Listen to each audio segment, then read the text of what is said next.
Hi, rollers. This is one of the most ancient kolotkas, Christmas songs, though it is. Yeah, I think it is definitely one of them. It's good to see you all in the chat.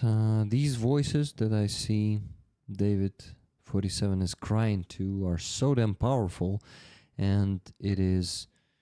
Yeah, it sounds very powerful. And I really enjoy listening to it for a few days now, and I wanted to share it with you. You know, Christmas in Ukraine is different, very different for different people. While we were celebrating in Kyiv, someone was injured on positions, someone was killed there on the front line. Some civilians were shut down somewhere in the basement when Russians stormed another village or town. I think you have seen in the news a couple of days ago. There was a news that a pro-Russian so-called waiter got killed by Russians when they stormed into a village. Yeah, they shot the guy who was pro-Russian. I didn't get into details. That's enough for me to know what happens with every traitor of Ukraine who is supporting Russia. And this is not the only example. But how did I get there? Yeah, I was telling you that it is not a celebration for everyone. For many people, it is a tragedy this Christmas. Tragedy or very, very hard challenges, very intense combat, or months and months on positions. So we always need to keep that in mind, how much Ukrainian people are sacrificing for our victory, for actually our existence, because this is a fight for our existence. If we lose it, we won't exist as Ukraine anymore. And everyone who will be openly against not existing will be killed. That's how it works in Russian fucking world. But I was not sad today. I actually had a lot of energy, and I don't know, these thoughts, they sometimes bring me down because I understand that all of this comes with a huge price. All of the ability,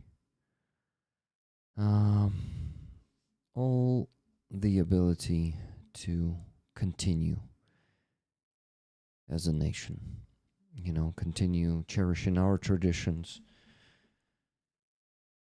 and our freedom. All of this is something that we can do only thanks to the defense forces of Ukraine. Not only the armed forces, but all the forces. Because, if we go through official structure, many units are not part of the armed forces.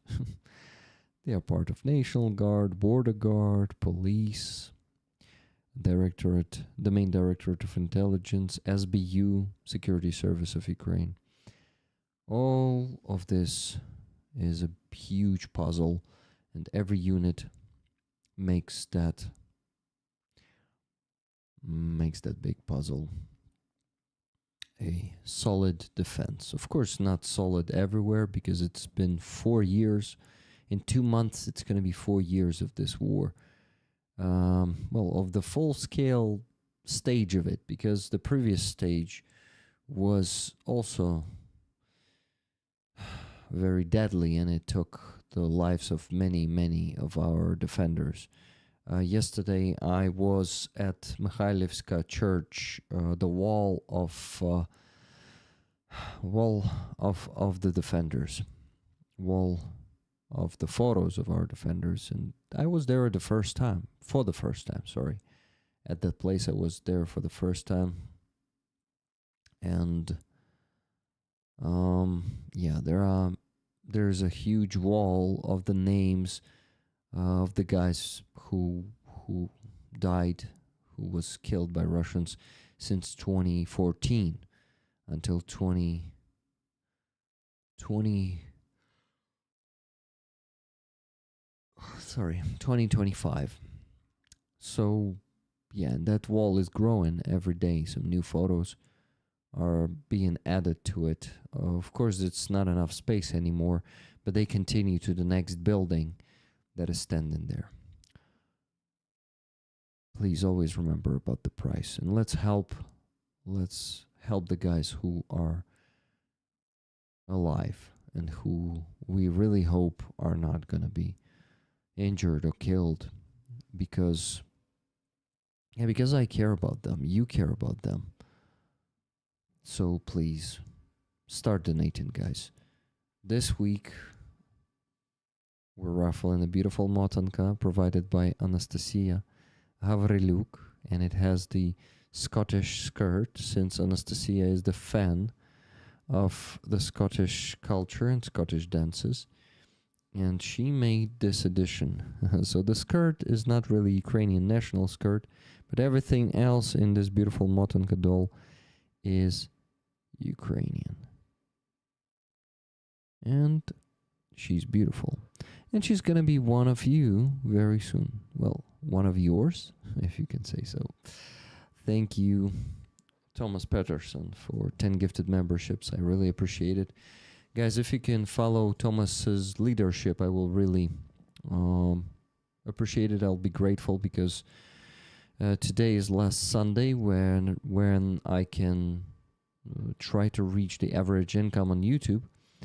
I'll set the goal of 200 gifted memberships for this stream, and let's see if we can get there. Last week we got there and even got over it. Super chats and super stickers will also be counted in. So that's the first 10. That means 190 left to go. Please help me with this, guys, because remember back in the days, almost 2 years ago, when I was going on full time, I was scared of not making it, but you helped me through all this time to make it to the average, and thank you for helping me today. Thank you, Martin Bisick, for 10 gifted memberships. I appreciate it. That's 20. Thank you. 180 to go.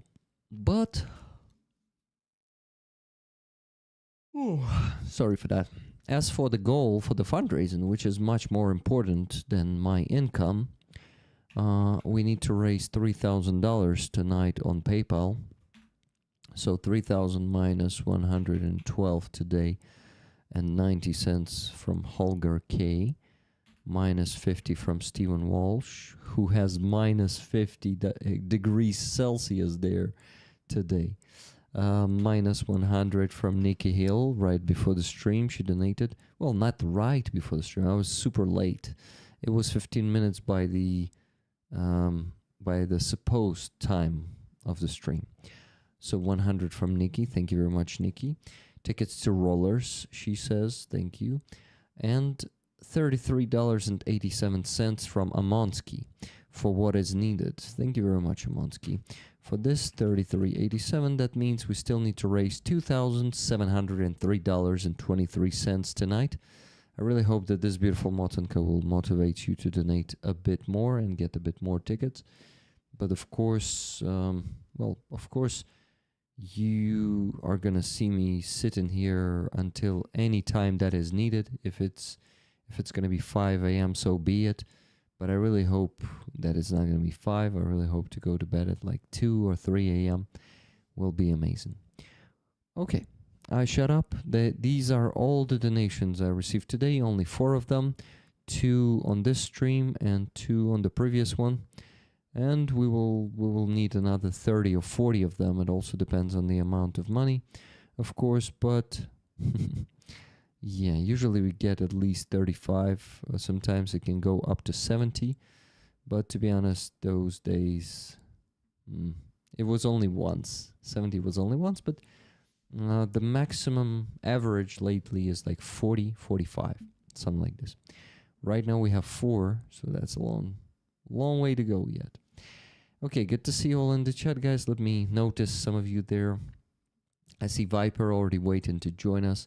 Being there saying, Suka blять, it's been busy. I agree. Yeah, he is out there, guys. A Ukrainian defender. Yeah, who actually is one of those who give us the chance to still be here, living in a free country. Thank you, Viper. Thank you for your service. Of course, I'm going to thank you once again when you're joining the stream. But before that, I would be happy to probably also do some news. Yeah, I have only half an hour left. I did not prepare any news because, you know what? Why? Because I was driving most of the evening. We have terrible weather. Well, the weather is beautiful. It's not really terrible, but terrible for driving. We have this ice on the road, and that's because of the snow. We have a blizzard here today, plus some frost and blizzard plus wizard, no, plus frost, and well, the snow was melting yesterday and today too, but now it's frosty there, so we have a damn flat icy road.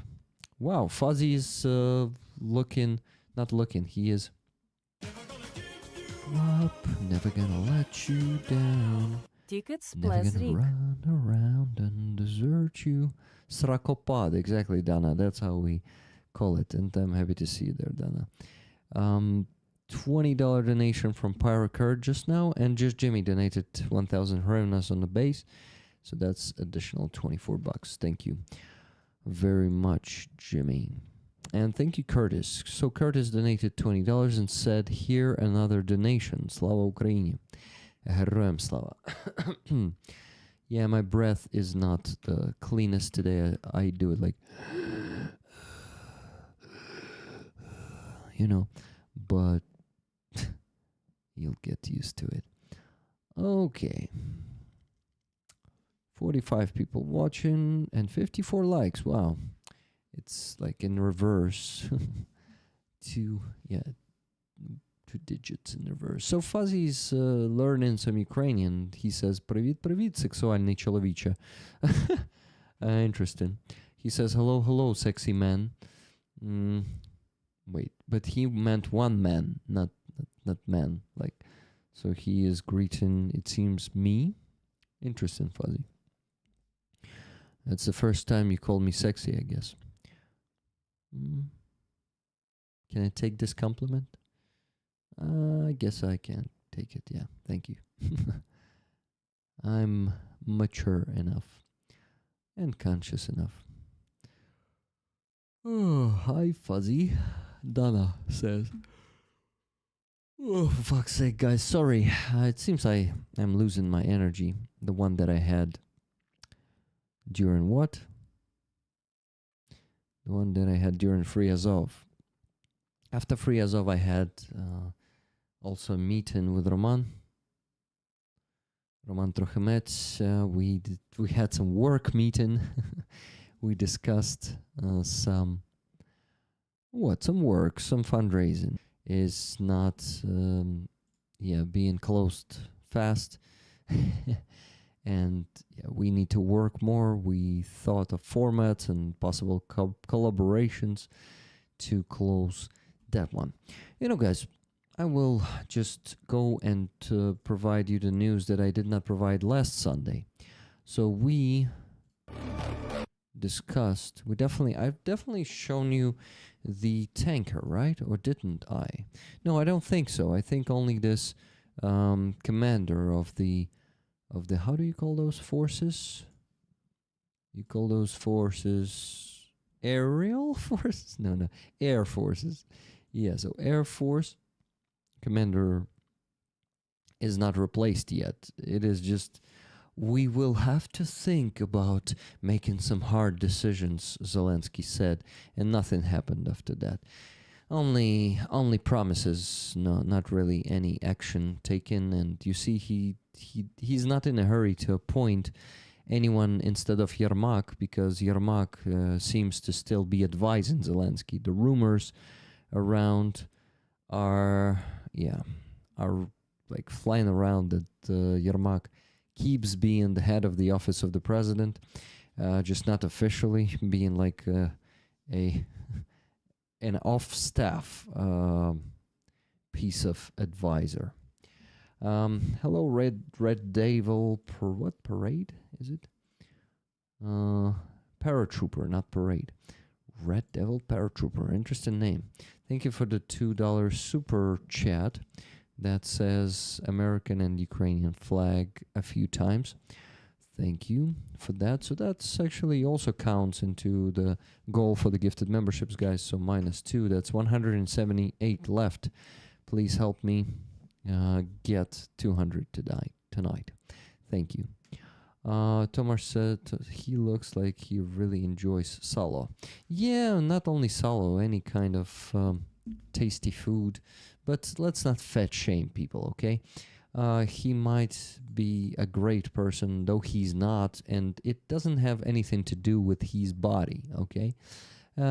It just have something to do with his personality. Not a great one, definitely, considering that he did not really care about the defense of Odessa, the defense of the whole south of Ukraine. He did not build up any air defense, drone air defense, you know. So this motherfucker, maybe he doesn't look the best, but he's on the inside, and that's what matters. His look doesn't really matter. Okay, so let's go and discuss a good news. But of course, I will have to. You know, guys, the donations are going slowly right now. No one really donated after fire occurred. Yeah, no one, yeah, for 6 minutes. But, you know, in general, we got only 3 donations today. Don't tell me that we're going to sit here until 5 a.m. or 6 a.m. or, God forbid we beat the record. Or the universe forbid, whatever it is, or they are, you know. So yeah, this might be a challenge. Please help me make it an easier challenge. If you're on the stream already for, I don't know, like let's say 23 minutes or less, but you haven't donated yet, but have the means to donate and the wish to donate for Ukrainian army, and we can get the Fossey bot for the 3rd Communication Brigade and the car for 91st Brigade, then please do it, because without this, we won't be able to finish the stream ever. I suppose that problems are on my side. Now, I actually think not only on your side, because I had the buffer in here, but it disappeared. Nothing's left. So guys, did I tell you this news from the previous week, that for the first time, a Russian tanker, this Shadow Fleet tanker, was hit in the Mediterranean Sea. I think I've been showing this one to you. Not sure though, not sure. Well, okay, Rick, shut up. And just go to the saved news from the previous week and get through them. Let's move to the next one, but this is a great precedent that Russian ships, not only the military ones, but those who work for their oil dollars, you know, they're being hit even in Mediterranean Sea. Next sea in online is online in the line on the line. Oh shit! Next in line, yes, next sea in line is a Baltic Sea for sure. Russian tankers will be hit there too. Okay. Let's move to the next news, but before that, let me see. I need to find this news first.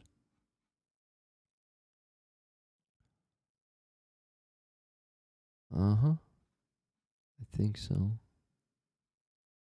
Yes, SBU, the security service of Ukraine, has struck a tanker from Russia's Shadow Fleet. So no one tells me if I did or did not tell you the news about the tanker hit in the Mediterranean Sea last week. You didn't tell me in the chat. So maybe now someone will tell you. Tell me. I think I did. Okay, so let's move to the next news. It's about the Siversk direction, which is almost completely fucked. It's fucked, but to what extent, it's actually uncertain to what extent it is fucked.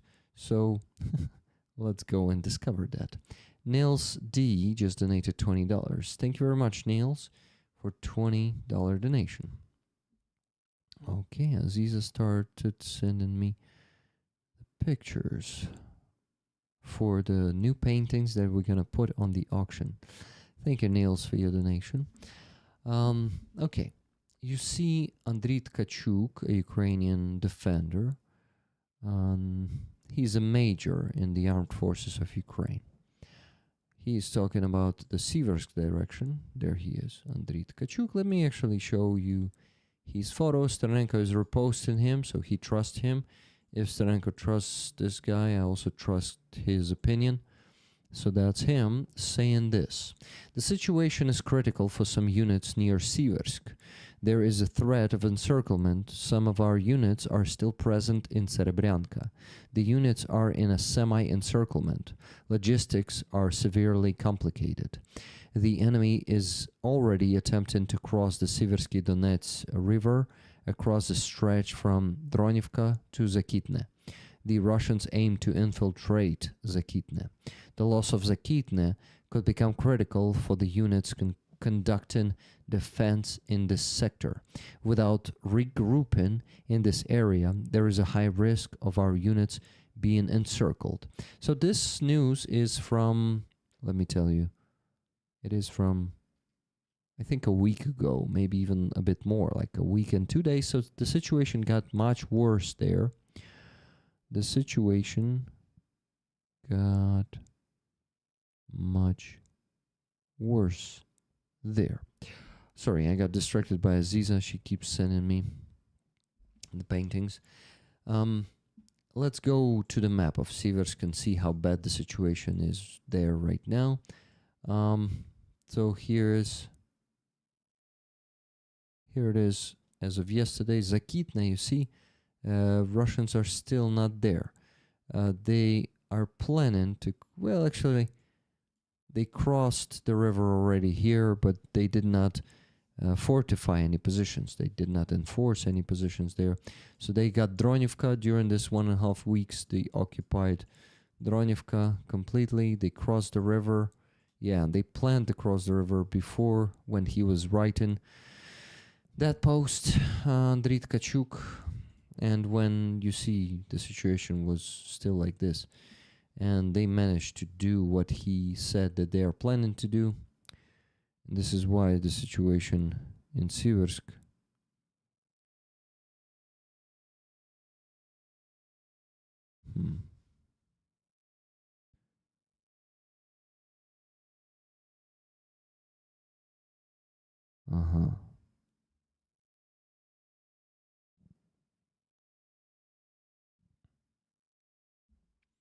Sorry, Aziza is distracting me, and I think I need to read it later, but it is, I'm so curious what is happening there. Anyway, let's get back to the map and see how the situation changed in the last 2 weeks. Not even 2.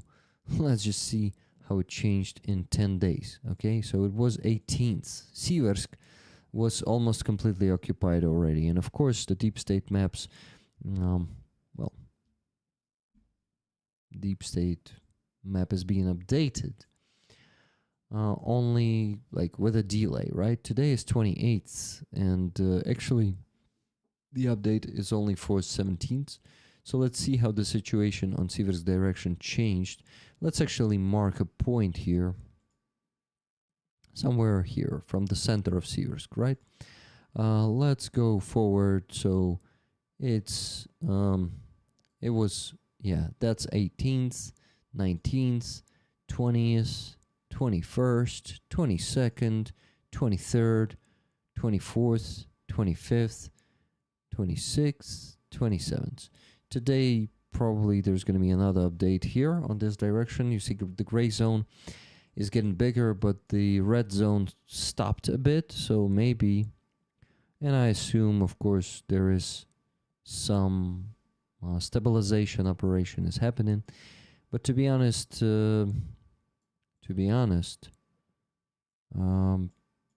this, yeah, such fast movements for, actually, let's get here. Let's see what's the deepest point here for Russians. From the center of Siversk, they moved, well, 6 kilometers in a week. It's already much faster than the famous Krolin occupation, you know, Krolin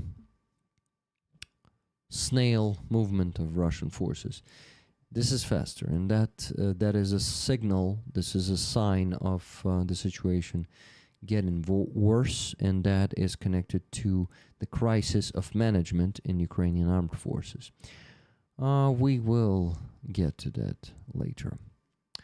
I'll get distracted by the chat. Robert Johnstar, thank you very much for 20 gifted memberships. That means 158 left. So guys, if you can follow the example of everyone who bought the memberships today already, I will ask you to do that. Thank you. Okay. Hi host, Slava Ukraini in eastern Ukrainian cities. Is there a?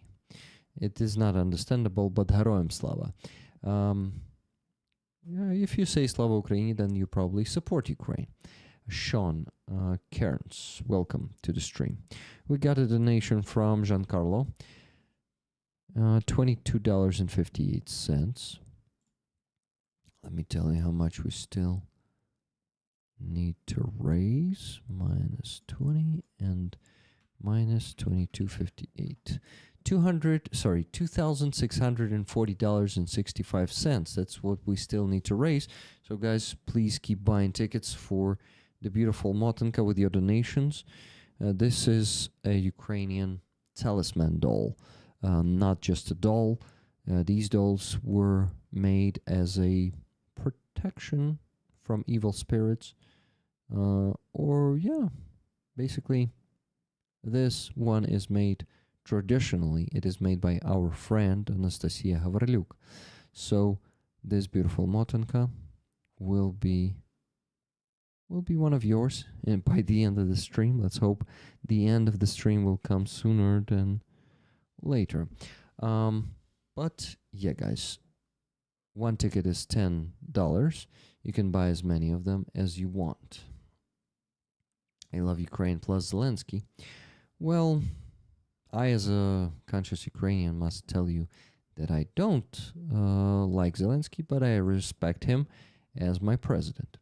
But you will think, how can you not like Zelensky? Because you see, he's completely not successful in the domestic politics. And maybe it's because he's focused on winning this war more than he is focused on fighting corruption here in Ukraine, and also not attacking the institutions that are fighting corruption. Or, yeah, he was attacking it. That's the problem. That's what I'm talking about.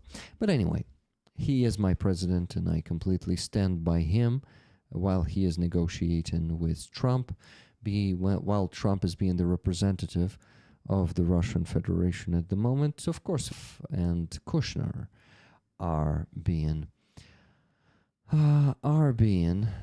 the direct representatives of Russian side, but of course there is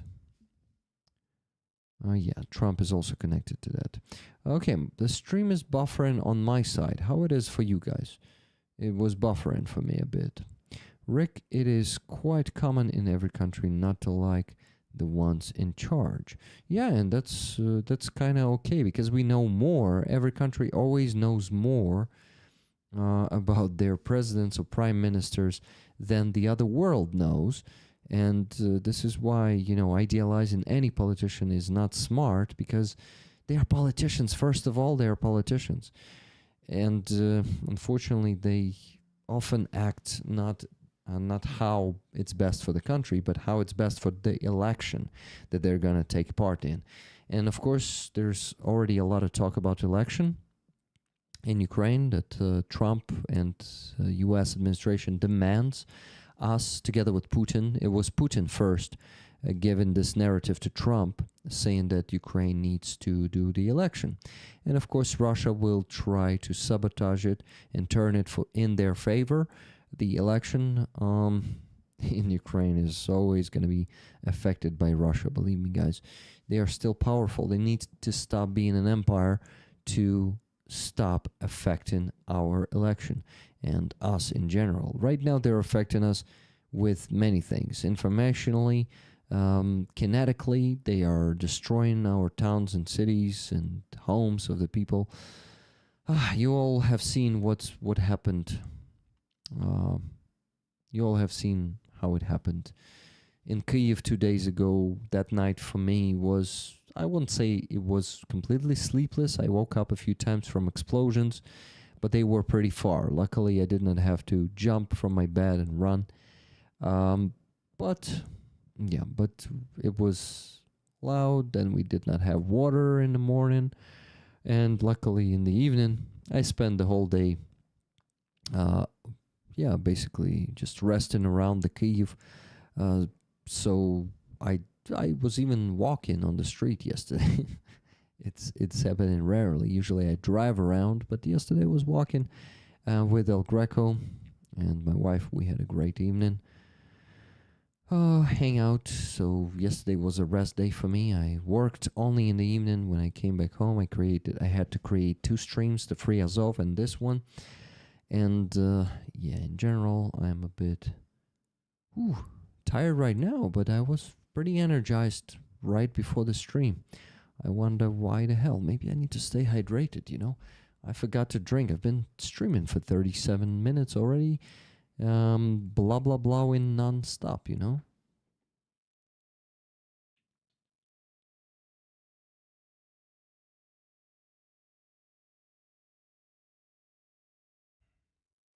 Cass says, I can't imagine a better president to handle the diplomatic aspect of the war than Zelensky. I totally agree. I have the same opinion. And he has a spine and works for the country unlike most. Exactly. I totally agree. And he responds to the people when pushed. To be honest, not always. He needs to be pushed really hard. Only the protest next to his office can make him respond to people. He is ignoring all the problems of the army lately, making it look like nothing is happening. No, believe me, Kaz. He doesn't just need to be pushed. He needs to be protested against, or like in front of his office. He needs to see a protest. So unfortunately, nothing will happen, in my opinion, in terms of the army reform, like for real, until we go on to protest. But during the war, it is not that easy to go on to protest. There's always something inside telling us we should not go out there, because during the war, creating an instability is not okay. So we don't want to create the instability. You know what, guys? I'm going to switch to another mode for now and going to show you the more actual news, not the ones from the previous week. Yes, those are more important, but let me show you the more actual news. Oh my god. I saved I saved a lot of them for you this week. But of course we need to find the ones from not only from Zelensky, but That's how Russians were striking us last night. Well, not last, 2 nights ago.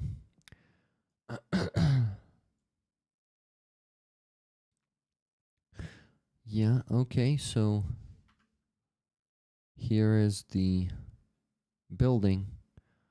I actually think I know where this building is located. Russians keep striking. Never gonna let you down.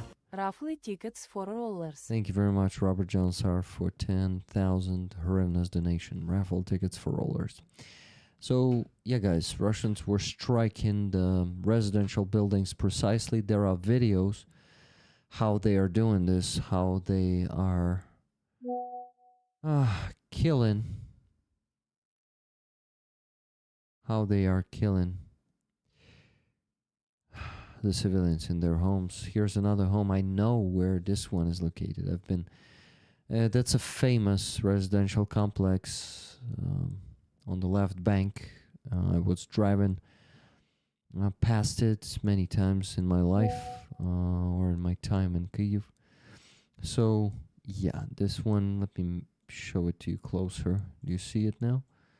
Here is the strike site. Thank you very much, Cass, for 5 gifted memberships. Guys, 150 more, please. 153 more I better get today to get to the average income on YouTube. So, yeah, I'm going to ask today and shut up for the rest of the month. The rest of the month is Tuesday and Wednesday. Yeah, maybe even just Wednesday. I'm not sure if I'm going to be streaming on Tuesday, but on Wednesday, I already agreed with 2 of my favorite Ukrainians, Roman and Lila Trokhymets, to have a New Year stream. Well, it's not going to be the very, like midnight. We're not going to meet the New Year, but just like the last year, remember, we had a stream with Lila and Roman. And we are going to repeat it. We're going to have the stream on 31st of December, and we're gonna try to raise a bit more funds for Ukrainian army. I hope you guys will join that stream. It's gonna be an unusual time from 4 to 6 p.m. So for example, Eastern Standard Time, it's gonna be 9 a.m. In the morning. Yeah. So, and it will end at 11. You know, guys, we're really slacking on fundraising today, and I really am afraid that I'm going to have to go to bed at 7 a.m. This is why I ask you to donate. The last donation was 14 minutes ago, guys. 14 minutes with no donations.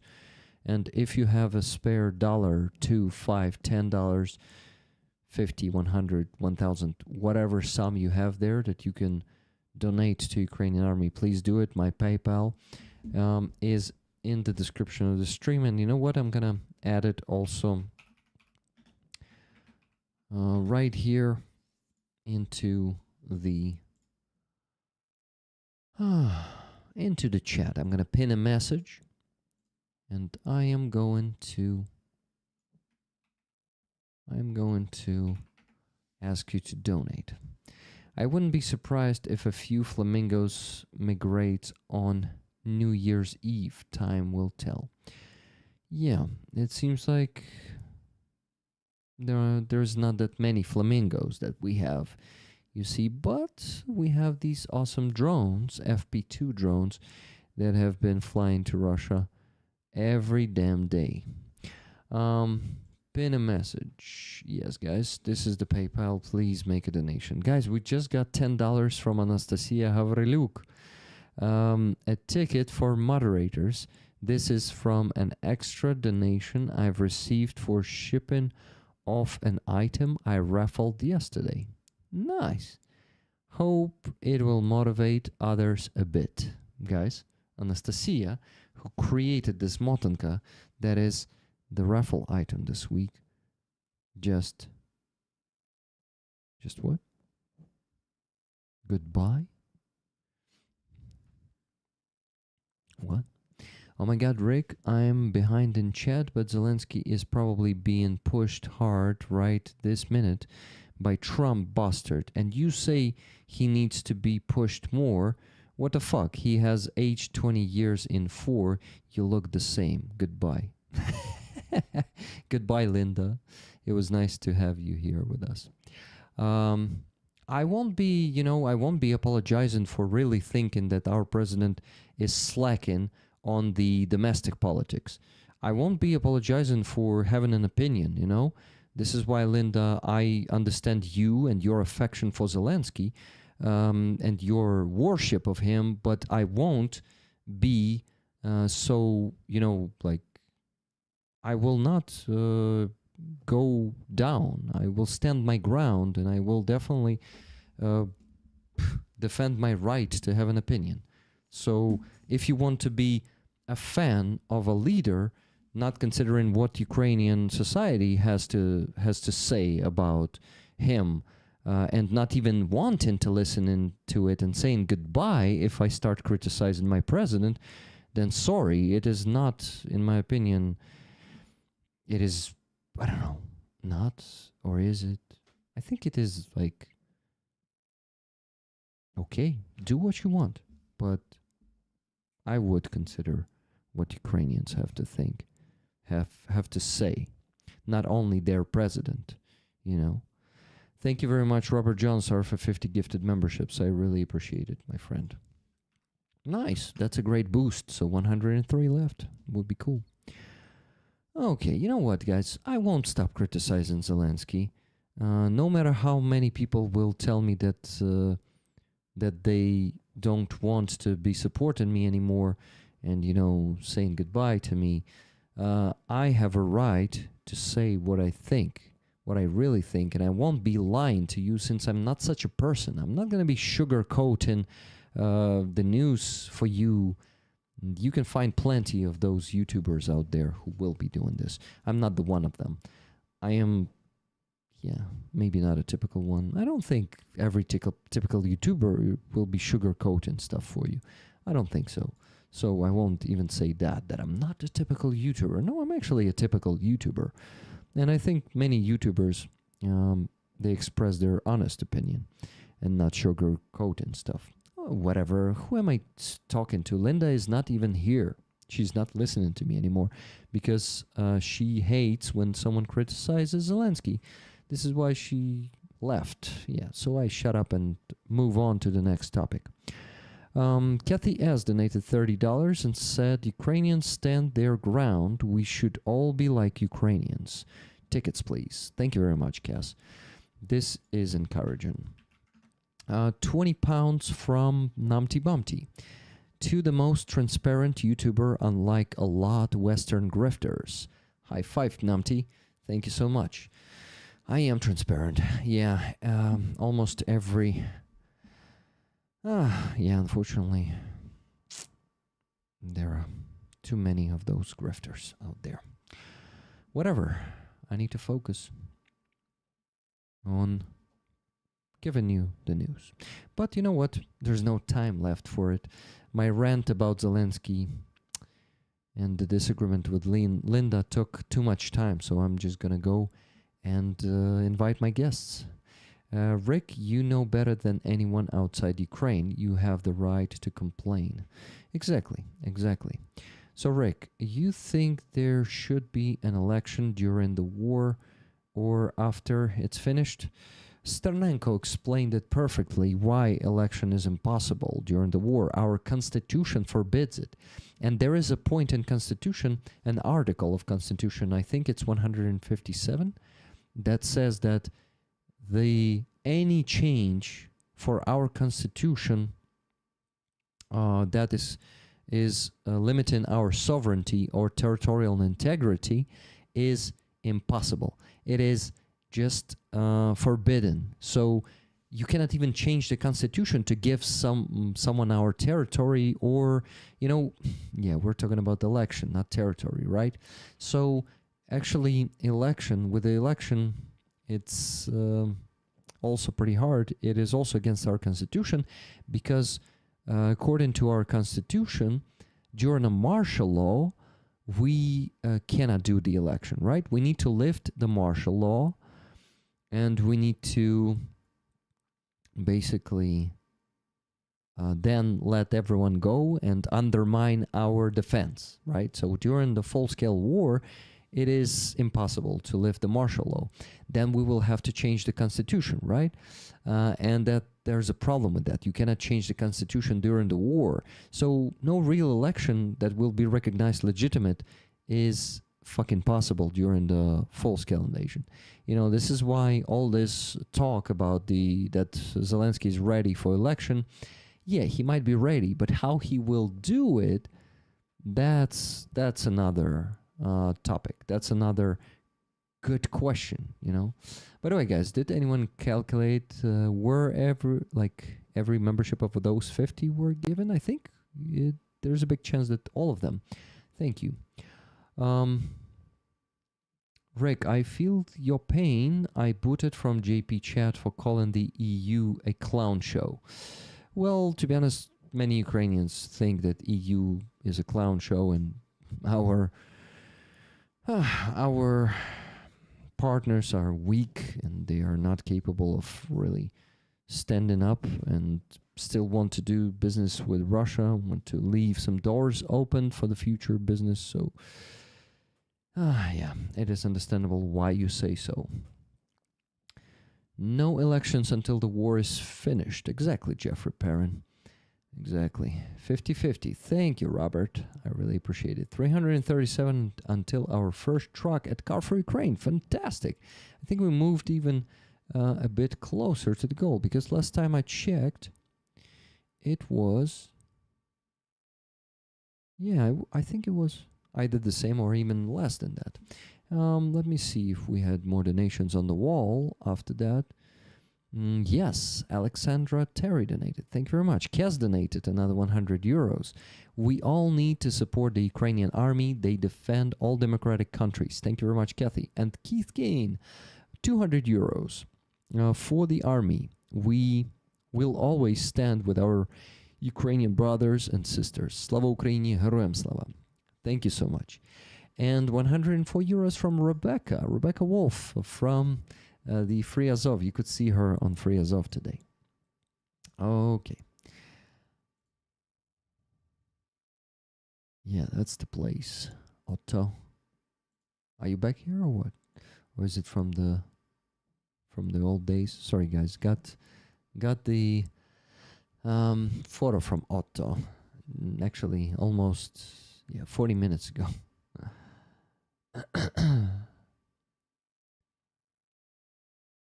I think the election talk is just more babying of the US man-child to keep him from cutting off intel. Yeah, I think so. Can a president even quit if he wanted to? I don't think so. I think I'm not sure. Damn it, that's a good question, Jordy fella. That's Paul. How you doing, Paul? Besides Rick, it could always be worse than Zelensky. You could have Trump. You know, guys, the problem is, if Zelensky is great on diplomatic field, it doesn't give him the right to not be criticized. Like, we have the right to criticize him even if he is doing a good job on the diplomatic field, you know? So it's like, shut up and never criticize your president if you think that he's doing a good job on diplomatic field. But that's a complete chaos and incompetence and corruption here inside of all the Ukrainian ministries, and he's not doing anything with it, just resigning Yermak and not anyone of his team, not putting any professionals on any positions, and just giving the positions to loyal their people, their people, as Mindich was saying. So it's fucking appointing just loyal people all around that have zero fucking competence for the fields that they have to manage. It is terrible. It's like, We won't shut up. We Ukrainians won't shut up about these things. We have the fucking right to not shut up about it because we have a democracy. Of course, you have the right to demand things of your government. That's democracy. We Americans are just jealous because we don't have one and have the worst president ever. Exactly. Unfortunately, you're right. You don't have a democracy anymore. That's how I see it. And I'm not, though, any expert, and I'm not the American, but that's what Americans tell me themselves. And that's what happens after Trump's inauguration, right? Not election. Okay. You know what I'm going to do? I'm going to go and invite the guests because I'm already delaying that.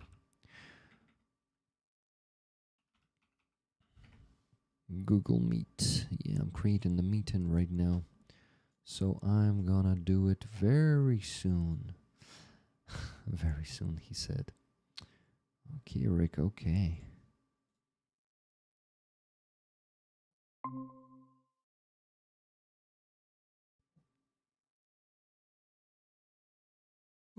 Sorry for this, guys. Nikki, thank you very much for 20 gifted memberships. I really appreciate it. That's 83 left. Amazing. And we're going to reach that goal, and I'll shut up about the memberships. Thank you. Okay, I have the link. I need to start sending it to our friends. Our friends, not just my friends. They're the friends of the community, right? And I didn't say my friends. I said the friends of ours.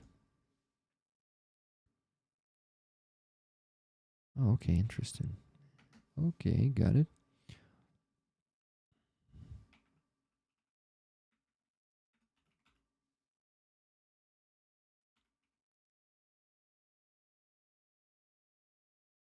Okay, I'm sending it to Viper now. Who else? Aziza should get the link. And Roman just got one. Also, Alexei will get one in 22 minutes. Guys, Alexei Dovbush will join us today. Awesome. I think all 20 from Nikki's memberships were given too, so they still work. Amazing. It is always healthy to criticize your politicians when they do things you don't agree with. That's active democracy rather than a cult of personality. Exactly. Doesn't it seem like how Linda reacted looks like a cult of personality? Why does she say goodbye to me and completely quit the stream after I criticize a president? I really hope that it's not a cult of personality for her. And yeah, interesting. I added Yana, but she quit. So she maybe, not maybe, she will reconnect. Hello, Yana. Hey. How you doing? Sorry, there was like audio issues. Can you hear me? There is like a sound distortion. You interrupted. Can you say something again? Can you hear me? I can It's hear still you. giving weird sound stuff. Maybe you have bad connection. What do you think? Better now? Your sound is like it is unsynchronized. It's unsynchronized. Okay, let me go back and come back in. Yeah, sure. Okay. Okay, I'm starting adding the guests. Give me a second. I mean, to the screen. Okay, yeah, for now it's a Rick there. That is peeking on you guys.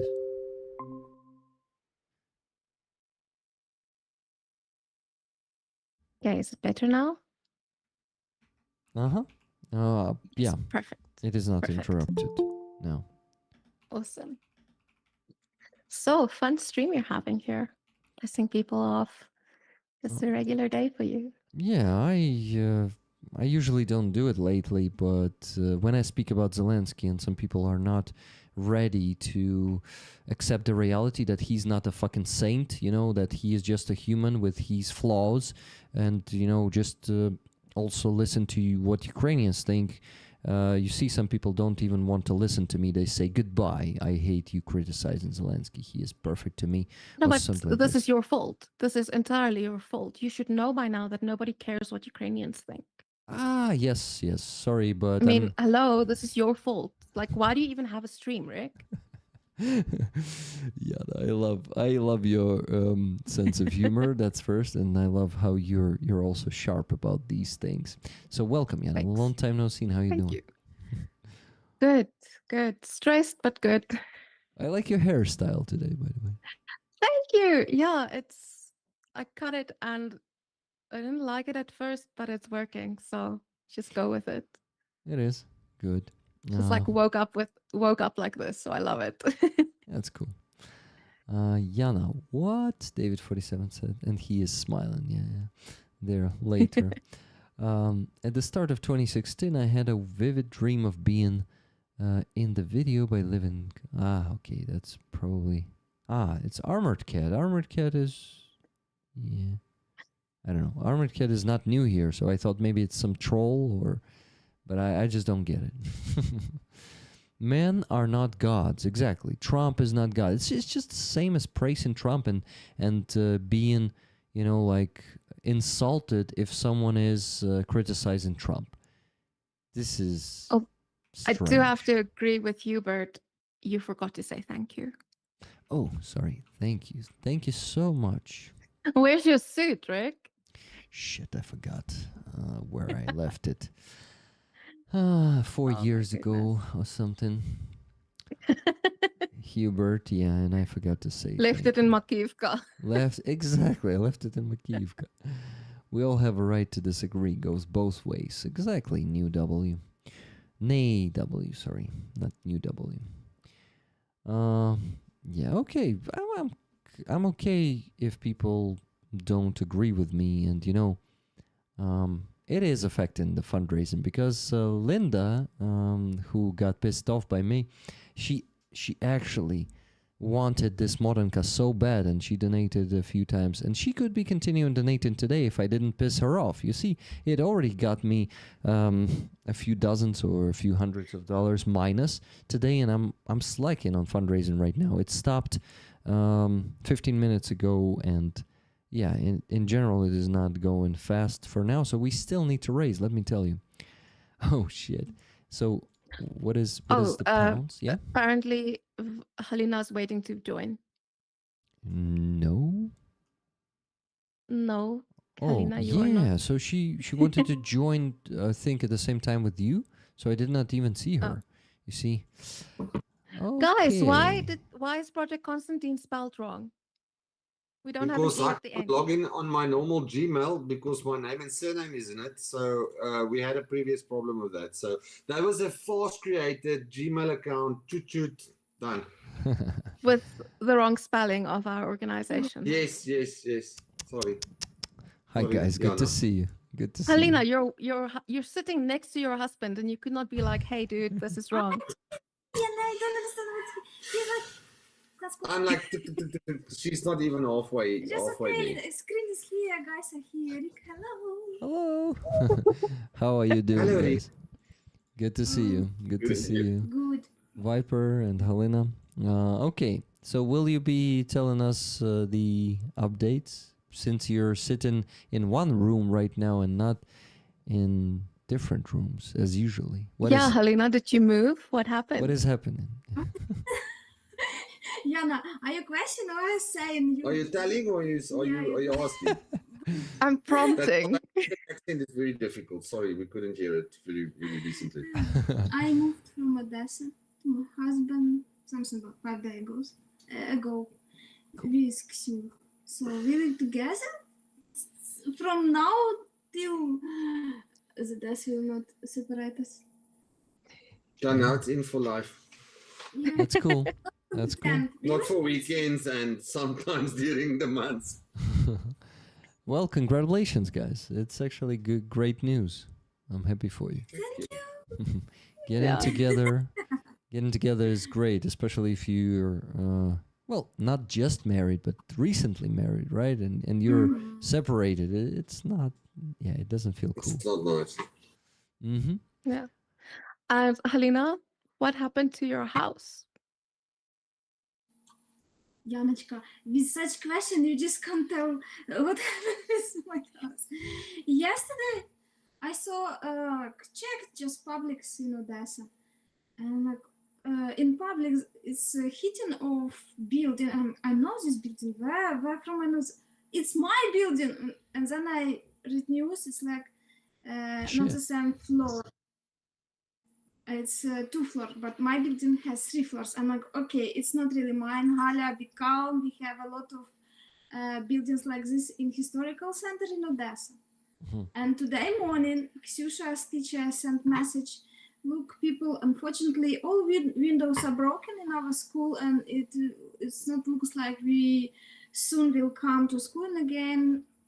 So be patient. I'm like, but it's like next door from our building, from our apartment. And then I asked my neighbors, what's going on? How are you? And one said, okay, I'm alive. Thank you. All glasses are on the yard.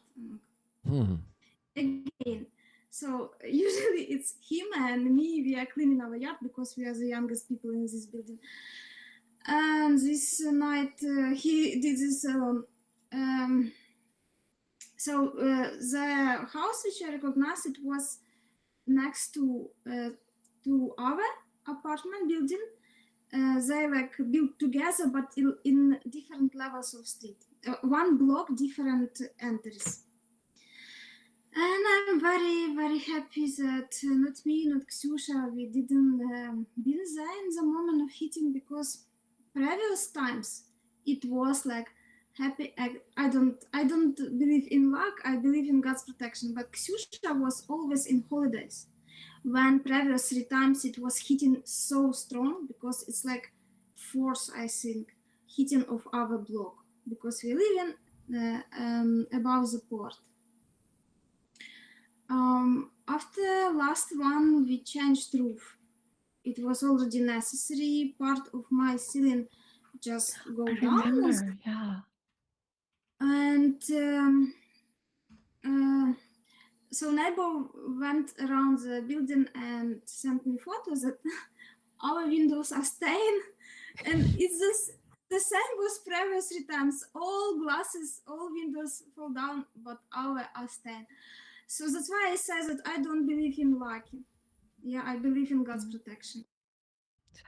And just one window, it was like not okay from the beginning. We just need to fix it.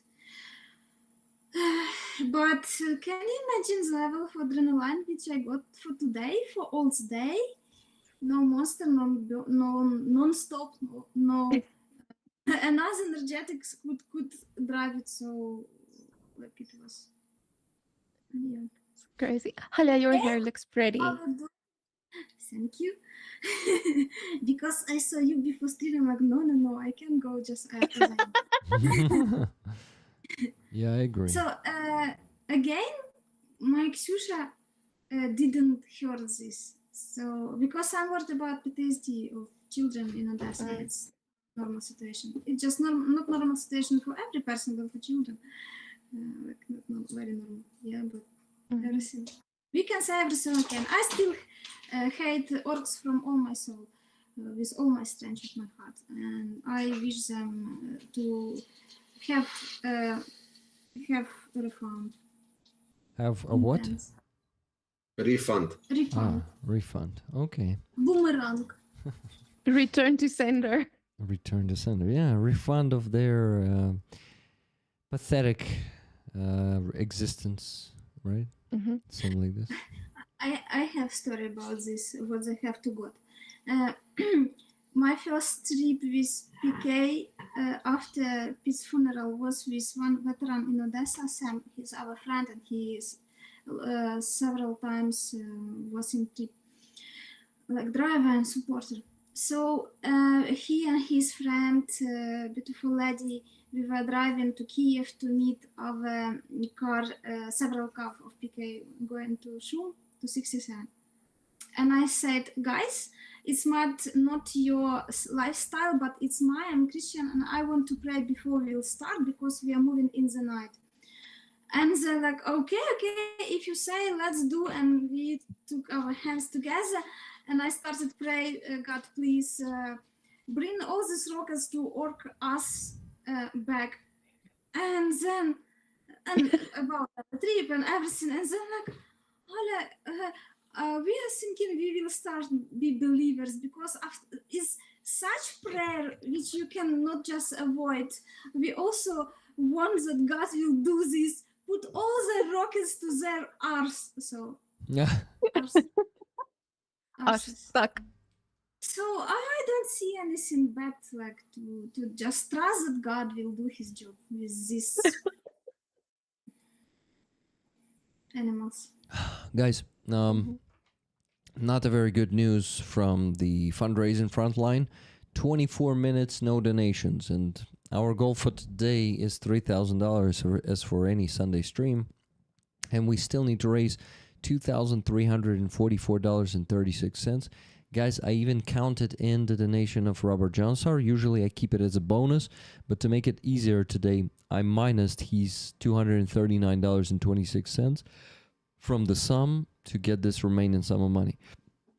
So still $2,344.36 left to raise.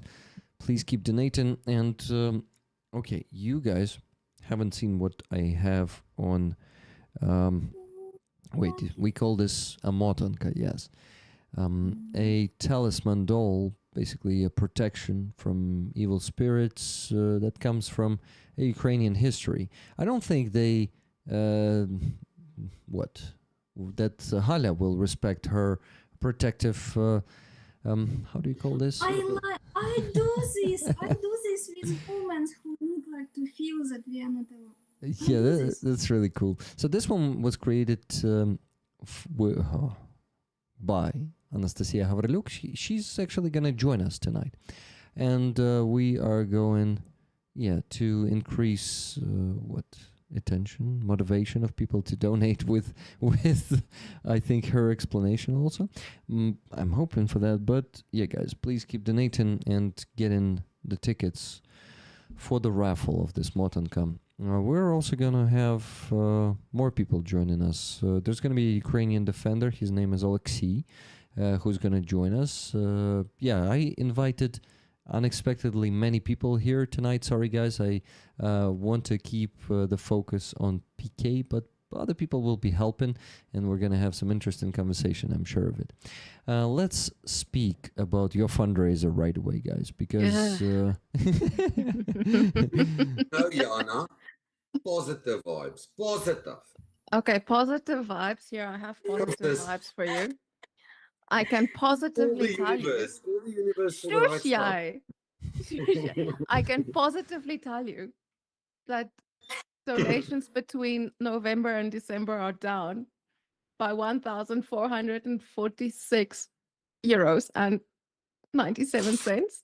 But I'm hoping it is just everyone bought Christmas presents.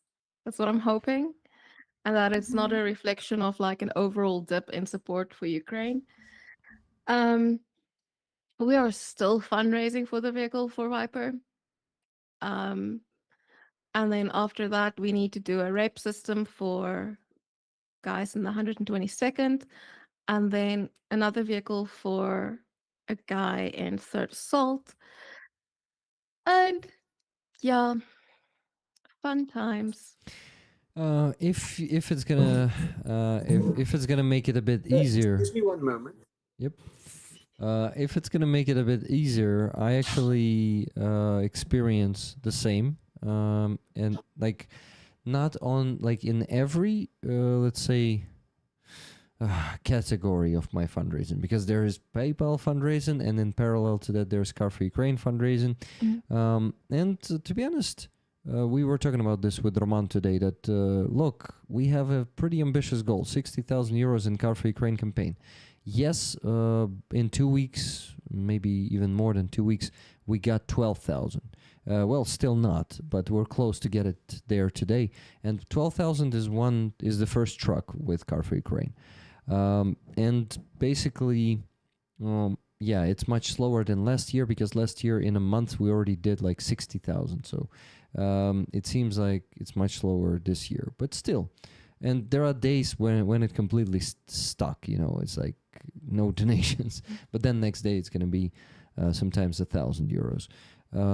But yeah, it is still a good result. Viper? We can't hear you. Yeah. You're muted or what? Yeah, guys, you're muted, I guess. Guys, we can't hear you. Viper, you're muted. Just unmute yourself.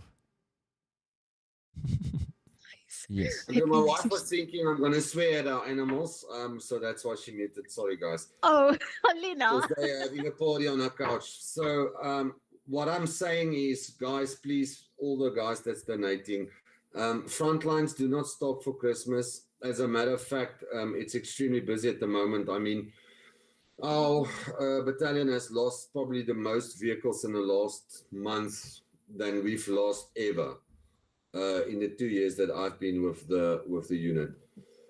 So yeah, so please help the guys from YouTube. Vehicles are very high priority at the moment because of the warfare that's changed, and it dramatically changed. It's not something that we are less careless or we are not looking after vehicles. It's just the type of warfare that we are having now. It's a lot of gambling with vehicles, because if we do not have vehicles, we cannot rotate people. For you guys that don't understand how it works, if we do not rotate people, they will sit in position for 2 months, 3 months. And you guys can imagine now we've had our first snowfall for the last 2-3 days, nice thick snowfall. Yeah, then we try and rotate guys as much as possible.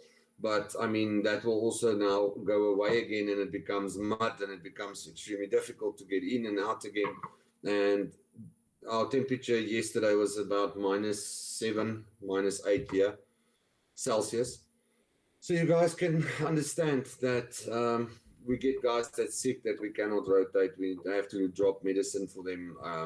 I mean, most of my guys that we luckily could return in the last 2 days, some of them has been sick for the last 3 weeks, and I mean like sick. There's nothing we can do.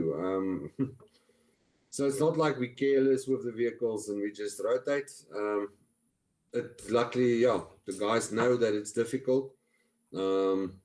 We had a major breach in one of our logistics routes, and which means we will lose vehicles. Yeah. So yeah, please don't stop donating. Please, please, please, please. And you know, we are raising funds for 5 vehicles with Roman in that campaign with Car for Ukraine, and like 2 units are messaging me every few days and saying, "So, how is it going? How's it going? When we're gonna get the truck? When we?" And you know, this is I kind of am stress resistant person, but this still gives me a bit of stress, you know, and I'm like.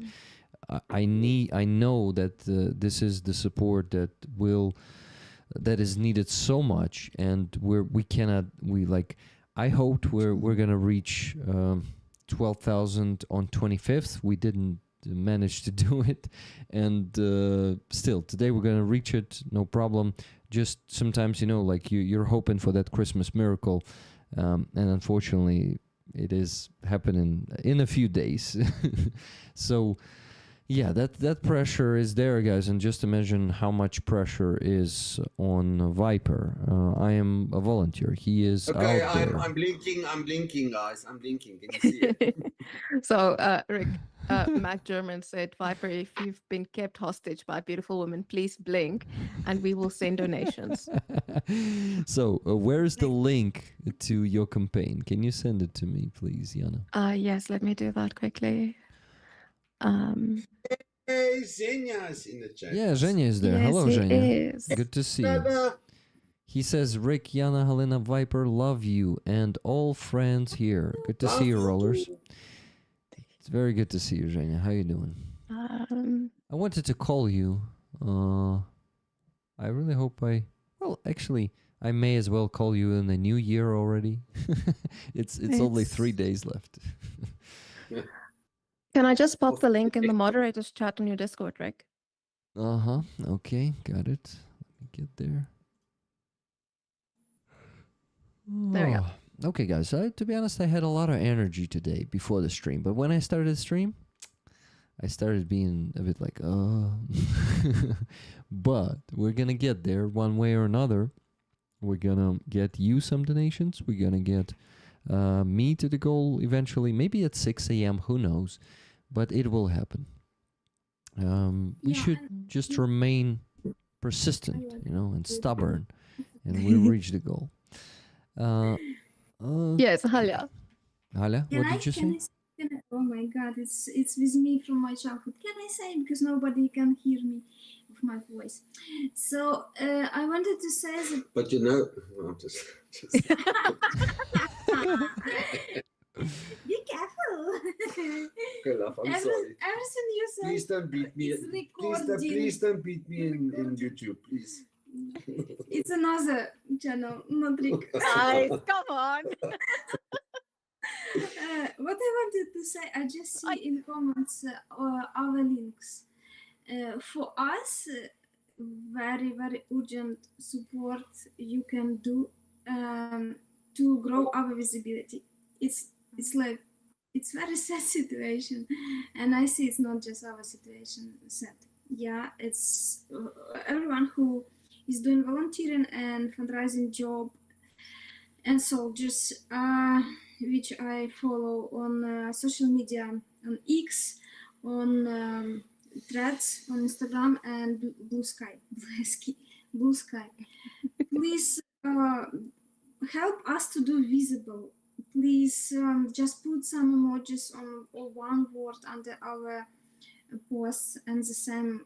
I'm sure Rick also can add for his job also, because what I don't know, saying about donation. Today we post a lot of everything because we've been very busy. Because now I full-time work PK. So Finally. yes, and I want to say it's interesting because every day we have donations. Sometimes it's 2, 3, sometimes it's 7, 8. It's like still they are. Today 0. Whatever we post today, whatever we comment, it's No, we did have one this morning at 1 minute but that past was 5 in the morning. That was done yesterday already. Yeah. Doesn't count for today. That's how you count I just it. don't understand how does it work. I understand about Christmas gifts and traveling and everything, meeting family. It's normal, but what can we change for now? It's just to do us more visible, please, with your likes and reposts. Thank you. Yeah. Okay, guys. Sorry, I got a bit distracted by donations and. That's awesome. Lucky. Yeah. So. Lucky. Okay, you did not get any yet? Come on, guys. I posted the link in the chat. There's a delay in donor box, so maybe people already did. No, but I get the email immediately. So that's the thing. So I get the email, yeah. So guys, I posted it just like, already 15 messages ago. You're pretty active there in the chat. Keep being active, okay? I posted once again. Here's PK Fundraiser. And they still need just, guys, 120,000 pounds left. Come on, we can do it today. Just look at it. There's a goal of 300,000. Okay, guys, I see you. We're going to stay on stream until the new year. I've got 5 days leave, so... Nice. Cass said, she said, must I go and fetch my guitar so long and I can do a song for you? Yeah. What do you want? Also, what do you want? thank you to Cass. Champagne and we'll do this together. Guys, thank you to Cass for the $50. Thank you, Kath. Yes, thank you very much. Guys, also, I see Cass tested it out. So I figured out on DonorBox how to add multiple currencies. So you should be able to donate in more than one currency now. So cool. has donated in dollars because usually you guys have to donate in pounds or euros. So That's cool. let me And know if I should add your Choose the currency. dollar. It's a weaker currency than. No, I'm joking. Yeah, but no, but the thing is, people have I've Yeah, gotten listen, requests as long about as it. it's not RuPaul's, we don't want to have a whole trolley cart full of to buy one spare tire. Please not. Guys, Nikki Hill donated 150 euros to our Car for Ukraine campaign and reached 12,000. That means the first truck Amazing. is going to be provided in the next few days, maybe a week, maybe two maximum, but it's going to go first to Da Vinci Wolves. Sorry, not Wolves, shit. It's a separate assault regiment, first separate assault regiment, Da Vinci, named by Dmytro Kotsibailo, after Dmytro Kotsibailo, the hero of Ukraine, whose call sign was Da Vinci. Fortunately, Russians killed him in 2023, I guess it was. I guess not 2022. But yeah, we did it, guys. You see, it took just an extra 3 days, but the miracle happened. The Christmas miracle is here. It's still Christmas. Rather late than never. Yes, exactly. So I'm happy.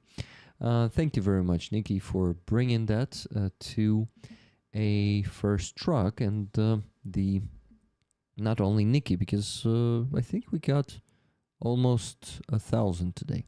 Yeah, it was pretty good. Thank you, everyone who donated there. So the donations on PayPal. Let me start mentioning them.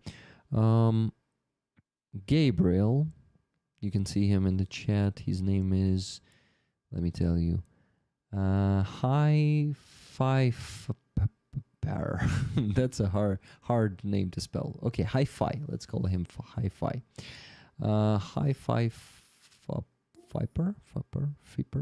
I don't know. Anyway, he donated $30 and said this. Is it the Viper of Ukrainian Jenny's interviews? Viper, are you? Were you in Jenny's Ukrainian Jenny's interviews? No? No. I think that's a different Viper. Yeah. It can be because we do a lot of. Can I just quickly share? I know you want to carry on with all your donations. I understand. We, for the first time, if you actually Google our our 42nd Mechanized Brigade, you will actually see that our Alpha company, Jana, is now mentioned, and which was never, because it's a foreign company. So foreign companies, unless you're the Legion, do actually not get mentioned in when you go and look it up. So which is awesome is they're actually mentioning the foreigners, which I mean for us is something we've been fighting for a very long time. Of course, that helps us on the recruitment side for people that don't understand why we want to be mentioned. It helps us to recruit foreigners.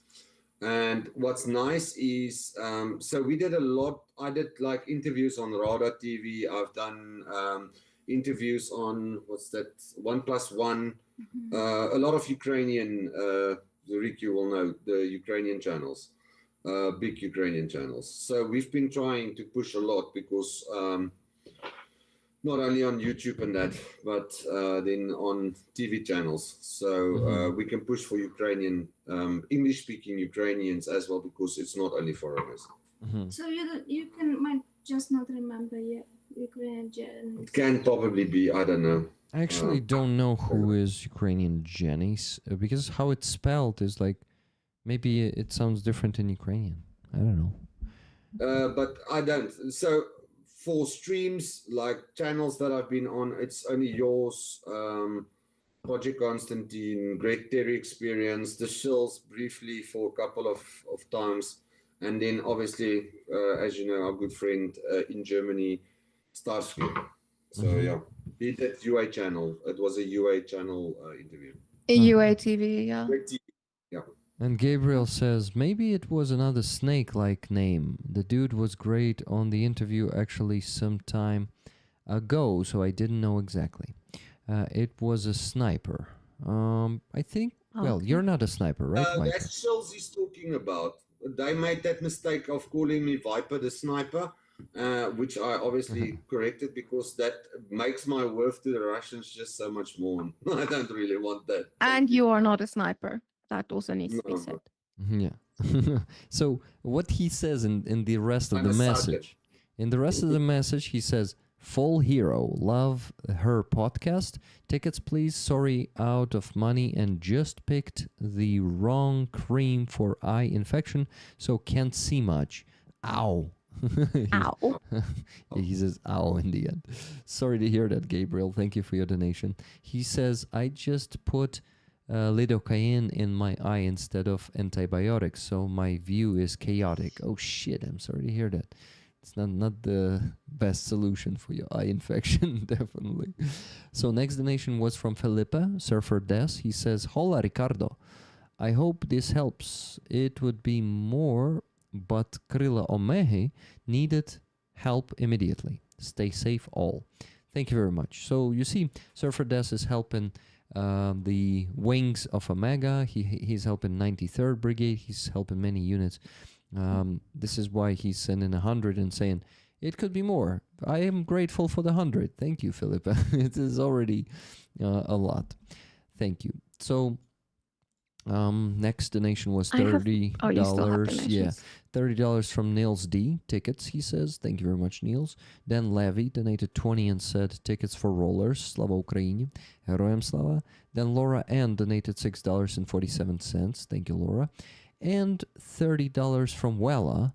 A bit tight budget for now, but will always support the defenders of Ukraine. Tickets to rollers, please. Thank you very much. And let me tell you real quick how much we still need to raise. With that, $2,127.89. Come on, guys. We are really close to our first 1,000 in just $127.89. We're going to approach it. Who is joining us? Jerry Berry. That's actually Oleksiy. Another Ukrainian defender is joining. Hello. Hey. Oleksiy. Good to see you. Okay. Oleksiy, okay, he's frozen. He's unfrozen. Good. It's good. So why Jerry Berry, Oleksiy? I never asked you. I told you already that I have some problems with the internet, but so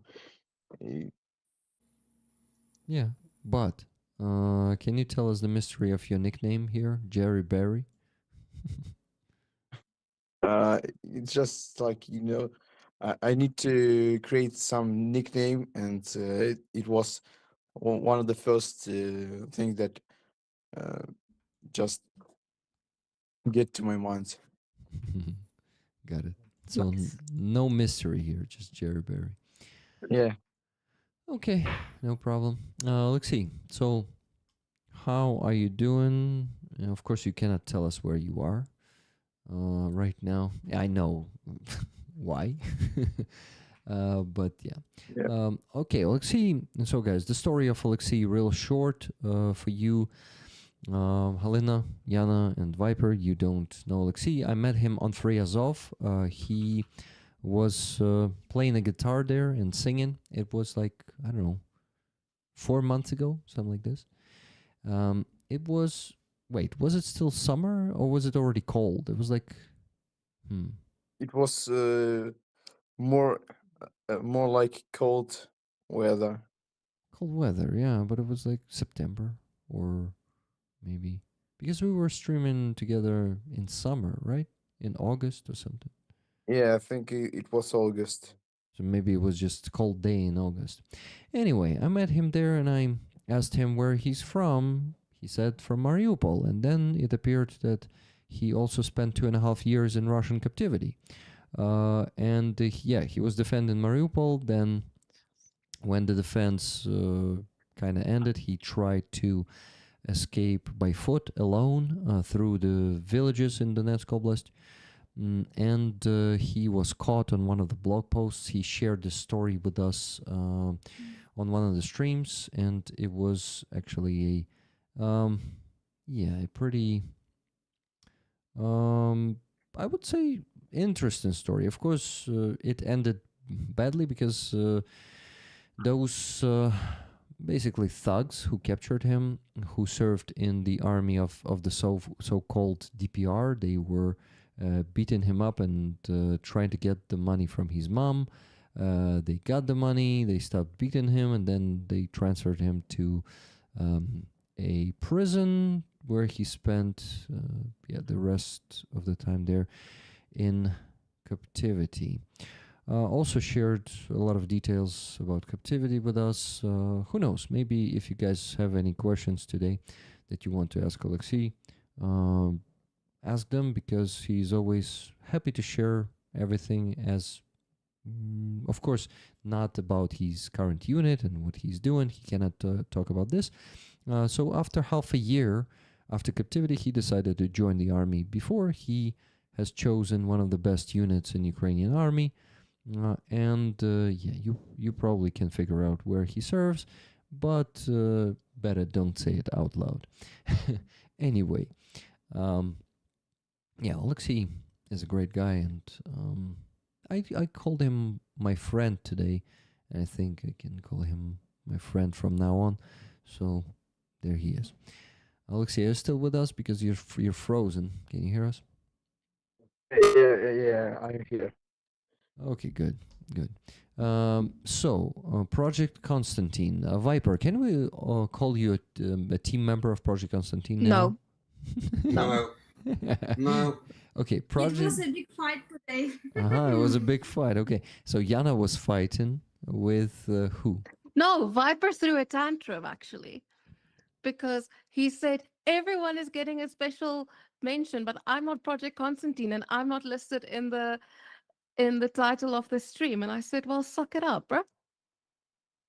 Viper, So, no. Viper, why aren't you not listed? Is because the space is so fucking limited there. So I either Come need on, I'll to. give you 1, 2, 3, 4, 5 syllables. That's it. Okay. I'm gonna go and do it now. Actually, No, I'm I'm gonna joking. delete some words from there. No problem. I did not mention you, not because I consider you a part of Project Konstantin, but because I'm an asshole. That's all. I was actually, Rick, I was actually referring to Yana to start paying me a salary, but because then I can donate more to the unit. So Yeah, that's excuse the reason why I mentioned.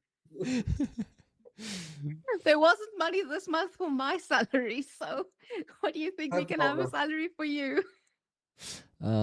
There's Lisa asking, do I have a YouTube channel? Yeah, exactly. There's a Viper channel, but there's nothing going on there. It's no, I enjoy spending time with other YouTubers. So I don't have time for YouTubing, unfortunately. Can I just quickly read donations? Of course, please do. Okay. Thank you to Zhenya for £10. Says, love you guys. Thank you, Zhenya, you are Zhenya. still not allowed to donate.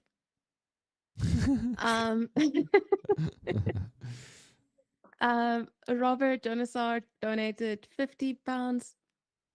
And Keith Kane donated $75 and said, Awesome. for our warriors, we'll always stand with our, Ukrainian brothers and sisters. Slava Ukraini, Heroям Slava. Heroям Slava. And then also we have Giancarlo who donated $12.42. So thank you guys. Thank you very much, guys.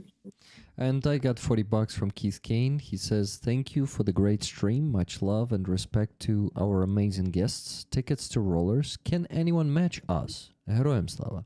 Thank you, Keith. So can anyone match Keith and Melissa Kane's? Guys, they donated 40. You can donate 40. You can donate 400, whatever you want. Of course, you can donate $10 too. But the match usually... the match is the same number, so yeah, match with 40 will be ideal. Thank you. But that's not. Yeah, that's all actually. No more donations for now. And with this, we still need to raise $2,087.89 tonight. So it's gonna be a long stream. Oh yeah, guys. But this is going to be a very interesting stream. So you keep asking questions. If you started, have you started asking questions? I wonder. There is a question. A little bit sorry. There is a question. Are you British, guys? No. I am a Ukrainian. There's a South African hiding his face. Alexei is also Ukrainian. Halina is also Ukrainian. And another South African. We actually have not 50-50 right now, but like 60 to 40 Ukrainians and Yeah, well, I'm South. tall enough for two South Africans. Come on. I must count for two. Twice taller than me. So that's 50-50. Okay. Is it because you're a big guy? I'm just tall. I'm just tall. You're just tall, You know, not this big, the not big. reels where a husband looks at his wife like this, and she like, "Nah, nah, nah." It's us. They're almost a half-meter difference. Okay, Alexei.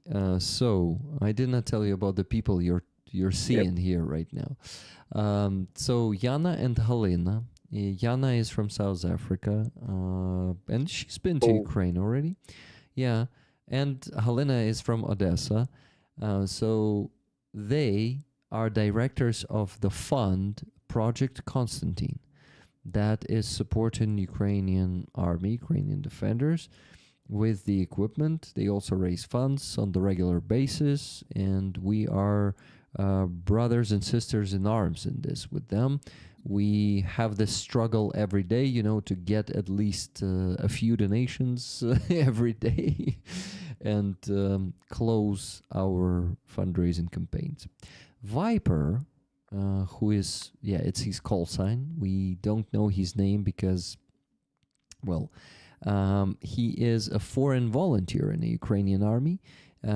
He is serving in 42nd Brigade. And he is leading a team, right? Viper. By the way, Viper. No, I've now been promoted. I'm chief sergeant, actually. They must have drank a lot, but yeah, I'm chief sergeant of a company now. Sergeant. Okay, so if it's not a secret, how many people there should be? I won't be asking how many people there are under your not sergeant is not commanding, right? But he is kind of helping the commander. I do all the dirty work the commander doesn't do. That's exactly. my job. Exactly. But come on, there are still people under they're like your subordinates or not, or how's? Yeah, there is. All the sergeants reports into me, and then obviously all the people under them. Okay. So I do all the work, but I cannot I cannot give leave, and I cannot pay salary. Okay, so actually, Viper. How many? Yeah. Do I see? It's how many people at the 114. 14. Okay. Okay, so yeah. So Viper is actually Viper. You're fighting from 2022, right? No, 23. October 23.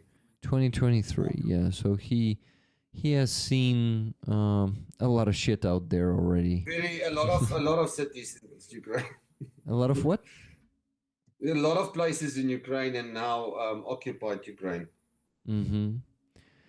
Yeah, and we of course cannot say what direction they are fighting on right now, but if you Google it, it says. You can Google it. It's public knowledge.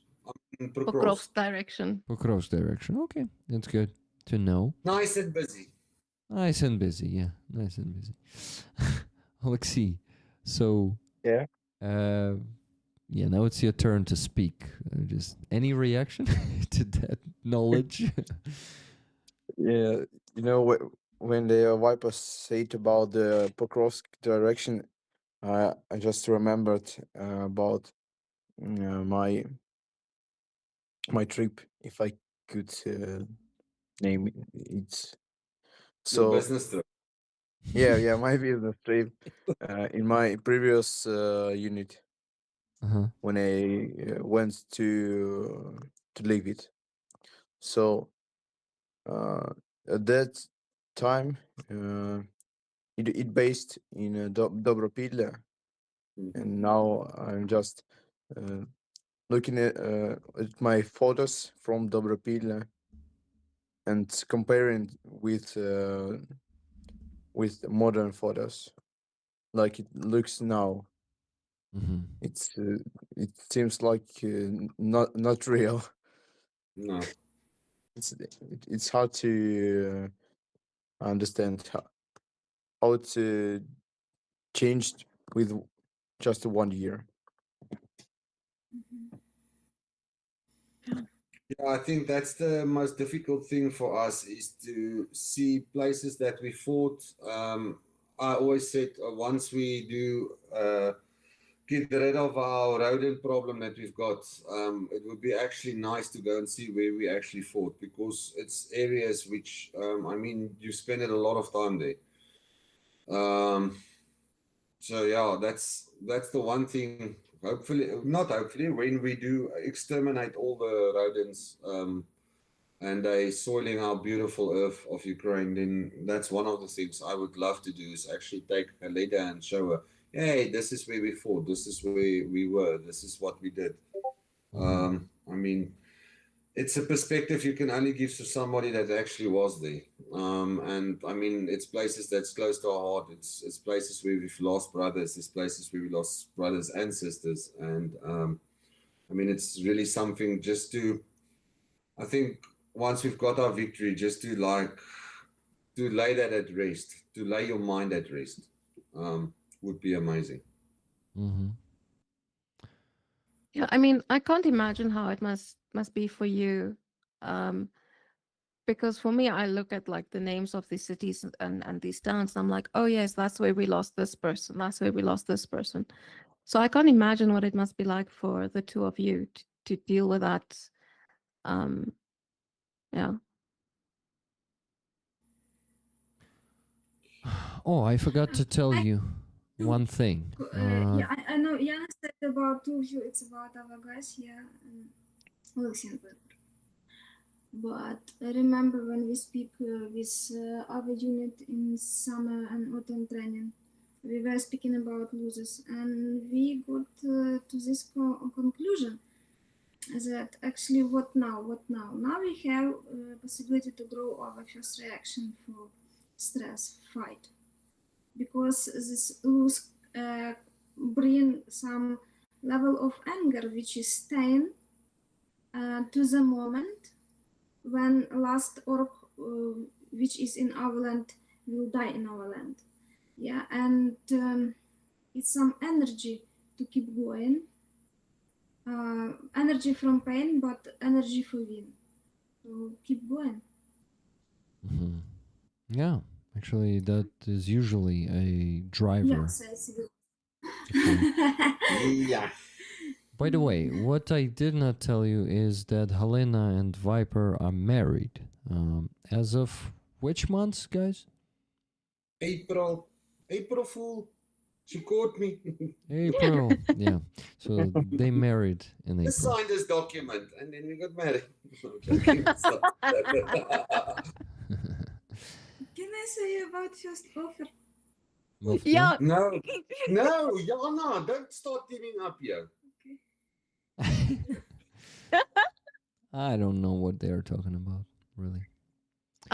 Donation from Lisa Van Fallen, £15, and also from Nikki Hill, £50. Thank you so much, Awesome. guys. Thank you, guys. Yeah. Thank you for supporting Project Konstantin's fundraiser, guys. Thank you, guys. It is okay. How much more, Yana, do you think? Do you think you still need to raise for the first truck? Okay, let me get this. I can Let's- share our plans. Yeah, Yana wants to share. Share your plans. Which plans? I already shared it while you guys were like waiting to join the stream, but you can share it again. No, maybe something will be different, so I don't want to go to some scandals. Okay. Yeah, so before adding all of this up, we still need, so we've raised so far $8,165.59. We still need $6,834.41. So that's for one because- truck, right? It's for one truck, yeah. So it's you're 15,000. aiming for But that 15,000. includes, Mm-hmm. I think, the rape system, right, Viper? No, rep system costs. I wish. Now It includes something. I forgot what it included. Suspension, it's suspension. Yeah, it includes 4x4 suspension that was upgraded. Uh-huh. Okay, 100%. Okay, Yeah, for forgot the about truck that. for 42nd, Lisa. That's what Yeah. PK is raising funds for. Okay, And then so after that, it is rep system for 122nd. And after that, it is vehicle for third assault. mhm. Okay. plans for January. So about rep system today, because I'm like in contact with manufacturer and Zhenya helped a lot with in our conversation. But we understand nearly price for this. It will be $8,000-9,000 because it's 16 It's a 16 channel. and Uh-huh. it with possibility to drive by car without using. Oh, hi there, Anastasia. Hi, good to see you. Hi. Hi, Good to Anastasia. see you again. Good to see you. So Sorry, I'm not interrupting anyone. Please continue. okay. So Jana, the question was, that I had once again. What's the price of the rep system? It was Halina who shared that information, right? $8,000-9,000. It's what we investigate about price for now, but maybe if it will be changed because It won't be another- cheaper. It won't be cheaper, definitely. because of chargers for Yeah. I actually understand. I completely understand the price because we raised just like, I don't know, 3 weeks ago, we closed the fundraiser for the rep system that cost 340,000 hryvnias, which is actually 8,000, right? So 8 channels, yeah. yeah, so the guys, we raised for the same amount of rep systems, well, electronic warfare, and yeah, it's understandable that these days something with one channel is not usable anymore. And you see, guys, there is like one thing I wanted to mention about Help 99 trucks, about the feature that NAFO trucks have, and they have this one channel electronic warfare system, 2 devices. When how many channels do you currently need, Viper? 16. 16. 16. So just imagine. So we need to run from frequency for guys that geeks out from 300 megahertz up to 6.2 gigahertz range if we want to block, and obviously excludes optic. Yeah, Reb is not working against optics at all. So No. yeah, this is So just that's shotgun or good driving. yeah. Well, even a good Shotgun driving. is universal weapon. Yeah, Yeah. it is. So okay, then what we have? Actually, I have this question for you, Viper. Considering that electronic warfare is not like a guarantee against the drones, it wasn't a guarantee before, right? But sometimes people are asking me, what's the point of raising funds for electronic warfare if Russians are mostly using fiber optic drones these days? And But that's not true. it's not true. They're not using mostly fiber optic drones. Mm-hmm. Specific drones has got specific jobs. That's how it works. So, for instance, you won't use a vampire drone for FPV. Mm-hmm. Makes sense, yeah? Yeah. And you won't use a Mavic for a Mavic's range is specific. So you cannot use a Mavic, for instance, as only an extended range. And then your OTEL system. So so what they do with FPV optics is normally supply runs gets bombed with an FPV optic, but it's not only FPV optics. So if it's that elimination of, do you want to eliminate the 4 drones that FPVs that runs on signal and then have to dodge one optic, or do you want to have all four drones hunting at the same time? That's literally what what you're going to look at. Mm-hmm. So you can imagine. So do you track and try and eliminate 4 different things trying to blow up you, or do you want to eliminate one? Mm-hmm. Yeah, so basically, like cutting off the problems, right? You cut off one problem with Yes, electronic you're warfare. eliminating- The other problem with the eliminating the shotgun. risk. And yeah, basically getting rid of all risks. If let's say if in 2023, late 2023, electronic warfare was enough because there was no widespread usage of fiber optic drones, right? Then these days it's not enough. Now shotgun is needed because that's the best way to deal with the fiber optic drones. Yeah, there's nets that you can put. There's a couple of things that we utilize for it. And but again, talking about that, 2023, we could took a red backpack and we could have pushed past 0 and very easily not get hit by with FPVs. Yes, artillery and things like that, and yes, you get spotted, but there's ways of moving and things like that operationally. But now you can imagine it's optic, which you can't jam, but we've got some countermeasures for it, which obviously I cannot discuss openly, but there is ways of dealing with that, which is effective. But the other thing is there is still sorry for the word, shit ton of FPVs that runs on normal signal. Yes, they can shift signal. There's a lot of things. There's newer technology also I can't speak about, but there's other very interesting things that we utilize now as well. But the problem, it's a process of elimination. And if you do not have a rep system on, you just take your profile risk from say 50% to 90% or 95%. Mm-hmm. Yeah. It's of course it's never 100%. Never. No. You would have to. Oh yeah, I won't even say. Last 3% is the Ukrainian driver, normally. Mm-hmm. And they're quite good. They think they're F1 drivers, but they don't have the skill of an F1 driver. But then you just pray for your life. I mean, at that stage, you're not really thinking of, I'm going to die in a car crash, until we've had an instance where we rolled the Bukhanka, and then you realize, okay, now we need to still rotate in. So, guys, pick yourself up. You're going to have another 2 kilometers to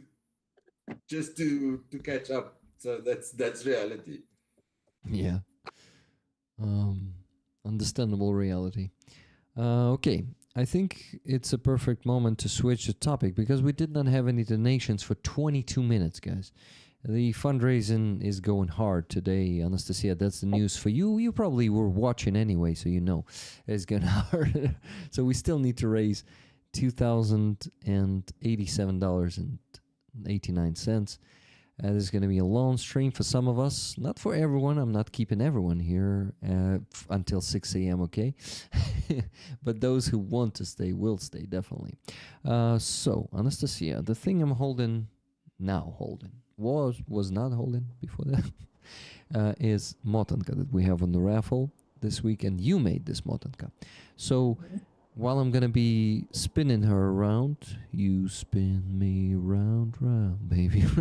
Let's go. You tell us about her and how long ago, because I know, and most of the rollers know already, but anyway, our guests don't know when you created her and how you created her, and many other interesting things that you can tell to people to motivate them to buy the tickets for this Motanka with their donation. But you know, guys, it's not about the tickets, it's about helping the defenders. Anastasia, the mic is yours. Thank you very much, Rick. Hello, everyone, again, dear guests, rollers. So I made this talisman doll, Motanka, a traditional one, pre-Christian talisman that Ukrainians used to make 13 years ago during a workshop that my friend organized before her wedding for us female friends. This is my first and only Motanka. It's quite dear to me. So I used to hold it at my home. So she would kind of she's supposed to give protection to those having her at home. I used my favorite colors of the fabric. As you can see, this Scottish tartan skirt, because I used to dance and teach Scottish country dancing and other types of Scottish dancing, and I went to Scotland. So Scottish culture and costume is also something interesting and dear to me. And also the colors of the threads on her face, one of my favorite ones. And also you need to know that while making a motanka, you cannot sew, so you cannot use a needle. That's why it's only like knots and intersections of the threads and how you fold the fabric. So no needles, like no it can be used there because it's like supposed to be just handmade out of these materials. Yeah, and so it's quite valuable present for me, but of course it's much more important to raise funds, and if I can help to share this part of my work and also my heart with you, to motivate you, interest you more in donating. I know you donate first of all because you understand how important it is to support our defenders, and they need your help and our help. Yeah, but if you'd like to have such a present from me, I would be very pleased. So please support us, buy tickets, and good luck, everyone. Thank you, Anastasia, and good luck, everyone, from me too. We just got a donation from Laura S. $200 tickets for rollers. Thank you. Thank you very much. Thank you very much, Laura. Laura, if I'm not mistaken, Laura won one of the motankas before, so she has given her tickets to rollers today. Okay, guys, that boosts us a bit. So $1,887.89 left to raise. That also means that we crossed first 1,000. Congratulations. And let's keep going. We've been streaming for 2 hours. Okay, if we keep up the pace, then the stream will last only for 6 hours. Yeah, it's not the worst. It's not the worst, Yana. Just 6 hours. Yeah, like the worst was 9. The record was 10. But 10 was a long time ago. 9 was like 3 or 4 weeks ago. So, No. Yeah, okay. Who is also going to join us today? Roman Trokhymets, who ignores me for a bit, but he will join. And also Aziza. Wow, there's going to be a big number of people here today. And you know what? I also like it. By the way, Anastasia, if you by any chance have earbuds to connect them to the laptop, if it's a laptop and not a phone. It is a laptop, but I do not have proper. Sorry. Yeah. Yes, because it is making a noise. Then I will ask you to mute yourself while you're not speaking. Okay. Okay. Thank you, because it's making this buzzy noise. Not super annoying, but yeah. Yeah. Thank you. If you're muting it, then it is getting distracting. better. I understand. Okay. Yeah, it might be distracting. That's the word I was looking for. Thank you. Okay. So, guys, I hope you were saving up some questions there. Well, okay. Asking questions. So, okay. Martin UK asked this one. Do some drone get caught up in the optical cables left by other drones? Good question. Viper, have you... Oh, Viper's not here. I wanted to ask Viper... What? Hala? One moment. Okay. Okay, Viper. The question is... once again, I'll ask the question. Do some drone get caught up in the optical cables left by other drones? It's a good question. Not really, because they are ground-based. So they go and lay on top of each other, And if it gets caught up in the optic, all it will do is just spool quicker.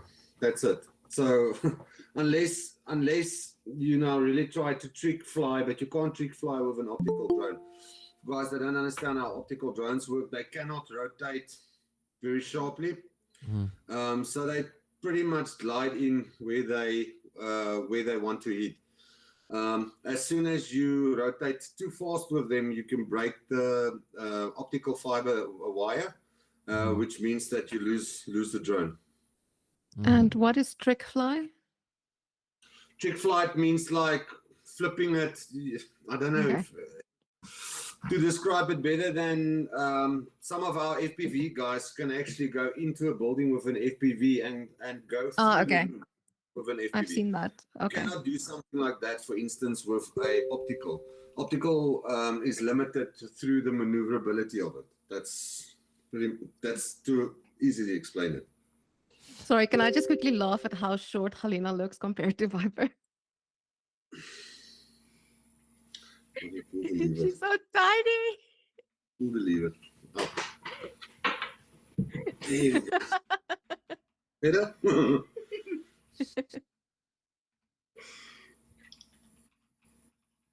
Hi, Roman. I feel very safe with you. Hi, Roman. Hi, Roman. Hi. Nice to see you Hey again. guys. Yeah. Yeah, long time no see you. Yeah, 1 year, I think. Yeah. Very long, especially for me. Okay, so basically, Roman joined and said, "Oh, you have a shill. The shill's here today," and I'm like, "Yeah, yeah, that's a lot of people." I did not plan that, but you know, sometimes I have these spontaneous ideas, like, "Oh, and you can come today too, and you too. Come on, join today," and then I end up with how many people are here right now, guys? Let's count. 5, 6, 7 people, and Aziza is about to join. That's a lot. Rick, for person who is counting donations every day, you count very slow. Slowly, Seven people. really. He's not a good, remember that. He's Well, just making double sure he's counting correct. Okay. I don't see properly, guys. You all cut off on the stream. I have a perfect excuse for calculating badly, you know, so. There we go. Don't worry, I will probably not stay until the end. So Yeah, it's less crowded. definitely. You need to go to sleep at like earlier than at 5 a.m., right? For sure. Okay, we just got $20 from Kathy S. Great guests today. Keeping things rolling. Tickets, please. Yep. Hey, Rollers, talk with you here, he says. Roman, Roman is, yeah, he doesn't think that he has, what? I won't be talking for Roman. He gotta say it himself, yeah. What if he wants? If he's just gonna be, okay, he's not gonna be silent. He's here every Sunday, so let's our guest better talk and share stories, okay?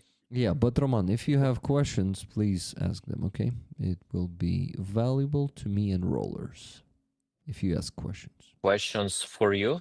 No, not for me. We had a work meeting today. Come on, man. What questions could you still have for me? Ask the guests if you have some questions during the discussions.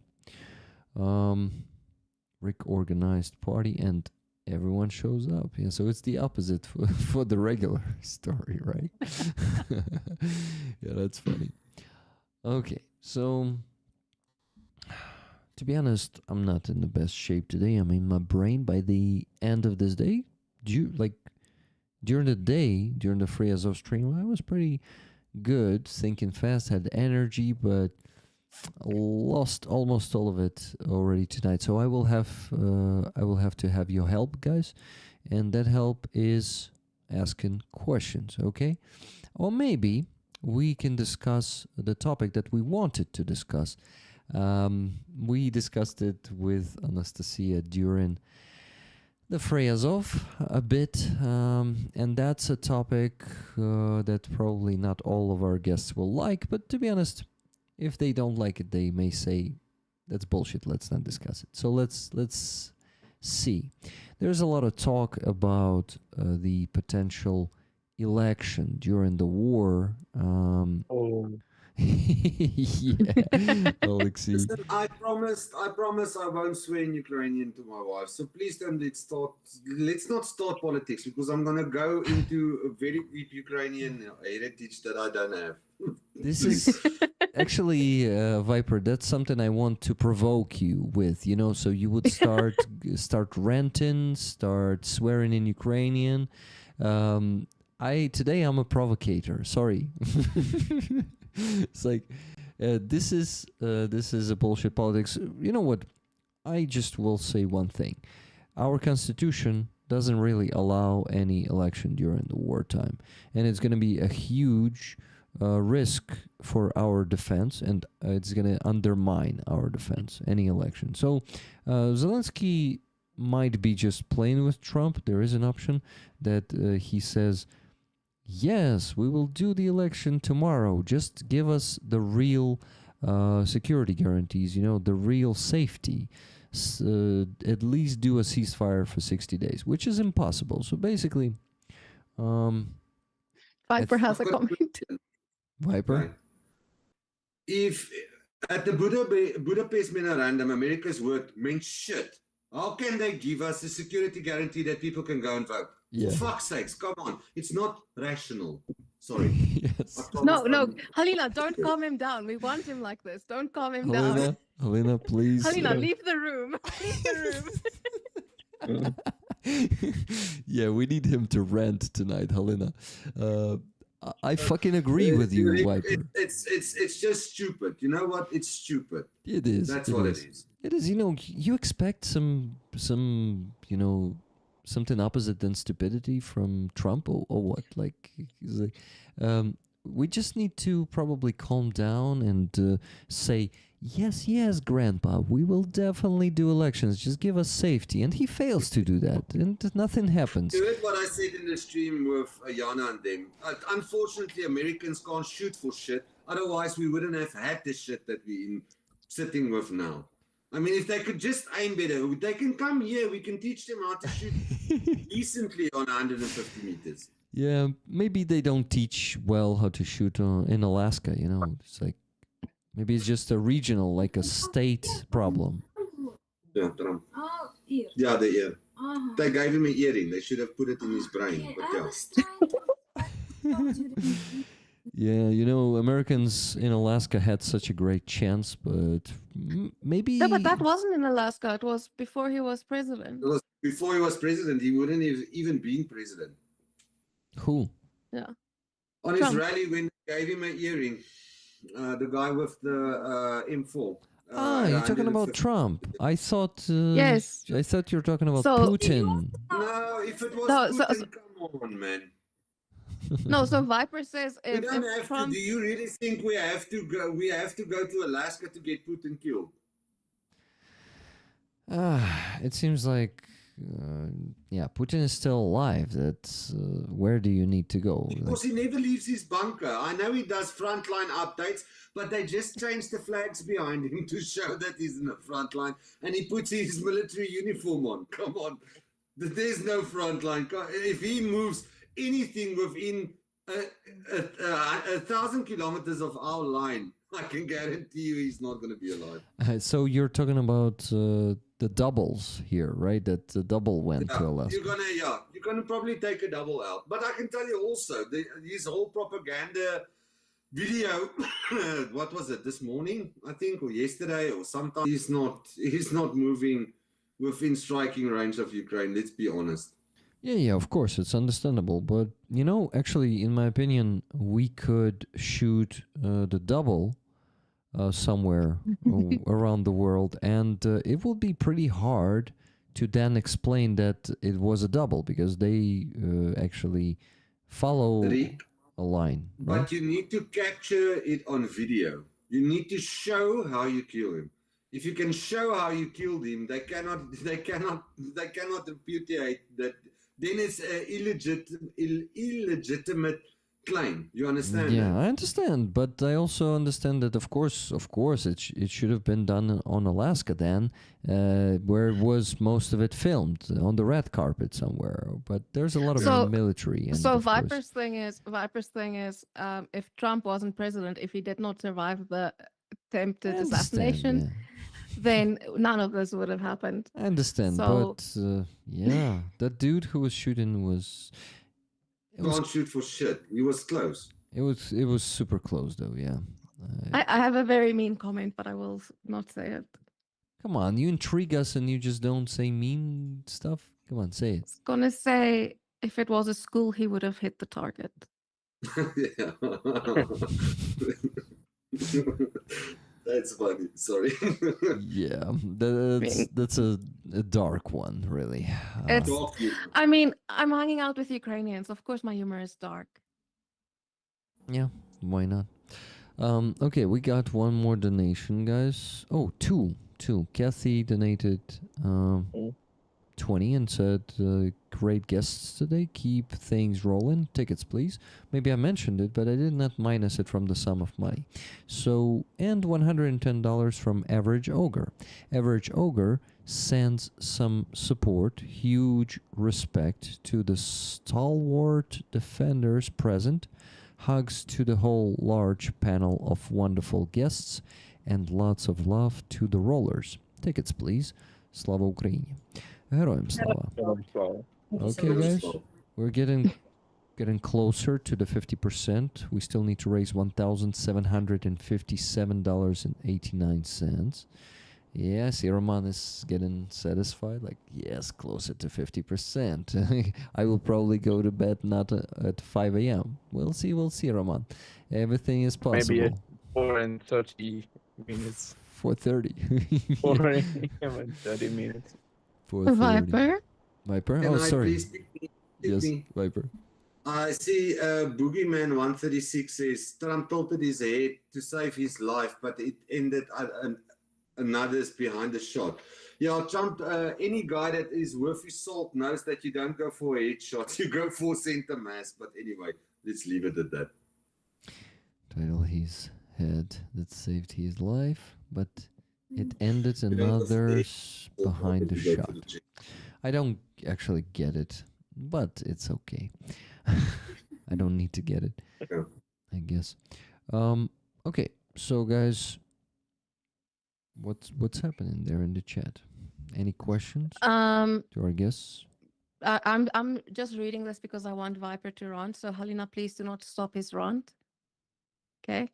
Yeah, please don't stop his rant. I need to pick more political topics. Yes. So Photograph says the Trump-Zelensky press conference is starting soon.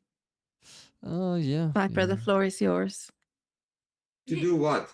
We will see short version in Correct. Greg's experience tomorrow. No, I don't have to. Why wasting our time on that? Yeah, I Yeah. I just don't do that anymore because unless Trump wants to come to the front line and we can show him actually what is it. There's no, yeah, it's waste of energy. It's just bullshit. There's no other word for it. That's it. You are the best for streams. No, I'm not. I'm gonna get angry because Trump makes me angry. Well, okay. We Why do don't have we a rant.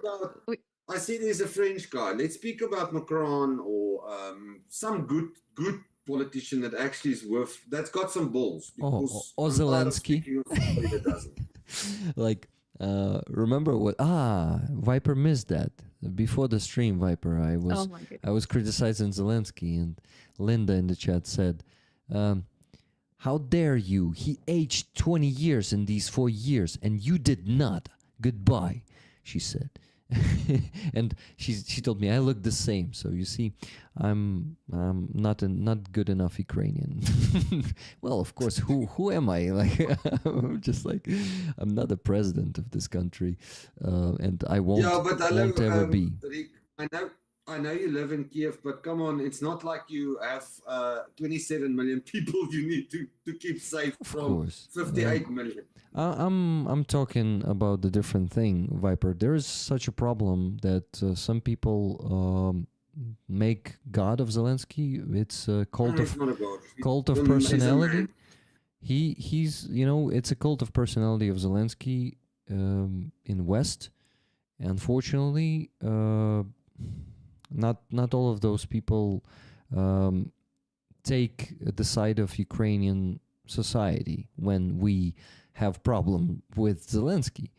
When we criticize him, those people are taking the side of Zelensky, and basically they don't even want to listen to what we have to say, because our criticism is usually based on some actions of our president and his team, So Viper, go on.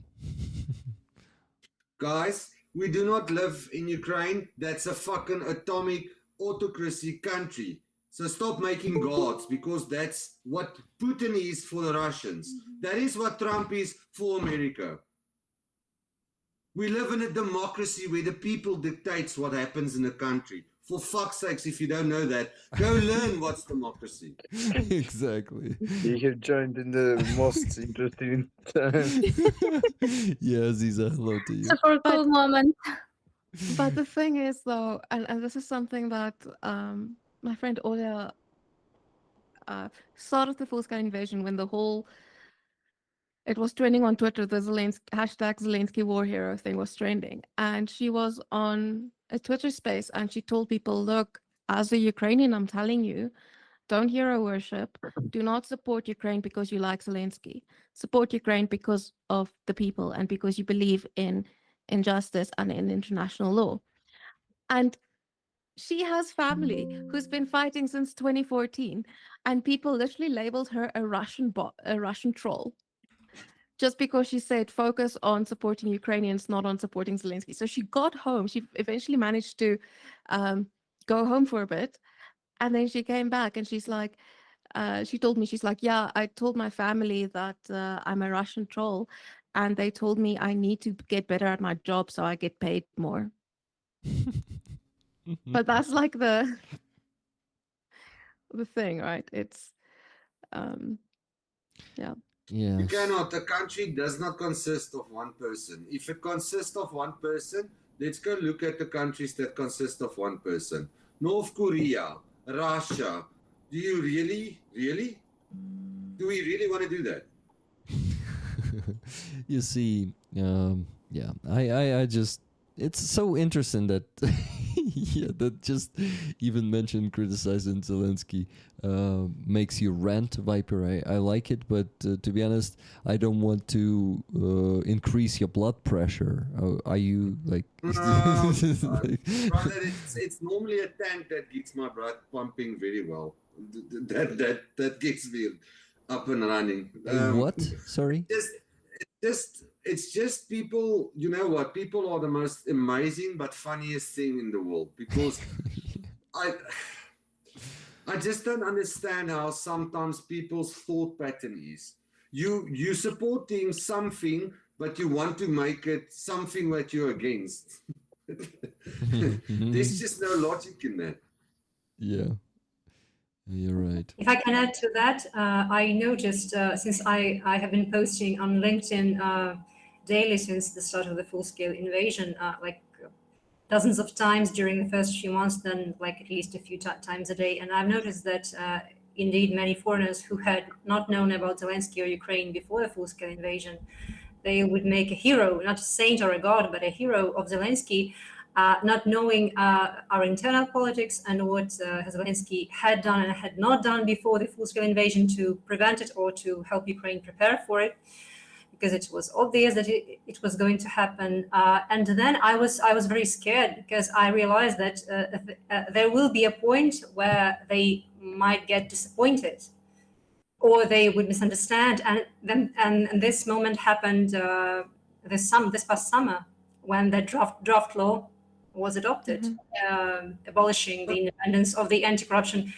institutions. And I would try to explain, and most active Ukraine supporters on LinkedIn would not understand what was happening, and they would doubt my reaction and comments on that situation. And I was kindly and very softly trying to tell them, please listen to me. I've been living here all my life, like my 40 years of my life. So I know the situation here on the ground, and please believe me. And because I gained trust with them during these past 3.5 years, posting about the war. So yeah, they finally got to believe me that this criticism of Zelensky was coming from some real background, and and it's not because we were trying to subvert political situation in Ukraine. Obviously not, and and not because we wanted to protest. That was the last resort in this situation. We had to do this, and so yeah, eventually some of them got disillusioned. But yeah, eventually it helps just explaining to people that please do not make heroes of anyone here. The only heroes are those risking their lives on the front lines. Others just I tend to believe in his good intentions, but he doesn't mean that he's always right, or he knows the situation, or he trusts the right people, or he does always good. So he exceeded my personal expectations as a president, but still, he has a lot of work to do still. And but to understand, Anastasia, you cannot make any god of any human unless you're speaking of Jesus Christ, because he was the perfect human that came down. Not even that one to me. Sorry, I'm an atheist. But you are expecting a human that is fallible, that is gullible, to be perfect. No human in the history of humans have ever been perfect. So come on. Would I say he's a bad president? With the raw cards that's been dealt with him, I won't say that, no. Do I say he's the best president for Ukraine? I hope I live long enough to answer that question in 40 years, hopefully. Guys, but I mean, he's a human, and he will fail, and the people around him will fail, and he will trust people that is not trustworthy, that will fail him. Again, he cannot stand man for people that make corrupt things. It's, again, he put it, it's like me, yeah, having a soldier in the front line commit a war crime. I will report him. He's done a war crime. But it was his choice to do it. He knows the rules. He knows the regulations. I've trained him the right way. But I always say this. Only a fool thinks he can force somebody to do the right thing. Yeah, and I just wanted to... I noticed when you said, is he a good president? And then I thought, who the fuck is the good president? Does a good president exist at all? For the citizens of the country, every president is a politician. And if you're really interested in politics, if you dig down into corruption scandals and, all the schemes that are happening in every damn government, there are no exceptions. It is happening in every country. This is how it is built and made. And so, the concept of a good president, he is a great diplomat. I can completely agree with this, and he's done a great job for Ukraine, bringing just to all the draw support. a direct correlation, if he's a good president or not. The president of the leaders of the free world has been in a corruption scandal for 1.4 billion. He's never paid the flipping people that work for his construction company, and he's now prime suspect of pornography and underage rapist of children. Are you talking so about what do you Orban? want to tell me? He's a good president? If you look at Trump, yeah, he's a schoolboy for sure. Yeah. But I just want to say, on the flip side of It's just that, right? bad presidents and horrible presidents. It's there's no good president, okay? Okay. Yeah, should we let Alexei speak? I just remembered about the existence of this thing because you know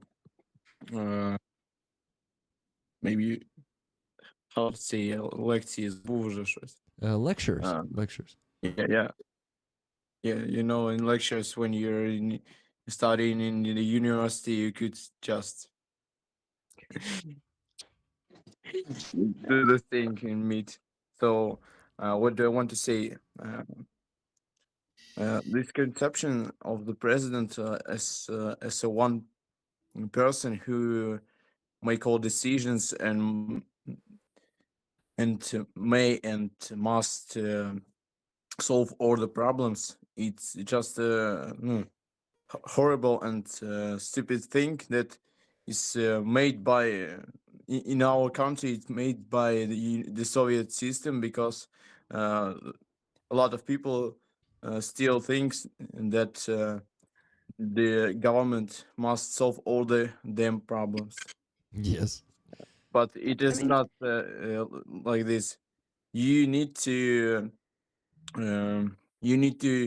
join and just take a part in political life of your country.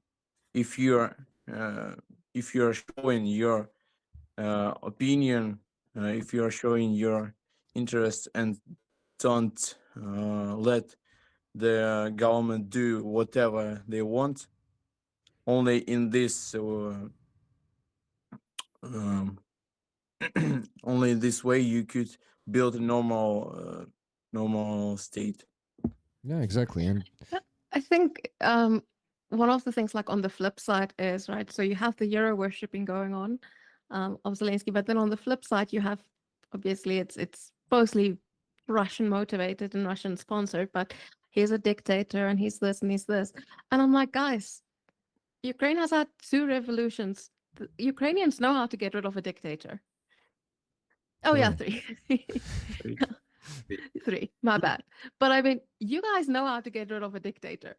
If the dude was a dictator, he would not be there. yeah, Like, people would be camping out in Maidan.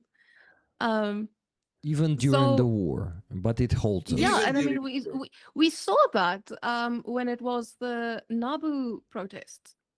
Well, Right? they Nabu and Sapo were just a reason because it is so much stuff that we're already sick of, you know, and it was just a trigger. It was not actually the main reason, and Anastasia was telling that perfectly before. But Yana, please continue. And guys, I will be back in 2 minutes. Okay, thank you. So that's the Okay. one thing. And then the other thing, what you said about like the Soviet government kind of making people believe that the government solves all their problems. I saw someone tweet about this, and I want to hear your opinion on it. So someone said that, and it was a Ukrainian, but I don't remember who, said that because Ukraine is so fertile, like you literally plant anything in the soil and it grows, people are a lot more self-sufficient. So they don't have to rely on the government for something like food, for example. Whereas if you look at Russia, where it's not the same, you have a big part of the country that is literally just a barren ice land, or like barren ice and stuff. They don't have that, so they cannot be as self-reliant. They have to kind of be in their mind, the government needs to provide. Whereas Ukrainians are like, hey, we can take care of ourselves. We know how to grow food. We don't need to be, you know, as reliant on the government. So is that something you think has merit, or was this person just talking? I don't get I don't get fully this sentence. Could you переформувати? Okay. So Yeah. so someone said like one of the big differences between Ukrainian society and Russian society Yeah. is the fact that Ukrainians, the soil is have really good soil, so they can, you know, you guys can grow food and everything, and the Russians do not have that good soil, so they have to rely on the government, and that creates a mindset of they cannot like they have to rely on the government, whereas Ukrainians are like, we can take care of ourselves. to uh, to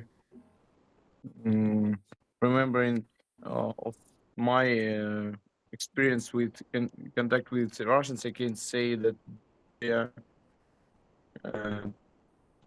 it is problem not in the resources but only in his their minds. Mm. I would also add that If they had enough of resources, if they have enough of everything, they just cannot use it for a normal, because they're more lazy and not so забыл слово. Yeah, Therefore, so other initiative. Ukrainians ask the word and they Initiative. will tell you. Yeah, See- problem that I forget this word in Ukrainian too. uh, Initiative, more initiative. Yeah, Mm. mm, they're not so. like self-reliable and independent. Yep, yep, Yeah. yep. And I think that view that Yana you quoted, that opinion, it's a huge generalization and simplification, Mm. because Russia is vast, yes, but southern and western regions of Russia, they have also a very fertile soil, and that's why Russia is actually number one. I think wheat producer and exporter. It's not Ukraine. So Ukraine is in top 5. Ukraine is top 1 producer and exporter of sunflower oil, for example. But in terms of wheat, for example, and some other types of grain, Russia tops Ukraine because it has just such a huge land and. So yeah, it can produce. But in terms of of history and how Russian nation, or if we even can call it a nation, right, was formed throughout the centuries. So they have had this. They have been serfs or slaves. We can call them slaves, like for much longer than Ukrainians, and it was imposed on Ukrainians by the Russian imperial rule. So it just dates back like centuries into the history, this mindset. And that's why we had this banner during and right after last Maidan, that freedom is our religion, right? So for us Ukrainians, it is like ingrained very deeply that and freedom means responsibility and being able to provide for yourself. Mm. And be independent, and that there is this internal need. Whilst for Russians, it's safer and more understandable, like to be ruled and told what to do and how to do it. It's also a simplification, but I guess to make it short, I would stop here. And also, I can add also, hello everybody, nice to meet you. Alaikum, by the way. I want to add that it was such a project like Green Ukraine, when Ukrainian came to the north of Russia and work with the lands and make these territories full of prosperity, even build same villages like in Ukraine. Also, why they use Ukrainian? Because Ukrainian can work hard, can work good with the land anywhere. Like in Crimea, like Russian, what was the problem? And when Stalin deported Crimean Tatars in Uzbekistan, first Russian came in our homes on our lands, and they could not work with lands at all. So it began like desert in Crimea, and was that is why they understood that without Ukraine they could not manage this. They could not work with the lands, and this is why they like make it part of Ukraine, because Ukraine make it good for life. And also, what I want to say about the grain, about the that Russia is on the top of this business. It's because Russian occupied Ukrainian territories, the most rich territories of Ukraine. Of Russia. It's exactly Krasnodar. These territories that near with Kuban and this land that in general it was Ukrainian territories, and the most rich territories of Russia is Ukrainian territories. So it's also painful for me because they occupied territories of Ukraine, and they also stole our grain now too. And like that is why they, of course, they are on the top of this business, and they do their work good. Anastasia? I'd like to add to that. Yes, I would mostly agree to what Aziza has said, but I would like to mention, because she said, you Aziza said about Kuban, right? So originally, before Ukrainians came to that land in 19th century, and it was Russian imperial policy to move Cossacks and their families to that area. So before that, it used to be a land of indigenous Cherkassian people, Adyghe, and it was a huge genocide. And unfortunately, only officially right now, only Georgia has recognized this genocide by Adyghe people, who's like for Crimean Tatars, for Kremle, Crimea is indigenous land. So same with. So basically, unfortunately, our ancestors, Ukrainians, kind of participated as they were forced to participate partly in this genocide that lasted for almost 100 years. Wow. And there was even a petition that I supported. It wasn't.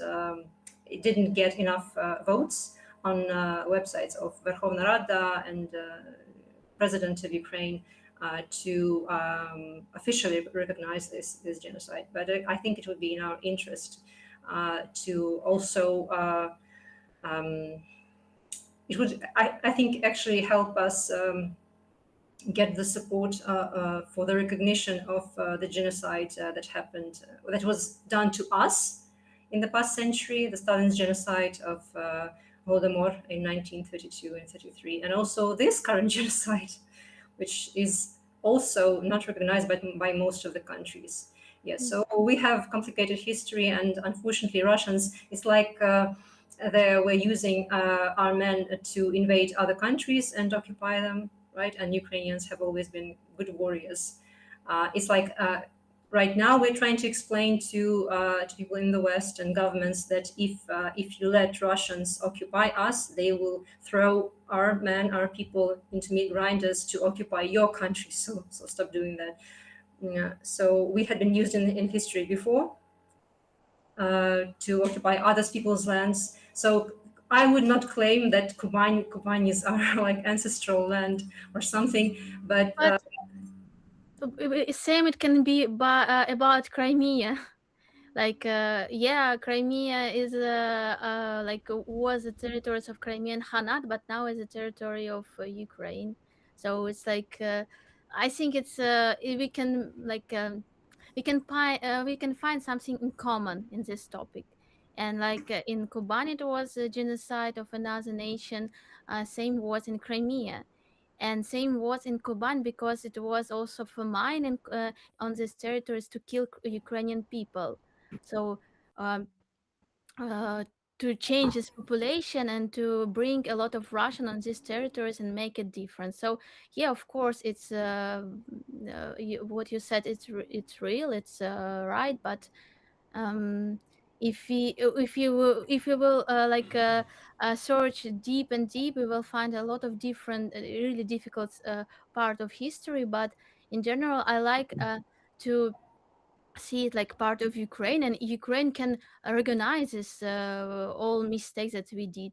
But I cannot find the problems in this, like in Crimea too, because Crimea was also Crimean Khanate. It was Crimean Democratic Republic, and it's began to be part of Ukraine because Russian deported us, because they changed the population and they like delayed us from Crimea. But it's not the problem for Crimean Tatars to be part of Ukraine, to be together and to fight against the Russian Empire, because together we can be stronger. And it was in our history when we could like add we could add these territories to Ukraine too. But Ukrainian on the big material, they they weren't prepared for this. They weren't like they didn't accept this part.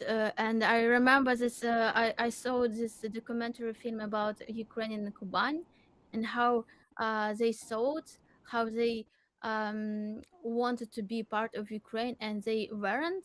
And during this time, of course, it's changed absolutely. And now you can find a lot of Russian people on these territories. But it was like big tragedy for Ukrainian people too.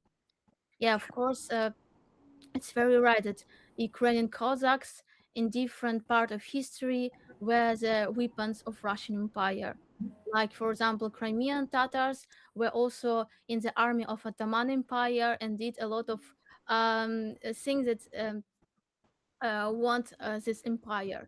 But it was because we have to survive in this like between different civilization, between different empires that have had everything. And it's really, our position was really not so nice, because we, and when we were united with Ukrainian Cossacks, we were most successful in our history. And when we were on different sides, it was always shed. I'm just trying to say that I think that these situations are quite different because so Ukraine recognizes that Crimea is ancestral land of Crimean Tatars. Before the war, I mean before 2014, Crimea has been officially internationally recognized part of Ukraine. Right. So we're trying to get back to international law, and we are recognizing the ancestral rights of the indigenous Crimean Tatar people to this land. And both of us, your people, right, and us Ukrainians, ethnic Ukrainians, we agree that it is best for both of us to be in one state. It is best. I would, if Crimean Tatars, for example, wanted to have an independent country, I would not object to that. But I think we all agree that it is in your interest and your political leadership, Majlis. They all state this very vocally and repeat this that Crimea needs to be part. Yes, it has to have national territorial autonomy, but within the whole integral. Be an integral part of the Ukrainian state, obviously. What I was saying about Kuban is that originally the indigenous people of Kuban were not Ukrainians, but other nation, which had been genocided by Russia, and they still, I think, like you, like your people, have the right to Crimea. So Circassians, Diga, people that have the right to the territories of Kuban and some other lands nearby. And unfortunately, most of them have been either destroyed or assimilated or pushed out of the country. And I think that there are people and organizations in Ukraine who support the disintegration of Russia, the decolonization, and they support the movements of various indigenous peoples inside Russia, including Adiga. And that's why, for example, there was this official decision, basically, I don't remember the title, the proper name for it, adopted by Verkhovna Rada earlier this year, I think in January. And by the way, Rafat Chubarov mentioned it, head of Majlis, that Ukrainian parliament officially recognized this genocide, finally. So this year, we have finally become the second state among the whole 20 countries of the world that recognized this genocide done by Russia to Circassian peoples. So I think that we, as a modern Ukrainian state, we do not need to claim the rights for Kuban, but instead we would need to support the indigenous peoples of that part of Russia and others, Yakuts, Buryats, by the way, and others, Bashkorts, who have active national movements and would like to have their nation states. And basically, Ukraine supporting them would help our common goal, which is disintegration of Russia, and which would prevent future aggressions against Ukraine and other nations. That's the main idea that I was trying to convey. I think it's a. Wait, I'm sorry, Aziza. Okay. I would like to also show you, you and all the others, something I got for my birthday. Ooh, Anastasia, when you get closer to the laptop, the mic is getting super loud. I'm sorry. It's okay. So, Wow. No, it's yes, beautiful. this is a decorative plate. It was made by Rustem Skibin, a famous Crimean Tatar artist in Mayolika style. And you can see there's orniek here all around, but in the center there is Ukrainian trident and Crimean Tatar tarakta, Amazing. and they are intertwined. Oh, now I see the trident.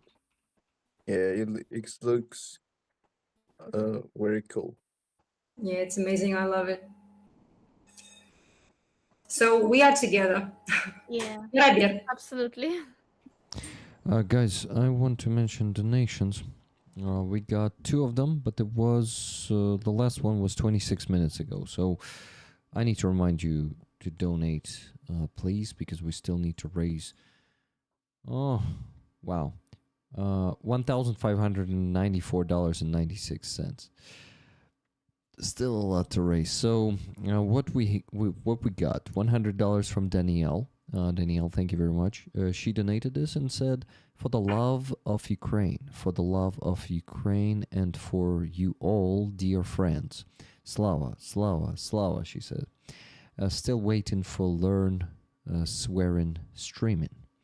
You see, guys. And she says, heh. So basically, Danielle reminded me that I said that someday we're gonna teach rollers swearing in Ukrainian. We may as well start doing it today, but with proper swearing. I know that Roman is using some Ukrainian swearing instead of the Ukrainized Russian swear words. He says трясся a lot, which is an indigenous Ukrainian swearing. So I will put this one in Ukrainian and in English. And I will ask Roman, if he doesn't mind, to explain a bit what does that one mean to you, because no, not really not. Like, you don't want to talk at all, or what? Or just It was not a so bit. interesting conversation, dude.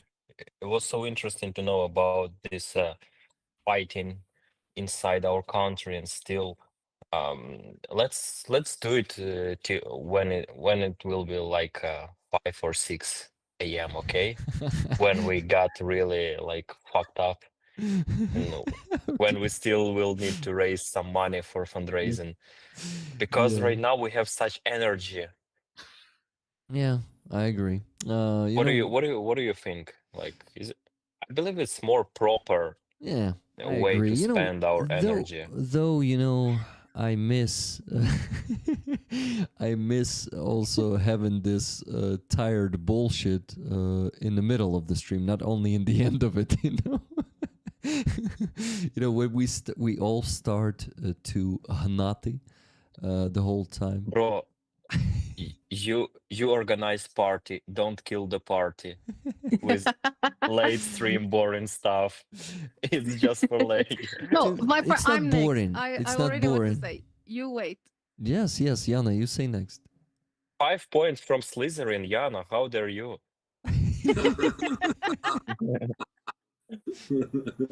I will leave you for a few minutes. Excuse me. Okay. So what I actually wanted to say is, based on the earlier conversation that Anastasia and Aziza were having, I think it's a very difficult thing when you look at like the history of a country and you're like, were we the good guys or are we the bad guys? And then you realize that you're just human. And then you start to deal with the fact that, if we look at if we look at a nation, we're like, okay, but how far does this nation trace back? At what point do we consider someone part of one nation versus another nation? I think that is all like a very nuanced thing. Yeah. Guys. Viper? Viper? Yes. Oh, sorry, Viper. yeah, let's first get rid of the pideras that's trying to take all of it. I think most importantly. And Ukraine is diverse enough to sort out all of these issues. I'm 100% sure. I mean, multiple cultures, multiple backgrounds has been forced together, but can stand together. I mean, even if a foreigner like me comes to fight for the country, it must say a lot about the country. But then I also saw the guys now speaking in the chat. Sorry, if me and Alina look to the right hand side, it's not some porno that's running there or something. We are actually watching the chats. And all I wanted to say to the guys, because again it was spoken about territorial is sticky. There's no stickiness in territorial. It's Ukrainians' ground and it will stay Ukrainians' ground. And whoever decides that we will sign away the land that brothers and sisters of ours has died to defend will have a problem. I can guarantee you that in this country. No land is for sale or can be negotiated by a fucking orange freak in a different country, in a different continent. I love the energy. Fuck all. We have paid blood for every fucking inch of this land that we've lost. And I can tell you, this is the guys that will have to make that decision. And that decision will not be made. Mm-hmm. And now I'm done. Yeah, you're right. And I almost don't talk about any of this so-called peace talks here on my streams for the last month. I briefly mention it sometimes because I think it has no fucking point. It's just blah blah blah. It's just this as you call him, orange freak. He wants to show some kind of process, some kind of great deal, some great negotiations, great results, and he's doing it just to fool everyone. That's what he is doing. Usually he's fooling everyone around him, or trying to fool, because some people are not buying this. So a lot of people are not buying this bullshit. A lot of people, like European leaders, still have to dance around him and say how great he is and how much he's doing for peace, because he has too much power, and they are dependent on his troops, Oh my God, I already call him a Tsar of United States, because I don't think it's United States anymore. It's Trump. It's their No, but king. listen, just if you call him a Tsar, you just took the word Tsar from meaning something to meaning fuck all. So that's like, come on, to all the previous Tsars, just give them at least, they had 2 brain cells. This one has got 0. Come on. Not all of no, there were some really stupid kings before, like Trump, believe me. There were some. But we in the 21st century. We're not that far back that you were. Listen, how it worked then. If you didn't understand it, if you were the firstborn inbreed of the king, you were still the king. There was nobody else that could be chosen. So come on, we're not there anymore. But you know what's the saddest part? Are you sure? They selected him. They chose him. Come on. It's even worse. Yeah. Oh. There's this one. So Halina and Viper will know the donor, right? Yeah. Who's one of the guys in their battalion, and this guy is like super active on Twitter, and it's just absolutely hilarious. And he posted a meme a while ago where it was just like this, everyone looking at this cat, and the cat is just like, what? And he was like, how me and the guys look at the one American in the unit whenever Trump talks. I'm like, someone and another person was like, yeah, but did you vote? Why is this guy in power? Why did you vote? And it was like, dude, I was in the freaking line when he was voted in. Don't blame this on me. Listen, you guys are spoiling my biggest fun in our unit is to pull the shit out of Americans. Come on, it's my favorite pastime. It's my only little spark of Guilty my day is pleasure. telling them what shit. It's your guilty pleasure, right? Or not Yeah, even it's my guilty. pleasure. Not even guilty, just pleasure. Okay, so guys, all this so-called peace talks, I don't even want to waste our breath on it if Like, Rick, if it's sorry. not to make Viper rent, because it was beautiful, Viper. Thank you. When you get this energy, thank you. So guys, please send a donation to Project Konstantin's campaign for this beautiful rent of Viper. This definitely deserves another donation of yours, because you see, Viper also needs a truck, just like our guys, and I don't think it's right to. And thousands of others. Just by the way. Yeah, exactly. Thousands of others. The need of the front is, I would say, at least, I don't know, 10 to 20,000 trucks these days. Yeah, at least. And basically, I don't think. Yeah, I think we need to share, right? If we have another great project like you guys, it won't be cool to not invite you to the stream until you finish your fundraising, because I'm not sure if anyone is doing this bullshit, like just completely focusing on their stuff and not helping others. I'm definitely not doing that. This is why I'm happy to help. And guys, let me be helpful. Please donate to their campaign, because but we already got a few donations from rollers, and they're also already your community members. I like you guys. I like to work with you. And Viper, I like you too. You're not a Project Konstantin member, okay? So we're also mentioning you separately, just like in the name of the stream later, okay?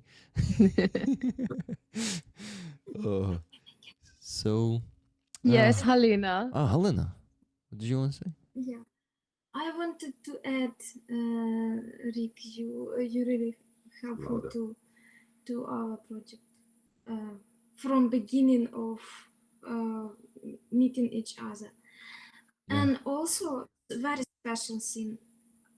It's almost 1.5 years how we do Parents for Starlinks program for keeping accounts for Starlink for 67 Brigade Drone Battalion and their Reconnaissance Brigade Department, Drone Department. And I asked Yana a few days ago, Yana, how is going on? Because she see more than me. And she's like, all our parents are active. I'm like, wow, so it's so long time been, but I know that we started this from this point, from your stream, this program, and a lot of rollers. It's our mostly our Starlink parents are rollers. So again and again, thank you for this initiative, and thank you that you are so loyal to this program, because still we have deep communication with guys. Now we're in one area. Now I can meet our major. As you probably remember, we were meeting Shum, and now Shum is in another brigade, but a person who is responsible for communication in Drone Battalion, BBS. It's Major, and we have in our channel interview with him. It was like 2-3 weeks, 3 weeks I think ago, and you will see that the Drone Battalion is growing to more than 200 people. We were starting from zero. In Project Konstantin came with campaign 22 from beginning of the Drone Battalion, like to support, to be in roots, and still we are there, and still this communication is like our main goal, to build communication inside Drone Battalion. So it's like Starlinks, it's chargers for Starlinks, it's chargers for cars, and monthly paying for accounts. So thank you for this like посвящение. The service for service. Service? Yeah, I just want to add on to Thank you, that. guys. So we have 21 Starlink parents. Wow. And they are split between, let me get this here. So we have 14 full Starlink parents and 7 joint custody parents. Can you guys explain Um, it to okay, so everyone how else it who works- doesn't know this? okay. Yeah. So how it works is the guys basically you commit to paying for the Starlink every month, but we do the finances, so you don't have to do that. You just donate and we do the admin and stuff. And then the soldiers do not have to pay their Starlink. They do not have to pay the subscription for the Starlink because, yes, they can ask the brigade and the battalion to help with it, but it takes a process, and then this one gets destroyed, and then another one needs to get added. So we have this luxury with. Okay, so before I get to the luxury part, full Starlink is you commit to paying $100, and that is Middle price, because when Starlink is bought, for example, in Spain, the account we pay less, but when it's in Kiev, registered in Kiev, it's 120. So we say 100, Yeah. but it's middle. Yeah. Mhm. So then you pay for like one Starlink, but we also we know not everyone has $100. So then you have $51 because it's once again middled out, and it takes into account buy me a coffee's commission and. So then 51 is basically you share a Starlink with someone, but you don't know who you're sharing it with, because we just take all the money together. But the nice thing about this is the guys are able to message us and tell us, hey, this Starlink got destroyed. We need a new one. Can we sign it up? And they are able to get to position immediately. They immediately have that connectivity, which is so, so important. So yeah, I want to say thank you to every single one who is helping with that. It's really, really amazing that we have that. Oh my goodness, you two, what? Just to tell you how the Starlinks are used for this battalion. For every 4 guys that goes on the rotation, they need a Starlink, a fuzzy bot, or any form of charging mechanism that charges the connectivity, and that connectivity gets feed live digitally to the command center so that there can be action taken from artillery, things like that immediately, and command has a picture of the front line. And that's why they get destroyed, and with that is also obviously a generator that can continuously fuel things, logistics like that.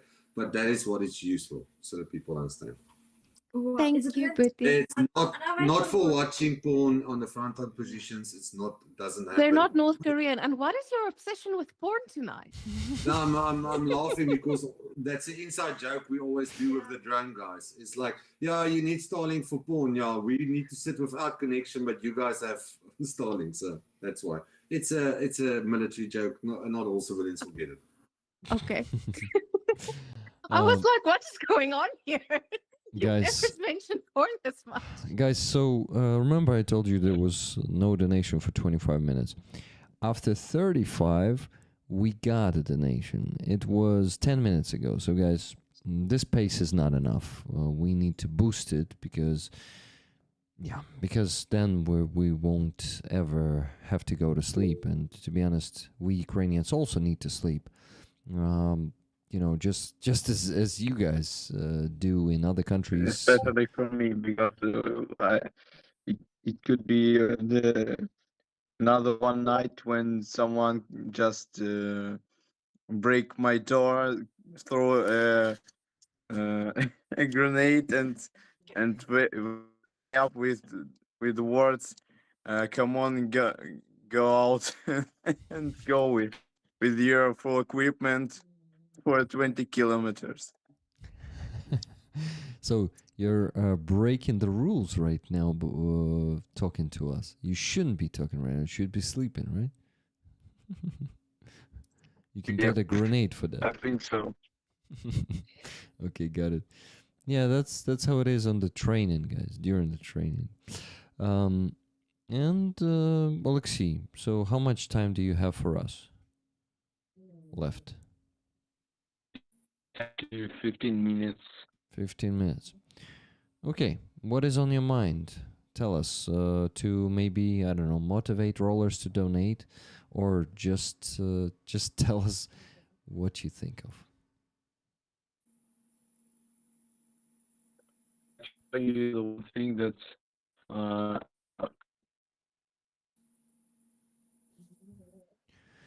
The connection is not the best. it could be the worst. Mm-hmm. Do you hear me? No, we cannot hear you. No. How did I hear that, though? Somehow. Yeah, I had the same. Okay. You're interrupting. You're Yeah, interrupting. I see there are some problems with Mhm. connection. It's okay. It seems better now. Seems better. Okay. Well, as I said, I just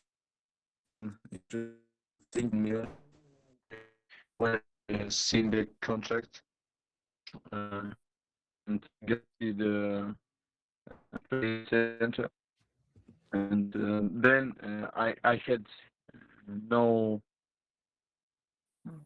uh, no way to use my phone, so I have an info isolation for 2 months approximately.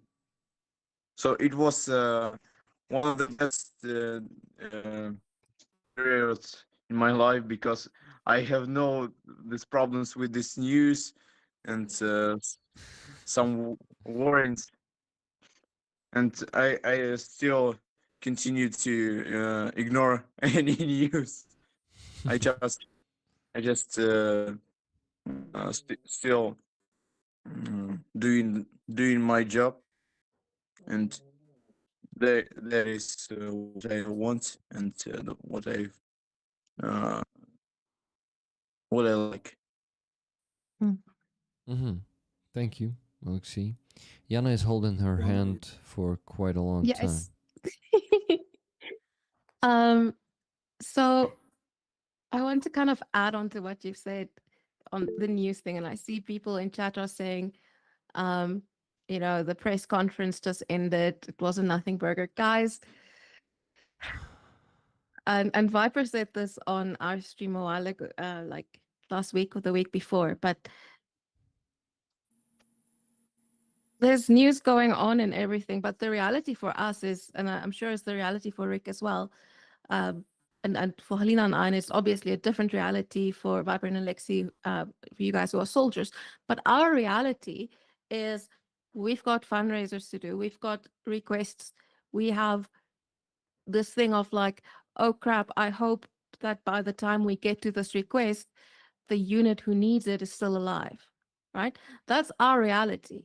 Nothing Trump says has an impact on that.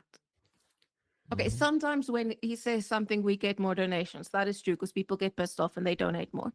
But the reality is none of that makes a difference because the people who are deciding it are the guys sitting here. It's Viper and Alexei and the people who are actually fighting. No amount of you cannot negotiate with Russia. In fact, okay, the only entity capable of negotiating with Russia is the armed forces of Ukraine. That's it. Okay? Because that's the only language they understand. And everything else is just a distraction. And it's weird and annoying to see the media focus on this freaking peace conference, whatever the hell number, whatever. When last night Halina's, the place where she used to live in Odessa, got hit. On Friday, a fucking Kinjal 69 missile was used on Uman, and it hits residential buildings.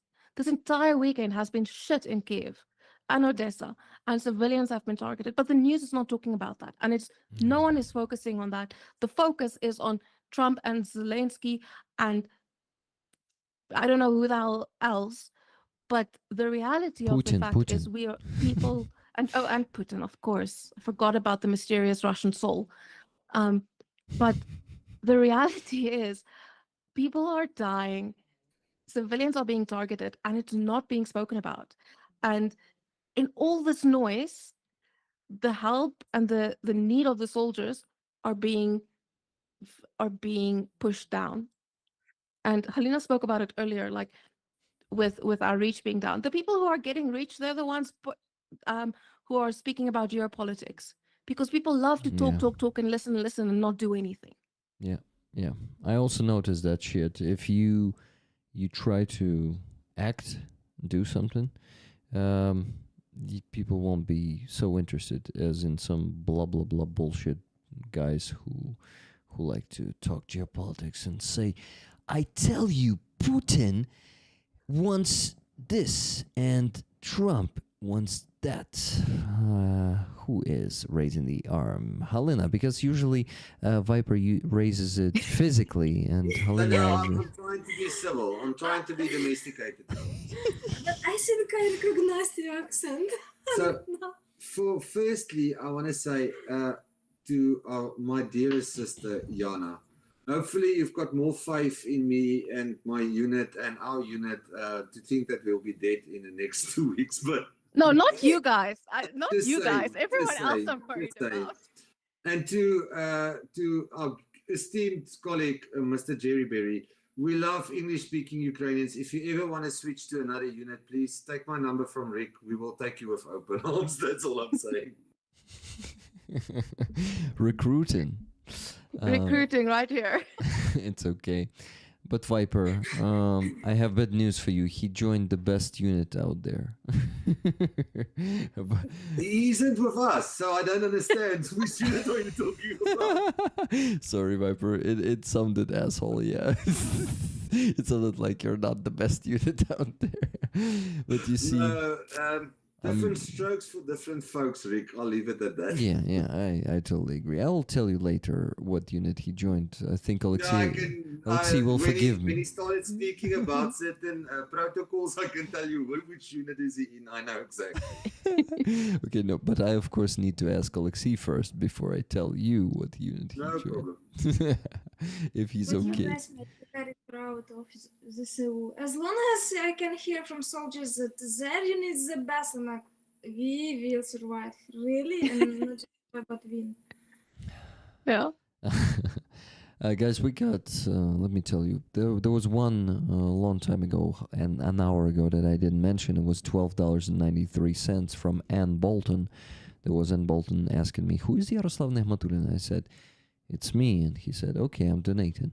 So, yeah, he donated that. Then Martin Bissick donated $20 19 minutes ago to keep donations flowing, he said. Thank you very much, Martin. Thank you once again, Mr. Bolton.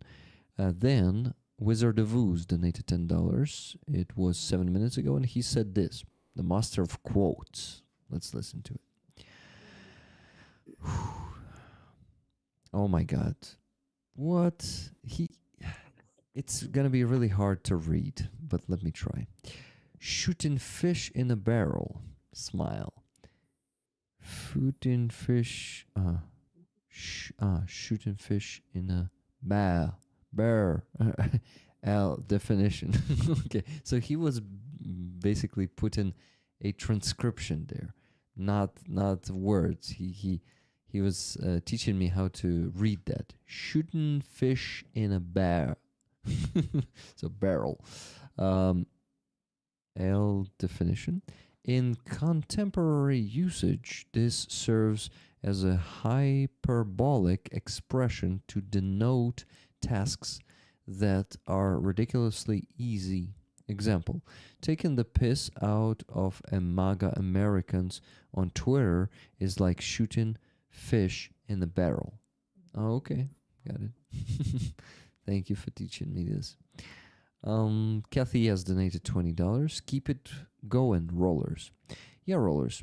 Tonight seems like the night where we raise funds. For a long time, Yeah. It's the night where we raise funds. Like, well done, Rick. No. I Are did you not sure that finish. it's just Oh. the morning? Sorry, Alexei. Connection. Are you Is- sure that it is night, not the morning? Not morning yet. It's middle of the night right now. But I did not finish my sentence. I actually finished Oh, it, but you did sorry. not hear it. I said tonight's the night when we raise funds very slowly and go to bed very late. Yeah, that means. I mean, that seems so. But who knows? Who knows? Maybe a miracle happens. A miracle is called $1,000 donation or something. But Viper, you were raising the hand. I can always try the approach of, I know where you guys live. I can come and visit you. You better fucking pay up. We can try that one if you want. Yeah. Remember last year we were pulling the knives out to motivate people to donate. It doesn't work these days. We I try. do want to say, actually, talking about weapons, there is a raffle going on with PK. Yeah, Budlaska. Hey guys. So it is a lot of money. It is $500 for a ticket. Ooh. But it is a signed RPG 22 tube. So, and it's signed by Viper Sky. There you can see it's in front of. No, you need to go down. There we go. Okay, Viper, do the introduction, please. Okay, so that everybody sees it's empty, I'm not sending an RPG 22 to anybody. It's not happening. Unless you want to shoot Trump with it, I might send it to you. US for you, a full one. What's nice about this is originally signed by the original guys that started the unit with us in 422. And I can tell you that on this tube, there's 2 signatures of brothers that we've lost. And this tube has always hanged in my room for the last 2 years. Reason why we are raffling it is because obviously we need trucks.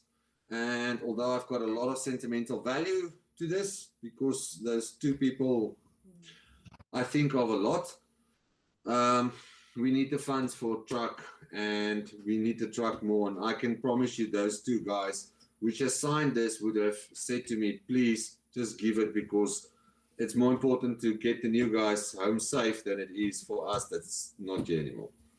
So that's why we're raffling it. And it's a plastic tube. It's something that I can ship. There's nothing in it. There's no explosive. It's been cleared. So it's literally, it's as good as I put a painting of somebody in this and I say it's a canvas. It's pretty much what it is. It's a plastic tube. It's a cool item. And can you, Viper, can you explain why vehicles are important? Because obviously it gets you from point A to point B, but from a perspective of the impact it has on protecting you guys, can you talk about that? So I can tell you that if we don't have a vehicle available, my guys will have to rotate with the current scenario, probably close to 28 kilometers.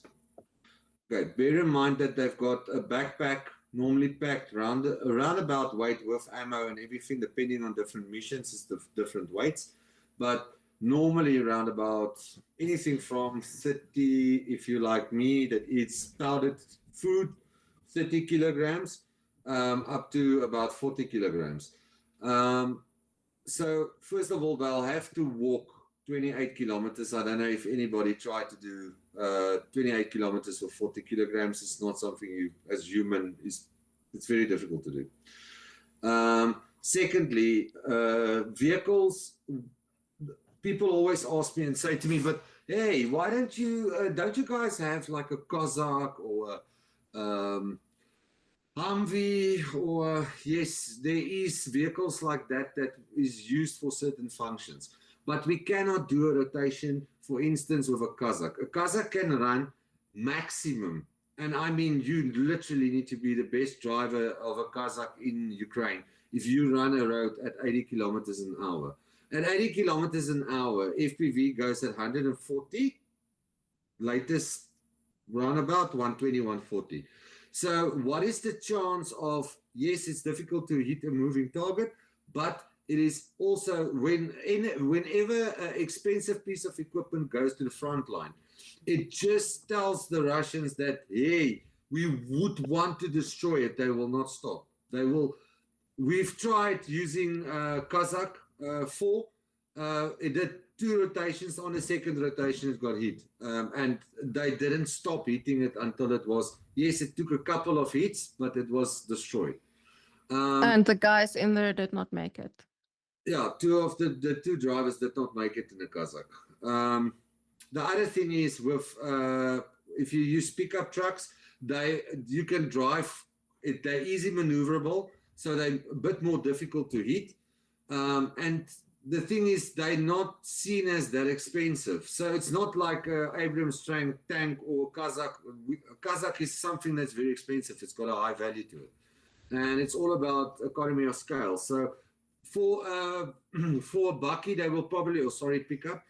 For Americans viewers, they will probably spend 2 or 3 FPVs if they don't hit it. Okay, it's not the end of the world. But I can tell you now, for expensive Lots equipment always like have today and 100 or vehicles yet 400 or shocking. $500,000, they will go to town with what they've got to hit it. Yeah.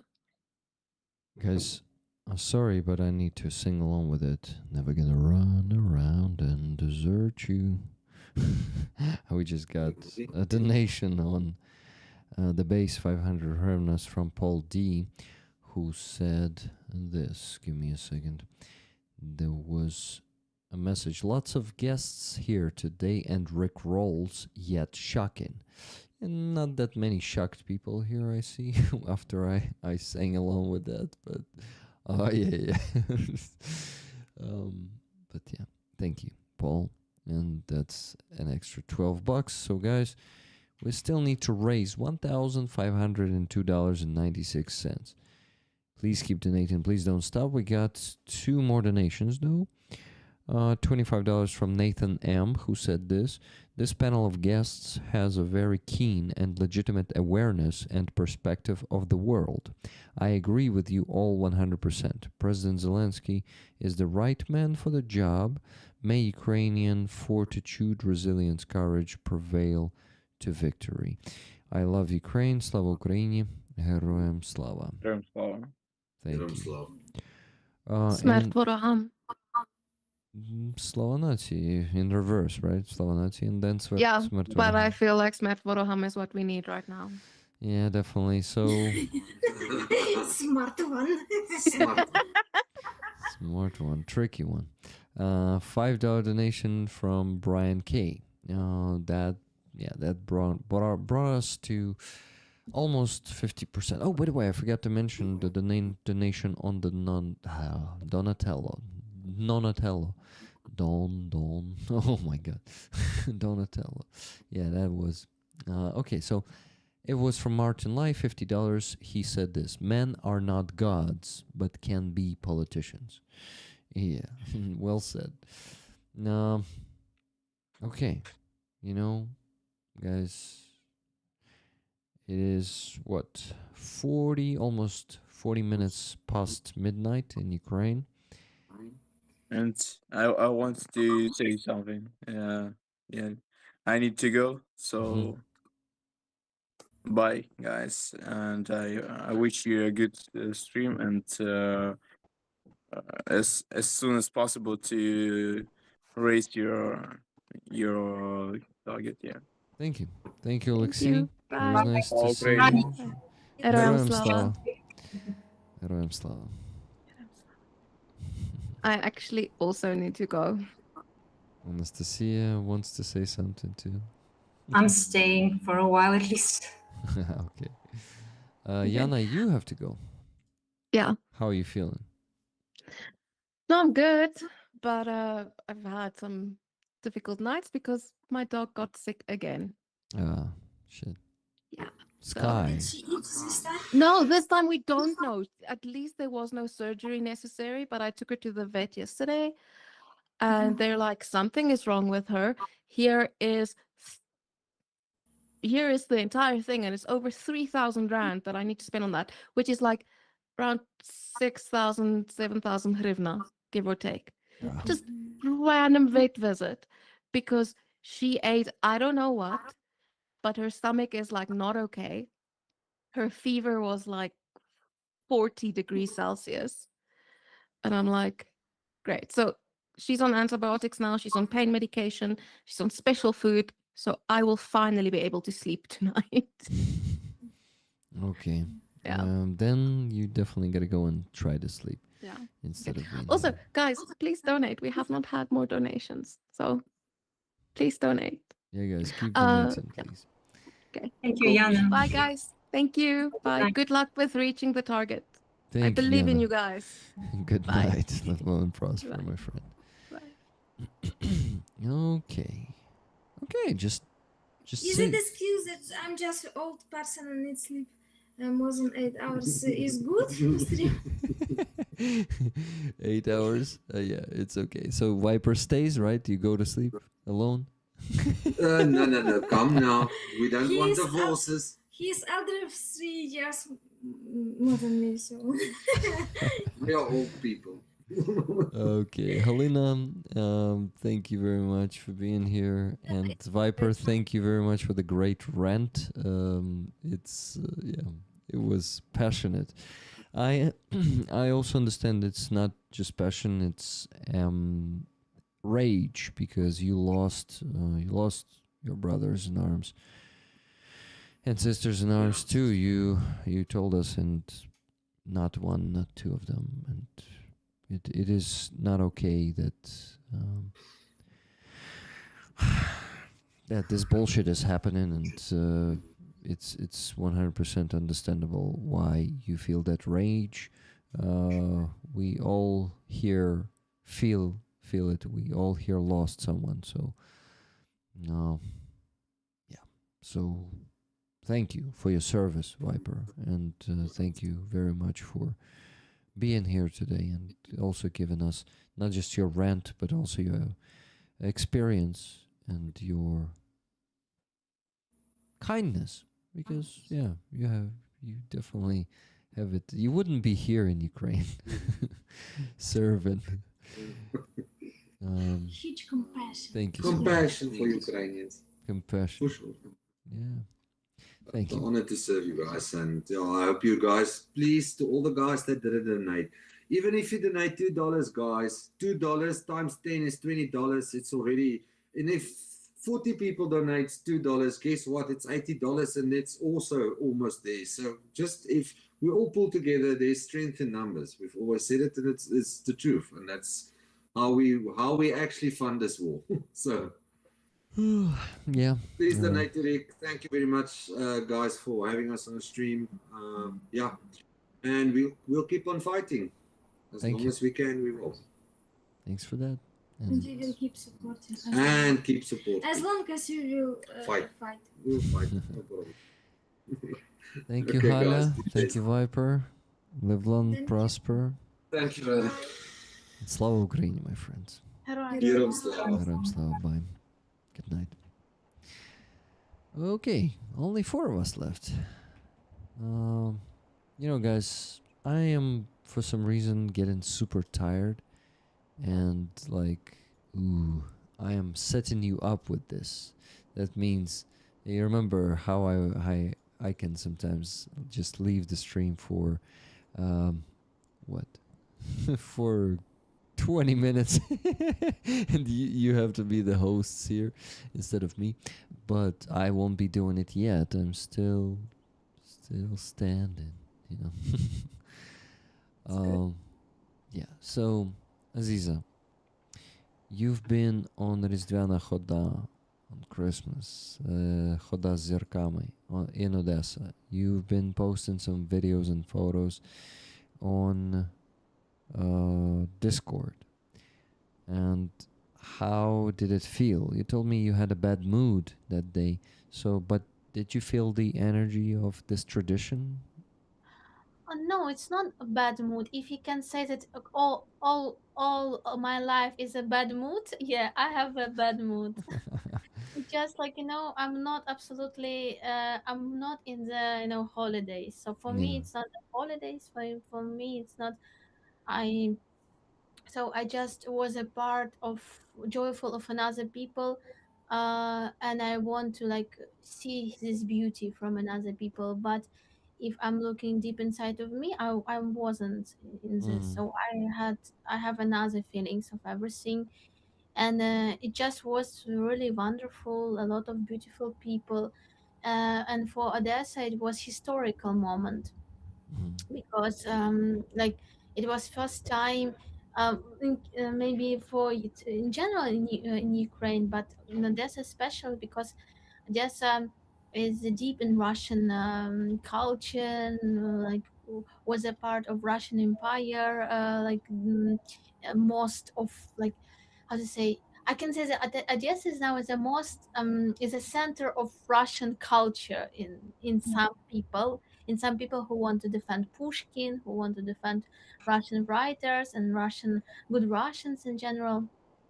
So it was really historical. It was very stylish. It was with different colors, with different images of the people, young people, old people.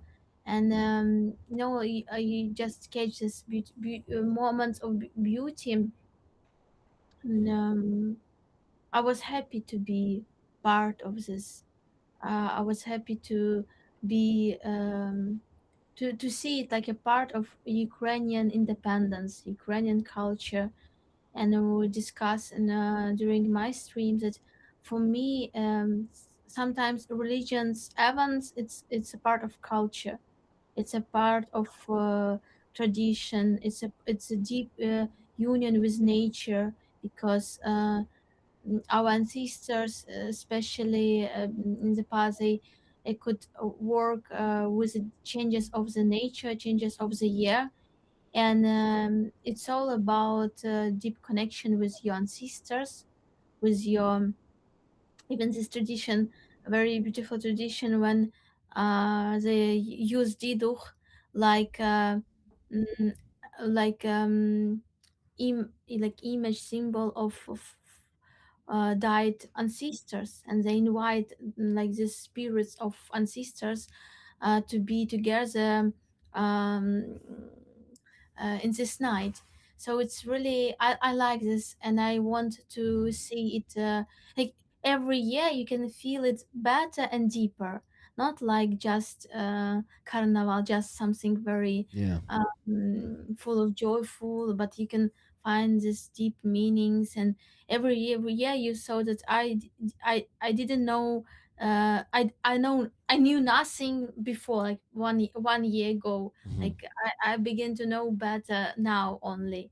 And I Same. hope Same. in the next year I will say same thing, that I was so stupid how I yeah. So it's what good. It was good organized, because they said to people, if you hear the alarm, you have to follow the people with types with so they can show you how you can hide yourself. So please be careful. And it was really full of care to the people, care for their lives. And it was amazing. I like it. It was even too quickly for me. And I was afraid that maybe it would be a lot of Russian attacks, and maybe we could not do it. Like maybe we just will sitting somewhere in the shelter, and it will be hard to do it. But it was we were lucky that it it it, it was very silent day, like in general day. So um yeah, and it was very nice weather with the sun. very cold, but with the sun and with a lot of volunteers, activists, and um, also is it was a lot of music band horse, so a lot of like ensembles that are singing the songs from Mhm. different schools, universities.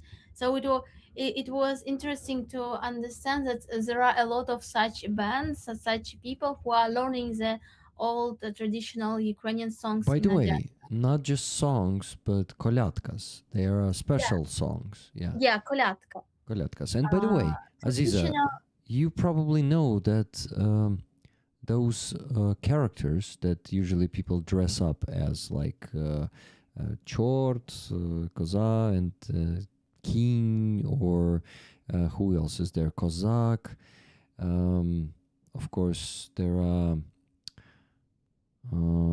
characters of Vertep, but also like all characters in general, they represented the dead ancestors. So basically, dead like it's dead ancestors who are coming to your home and wishing you all, and you gotta give them money, you gotta feed them to actually have their how do you call this?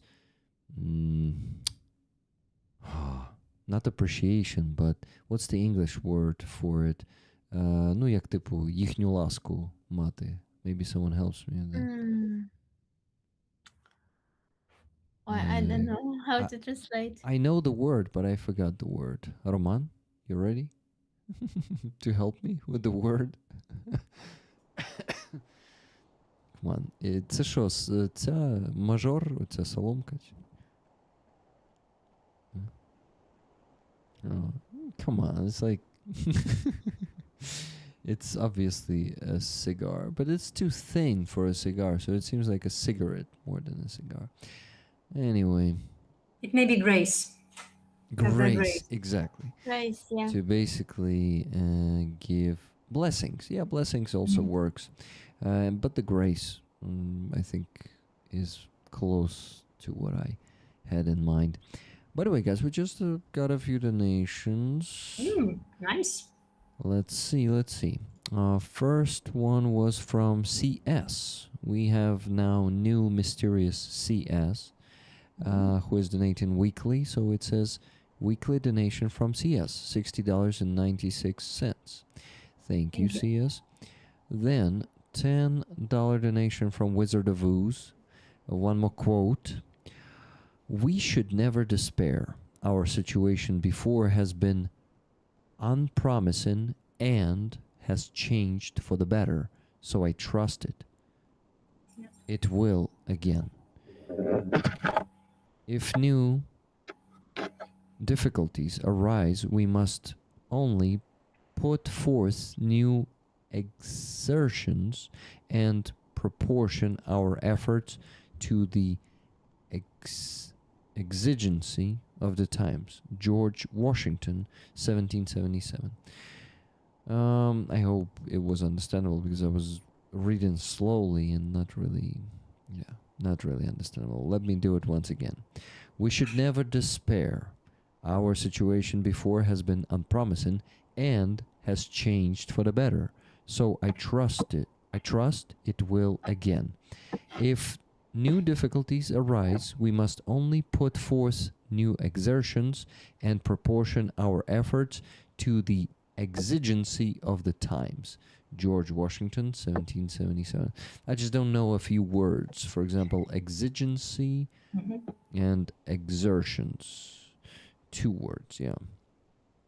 But thank you for the quote. It is well said by George Washington in 1777. Wow, that was a long time ago.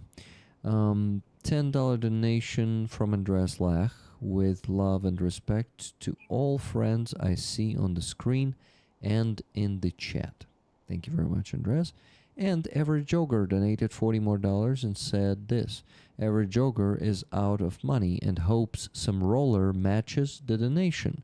Guys, please match the Average Joker, who basically matched the Canes, who asked to to match them with $40. Maybe he did it even without knowing it, but anyway, Please match them because we still need to raise -10 and -40. 1,382, but we crossed the 50%, and that's a good sign. It's something to celebrate, definitely. Damn it, Roman, it's so much smoke around. Maybe you stop smoking now. Like it's like I cannot even see you. Where the hell are you? You know, eating your cigarette is a good idea. Thank you. Okay. So guys, $1,382 left to raise. Keep donating. I need to go to the bathroom once again and refill my water. No. It's like, okay, I needed to say refill my bottle, right? Go to the bathroom again and refill my bottle. Because, I keep listening to the interviews with Russian prisoners of war. And they keep drinking their urine because they don't have any proper water supply. So a lot of them have to do that. But unfortunately, I guess some of our soldiers also have to do that sometimes.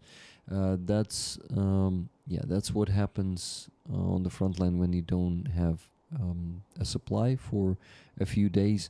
I hope...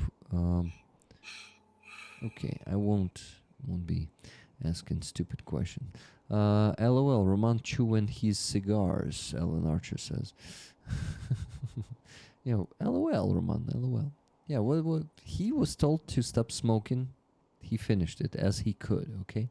So, why play?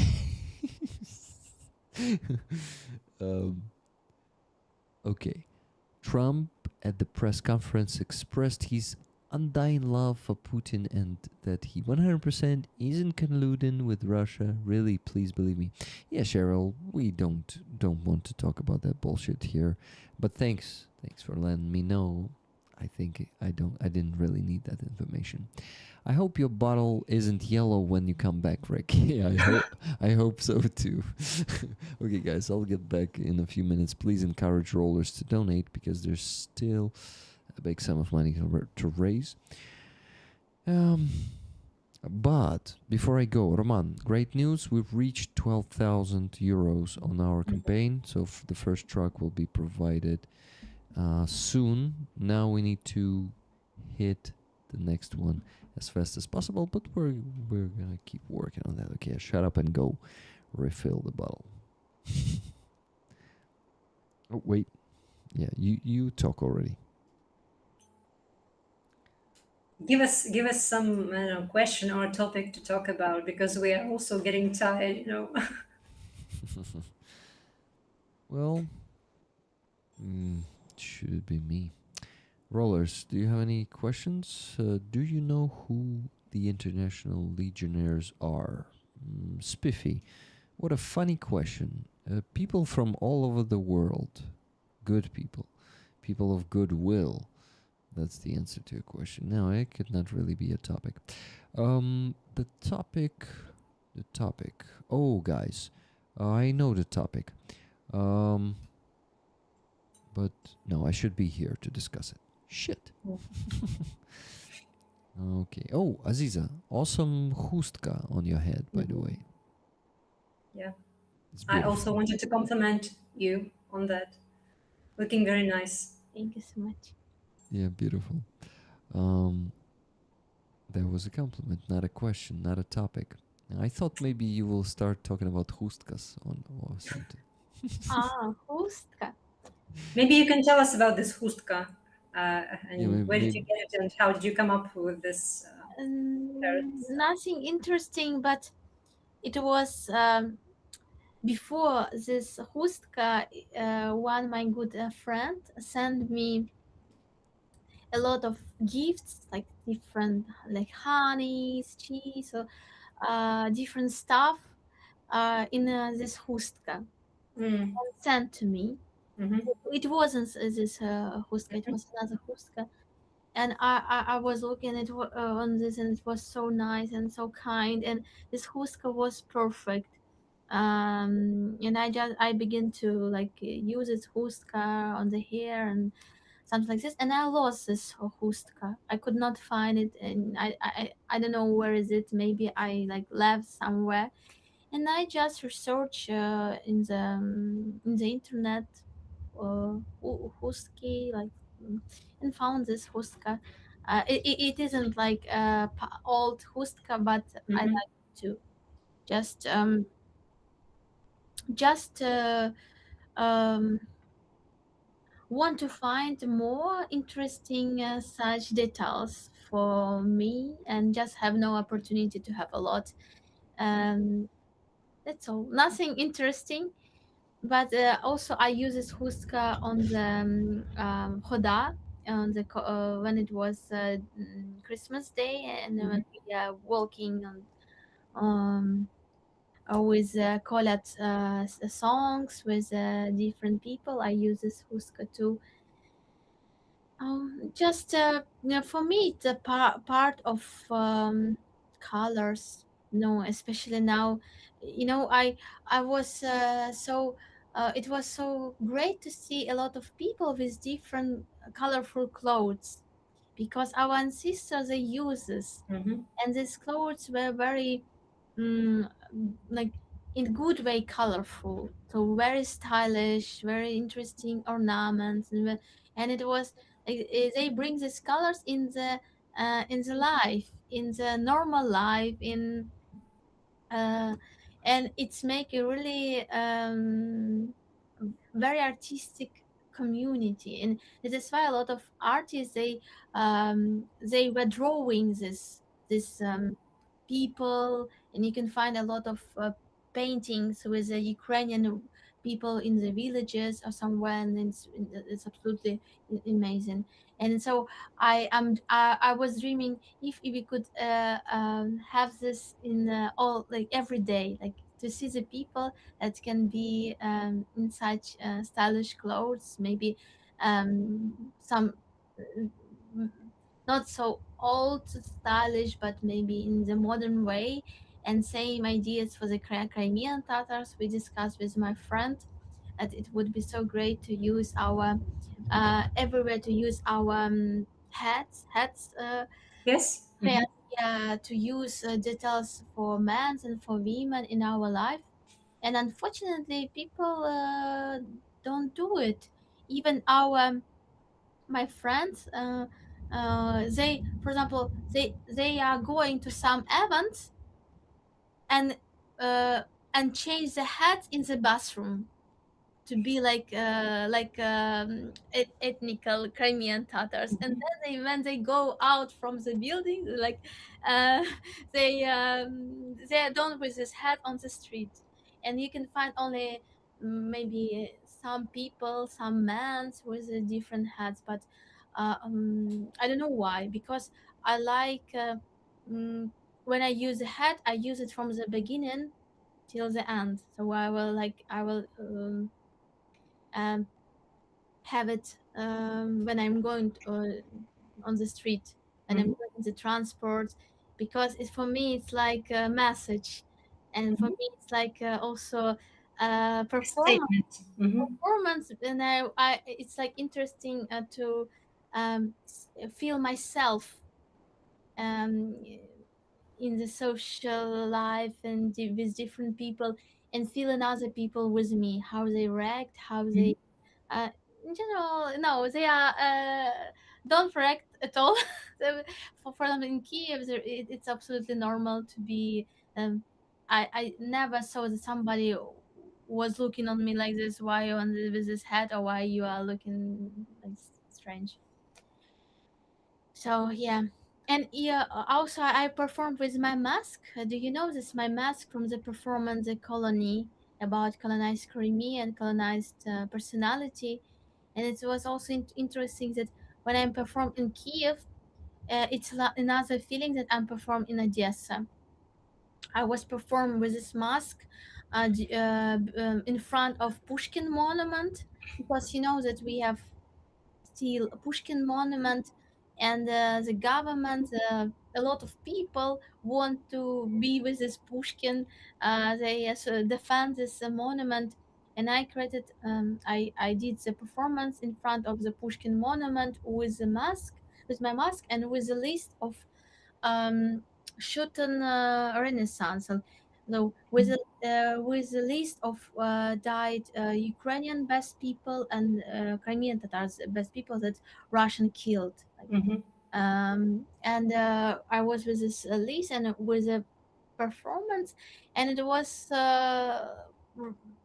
reaction was really reactions were really awful. So where they it was very not uncomfortable to do it. uh, it was a lot of some reaction, like you are crazy, or you have not to do at home, why you are here, um, or another stuff, or you are not from Odessa, probably because you are not like Pushkin, or it was a lot of very awful comments.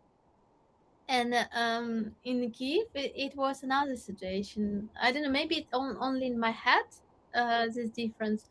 But in Kiev, you can find more, even reaction more kind, even than in it was in Keln. I did this in Keln too. I performed with a mask in Keln in front of cathedral, in front of. Mhm. Um, it was normal, but most in different direction, like Mhm. and in Kiev it was very kind, great, and in Odessa still it's interesting to live in Odessa because of this, because it's not kind place for you if you want to see changes. If Mhm. if you want to be not silent, if you want to say what you think, if you want to uh, not be tolerant to another thoughts, because it's always we have to be tolerant to this lovers of Pushkin, of Russian language, because we are kind nation, just something like this. Not now. Not Yeah, now. and if you want to say something like I don't want it you I don't want to see it in my I don't want, for example, we saw today the post of Poshla Molly. Did you know this band? No. Oh, I think I've heard the name, but I haven't heard the music. So Poshla Molly, probably they are from Odessa. They create the song or the music in Russian language, and they were very very popular in Russia. Maybe they live in Russia, I don't know, but they are originally, I think, they best from Odessa, and they will do probably in 1 month they will do, not they but the audience of them will do the festival of Poshla Moli in Odessa in Russian language, and they also post they make the post in Russian language, and we collect them signatures of for the moratory. Did you know about this law about moratory against the all Russian content, Russian events in Ukraine or in different cities? So we wanted they will like sign this moratory against this. So such bands like Poshla Molly or another bands or another like influencers, they could not do such events in Russian language, make the concert in Russian language.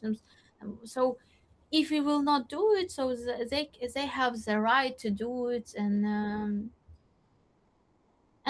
yeah, but it's for me it's like and they also in this post they write about we want to create atmosphere that we had in 2021. So they want to come back to this beautiful energy that they had before the full-scale war, and that is why they created this festival of Poshla Moli. And so in Odessa, you are always like you always in such Challenging environment, right? yeah, you So have you need to face and always react on this. If because if you will not react, it will continue like this. Nobody will change this. So yeah. well, I met one active woman from Odessa in 2018 when I was traveling abroad, and she said that back in 2014 during the Maidan, there were quite a few people in Odessa, not just Terlenko, who prevented the Russians from creating this Odessa People's Republic. Mhm. They went into the streets and shown back then that there were quite a lot of residents of Odessa who are, regardless of the language they spoke, they were Ukrainian patriots. So maybe now they're not as vocal or active as before, because I guess what you have experienced is either no reaction or negative reaction, right? So it's always a small minority that is so negative and showing this reaction to you, but the majority, I suppose, would rather agree with your position. There are a difference between understanding that we are against Russia, for example, we are against Putin, we are against the Russian Republic in Odessa, and there are its majority of Odessan people. They are for Ukraine, absolutely. Mhm. It's Ukrainian city. It's but there are the difference between that we are Ukrainian, but we want to speak in Russian. We want to listen Russian music. We want to support Russian singers, influencer because they're against the Putin. Because we are brothers. Because so there are a lot of different levels of understanding this war. And why for me it's danger because if the children, if the next generation are continuing to speak in Russia, it's for me it's a danger because it means that this war will be always. So even we will change, if we will win this war, it will be for next generation new wars, new fighting against Russian. And for me it's painful because I don't want that next generation will have this. I don't want that next generations that have good that are really understand this time, they're speaking in Ukrainian, they change, they will live together with such people who are deep, like um, who have absolutely another vision. And I want to change this, and um, we want to change this. But in general, Odessa is Ukrainian city, and people are against Putin 100%, and they are very angry because of Russian shellings. Oh, Anastasia left. I hope everything is okay. So I like this part of Odessa that even in this time of the shellings, they were very energetic. They were like they help each other. For example, when it wasn't we haven't the electricity, the people cook together, help each other. So it was they weren't like this pessimistic people who said let's sign the peaceful agreement with Putin. No, they absolutely not like this. They are fuck you Putin. We will continue to fight, and we are against the Putin, and we are against this Russia, but you have another direction about the culture, about the Pushkin, about um Yeah, I yeah, understand. There are various groups in Ukrainian society with different level of understanding of the need to like sever all the ties with the Russians, yeah, including the culture, at least for this period of time. yeah, So like Jews wouldn't listen to Wagner operas, I think even now, yeah. because culture matters, language matters, and imperial symbols obviously or should be obviously meaningful as well. And yeah, it's unfortunate. And it was interesting moment when I did this performance in front of Pushkin monument. I had this list, like two banners with the names of Crimean Tatars and Ukrainian people, and I wanted to leave here, like in front of the Pushkin monument, just for the reason that people can watch this, people can read this, and after even when I will left, they could it can work with them more. And I just want we want to leave it. I wanted to leave it with my friend photographer, and in this moment, person he was even maybe soldiers from Национальная гвардия came from this building, government building. Maybe he defend like he was like came to me and said, "Please take it with you. It wasn't here before you came. Please take it."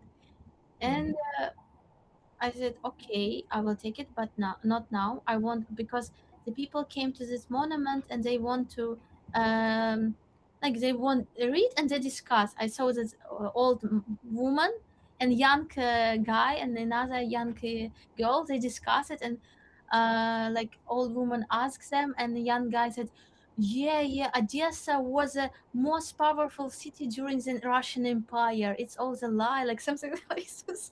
It's a young man said it, and it was really interesting to like to watch this and not don't disturb them. And I think, okay, I will take it, but later. He said, when? I want it immediately that you will take it with you. I said, I don't. And when somebody take me, said to me like, do it right now. I don't want to do it. Like, I don't want to do it. And he just came to this banner, like scroll it, take it with him, and go inside of this building. You know this white building in front of the this monument. My friend photographer, she screamed to him, said, you don't respect Crimean Tatars. You don't respect what are you doing?" She was probably too emotional, but he like обернувся, як це сказати англійською. Turned around. Він такий, how you connect Crimean Tatars with Pushkin? You could have told them that Odessa used to be Haji Bey actually before it was founded by Catherine, which it was not obviously.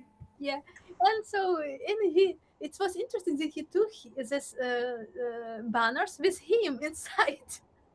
Oh. I don't know what he should do with this list. Maybe reading. So he actually stole your stuff.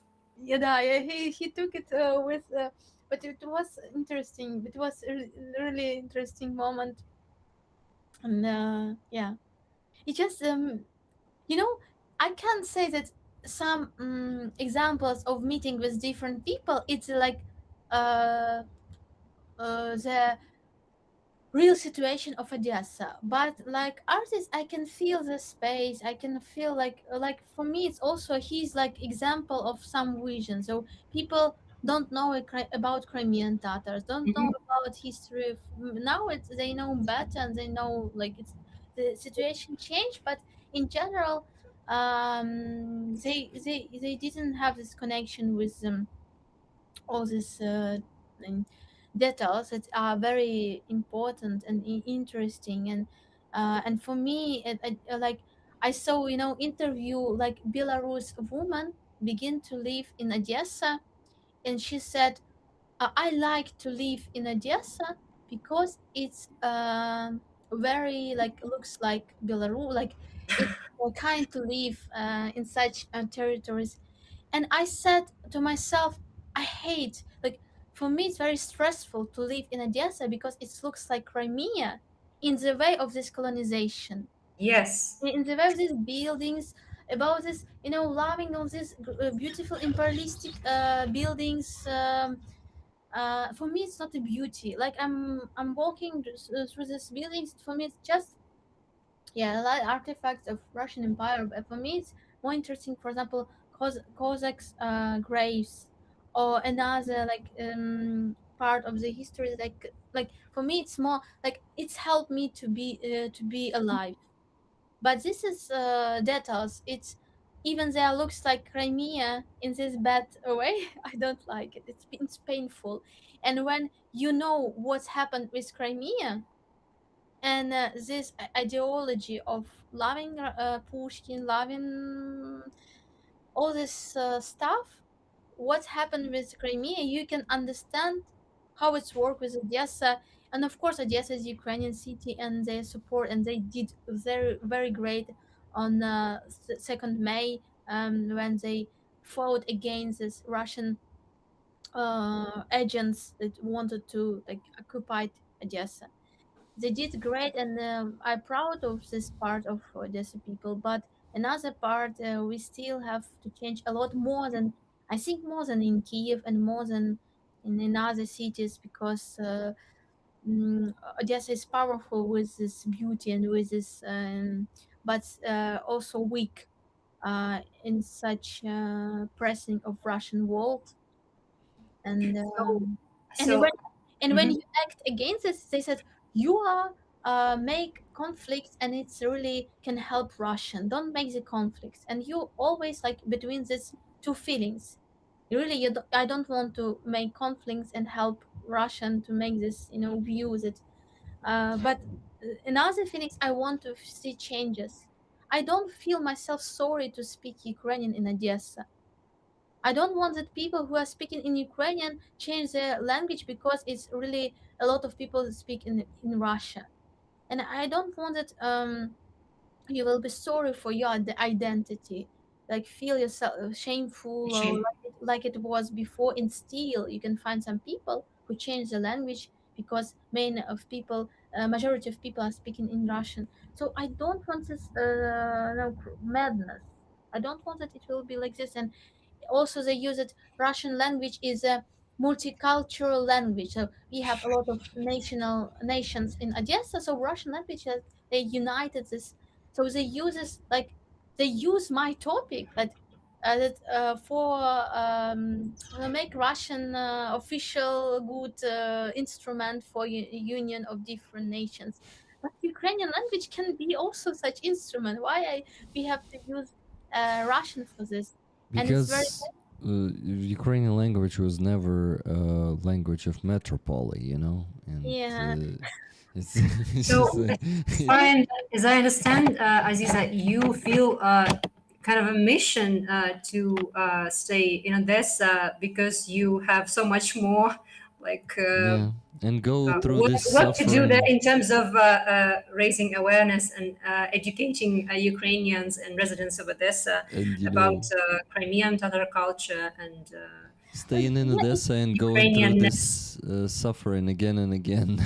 It's just one part of decentralization, like we have to change also different parts of Ukraine, but it's not like my mission. It's just I'm here, and I will do my work here too. Like I like it just parallel understanding. So when I will go in another city, I will do maybe same work with difference in another city. But really I understand that it's really not suddenly I'm in Odessa, because it's very connected with Crimea, and it's very we have to work more here. And even, for example, in Kherson, like in Kharkiv, I wanted to live in Kharkiv because I want to support my people in Kharkiv, my friends in Kharkiv. But even Kharkiv is more change more. So they are different in Odessa people. When I visited Kharkiv, it's absolutely another feelings.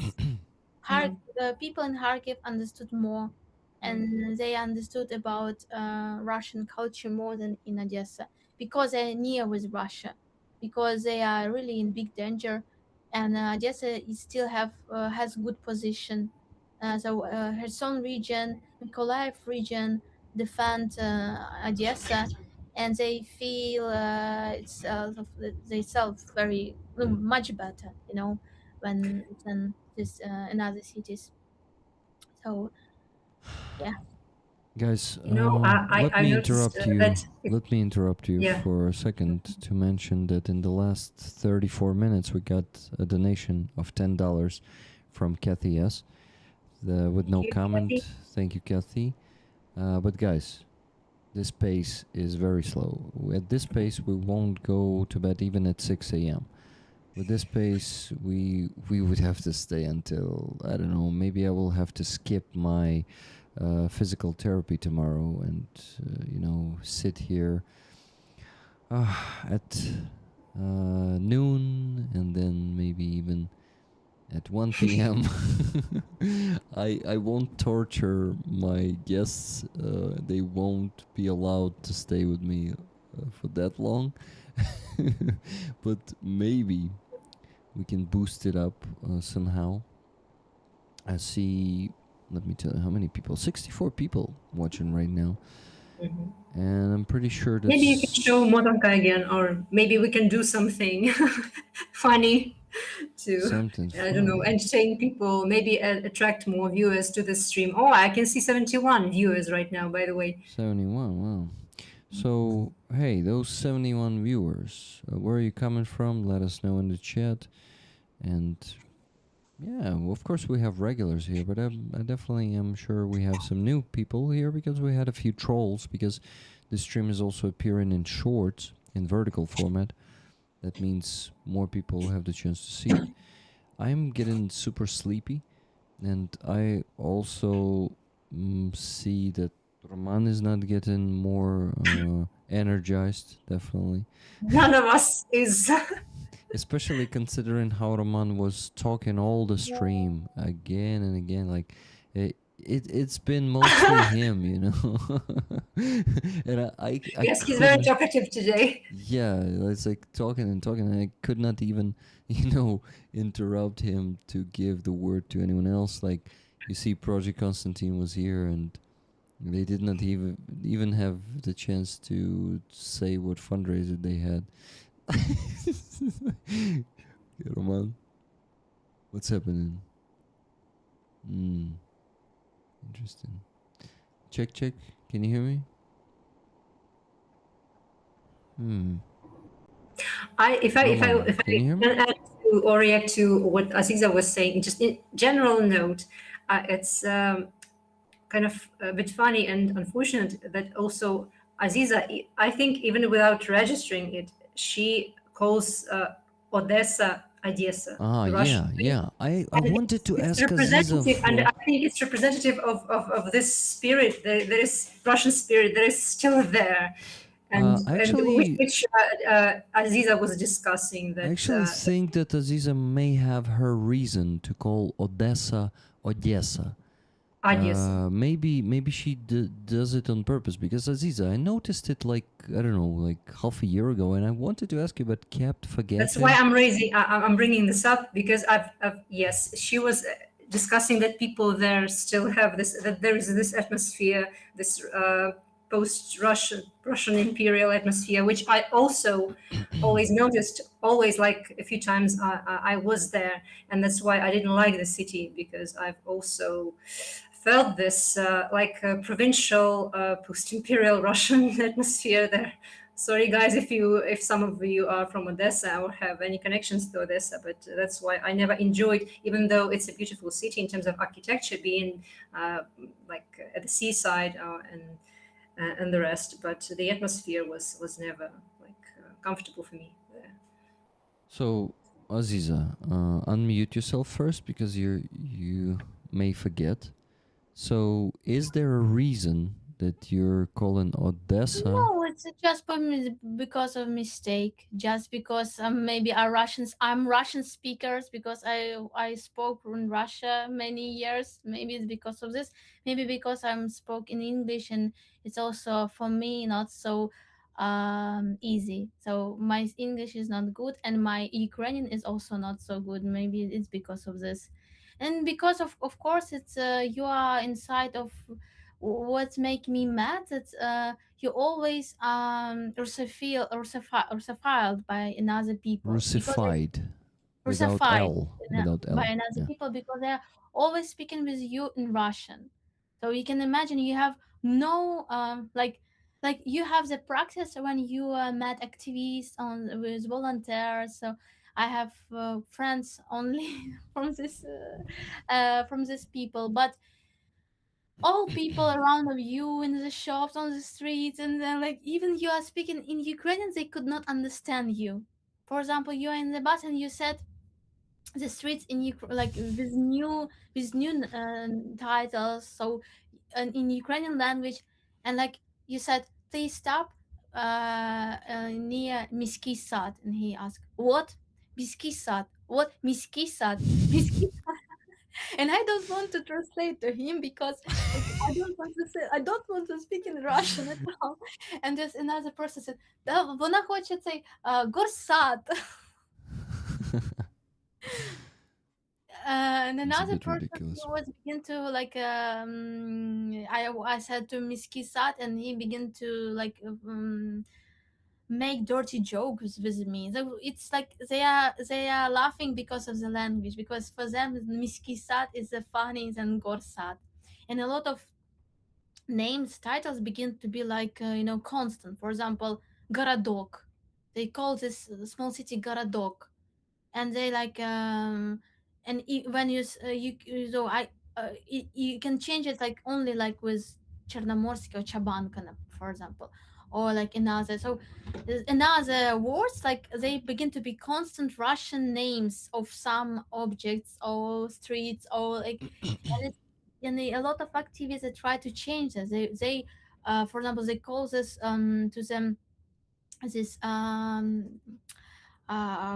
companies of transports to the government. They always want to change the names and titles. And it was also about what you discussed about Zelensky and about that nobody is a saint, and if a person will have all the power.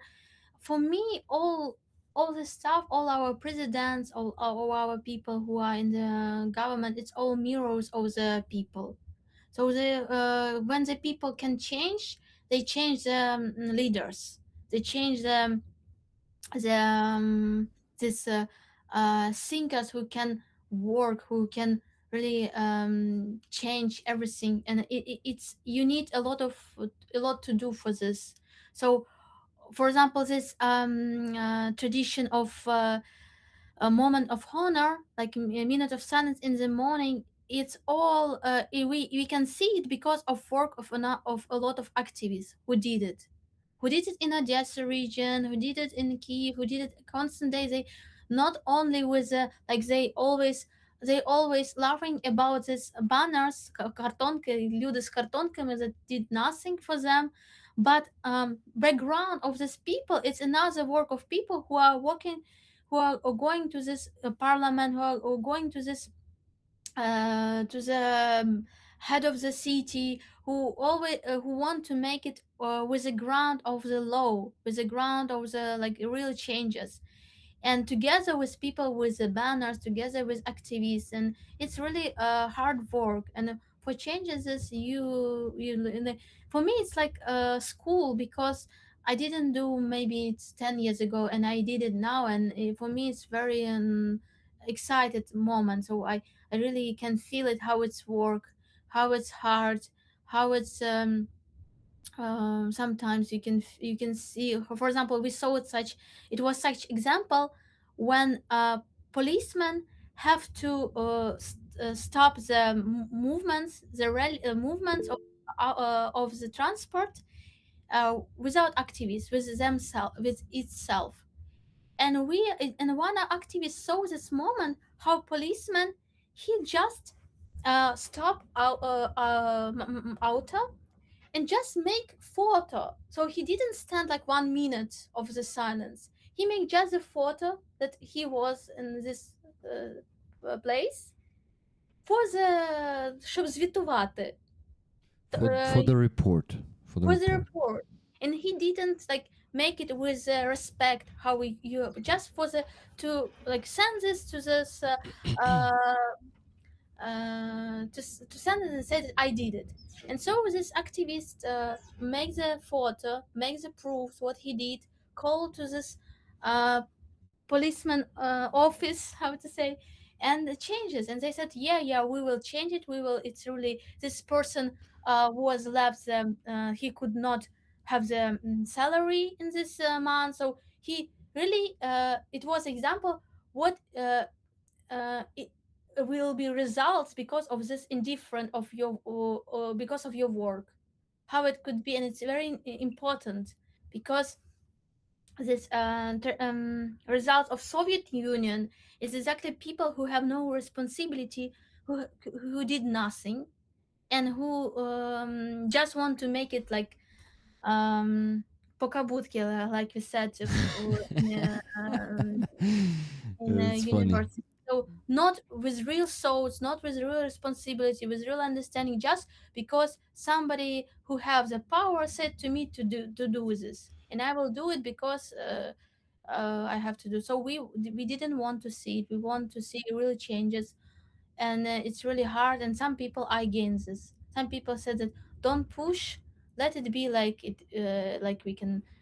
It's a very hard time for everybody. The people live in stressful time, so they don't need these changes now. Aziza, sorry to interrupt you. The strange noise is coming from your microphone. What mic are you using today? Noise is a wind. Sorry, Ah, it's such. it's just a wind. It's very big wind in Odessa region, and outside like it's very windy. I think it's because of the wind. Yeah, and you're not using your studio microphone. This is why we hear the wind. If you were using that, Yeah, I we just couldn't hear. didn't have the opportunity to use it because I don't have a lot of place for this today. Yeah, I understand this. Just wanted to clarify because at some point I like started because it's a very deep noise. You know, it's like Yeah, it's wind. yeah, it is. I can even record it by this. By the way, guys, I have good news. I hope it shakes you up a bit. $300 donation from Johanna, Thank you. Johanna from Finland. She says, Rick, I saw your plea in the chat. Tickets to Rollers, please. Rick, Roman, Anastasia, and Aziza, thank you so much for the stream and the whole year of 2025. For everything you've done for Ukraine. Все буде Україна, слава Україні, героям Героям слава. слава. Johanna з Фінляндії. Дякую, Johanna. Roman, I think you may feel less sleepy if you finally start engaging in the conversation. Please talk to us. Stop sitting there in silence, okay? Because I can also do that. that was loud. Yeah. Okay, so after that, we had $60 Canadian donation from Julia Fira. Just got here very late today. Love you all, guys. Thank you very much, Julia, and thank you for 5 gifted memberships there. I noticed it. And there was Haji also given 10 gifted memberships. Thank you, guys.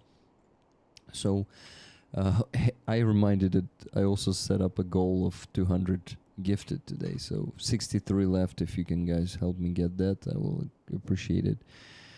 Then $10 from Alvin Archer. 1 ticket please, Rick. Love and holiday blessings to you rollers and our much loved guests. $15 donation from Cats ticket please. Slava Ukraini, fuck Russia. Героям слава. Героям слава. Fuck Russia indeed. Yeah, fuck Russia indeed. So, guys, with this, we have to raise the last $1,003.10. So only one last thousand left. Let's do it. It's been 4.5 hours. So the second 2.5 hours, the pace slowed down, and I really hope the third 1,000 the pace won't slow down even more.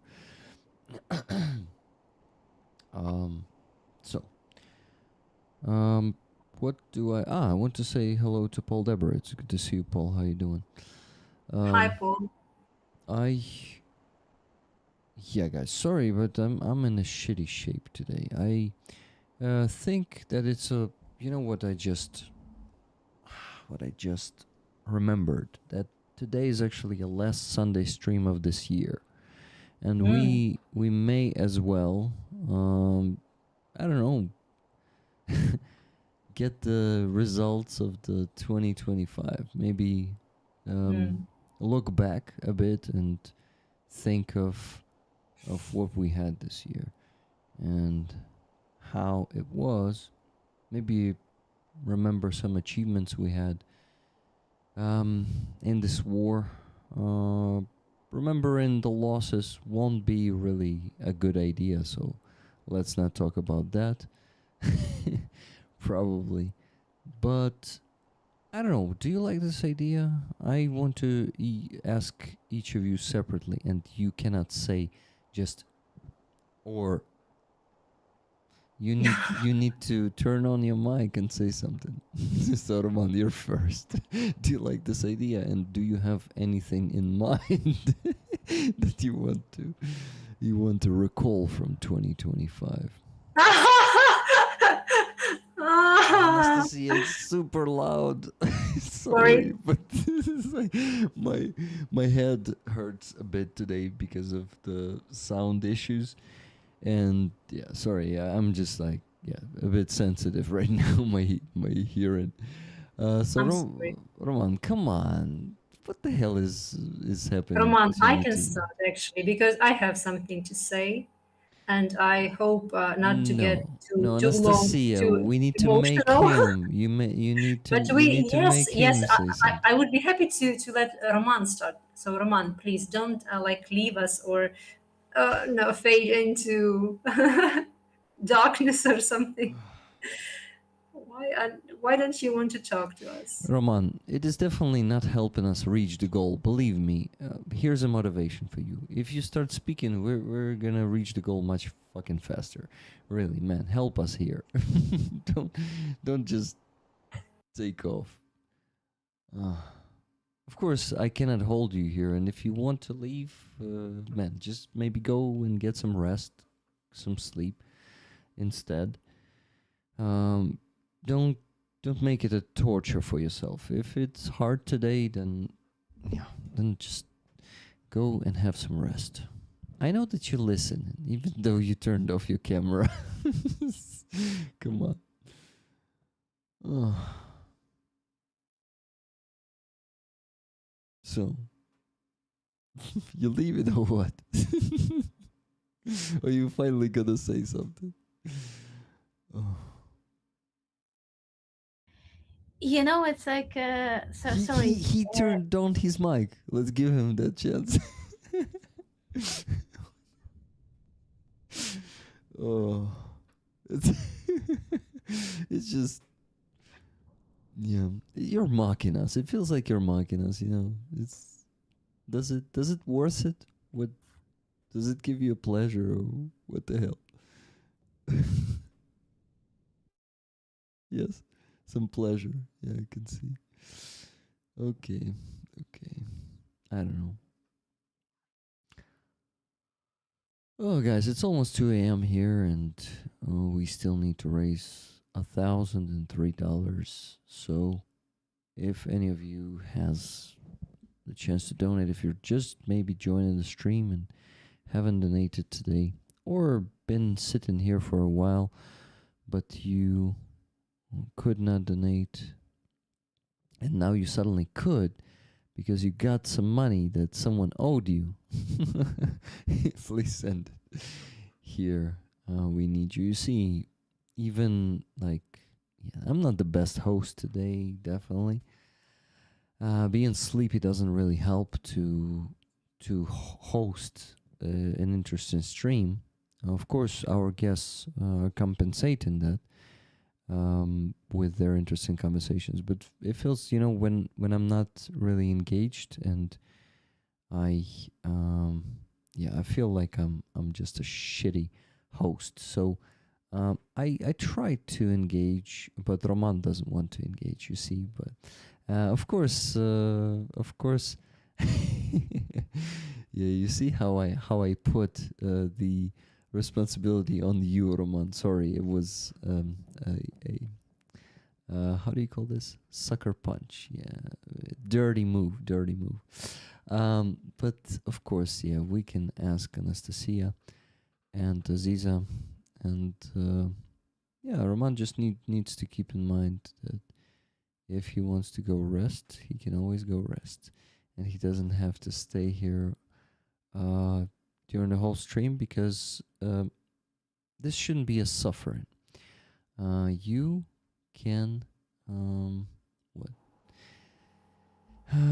Okay, now we're getting closer. We got a $200 donation from Laura S. Tickets for rollers, please, Rick.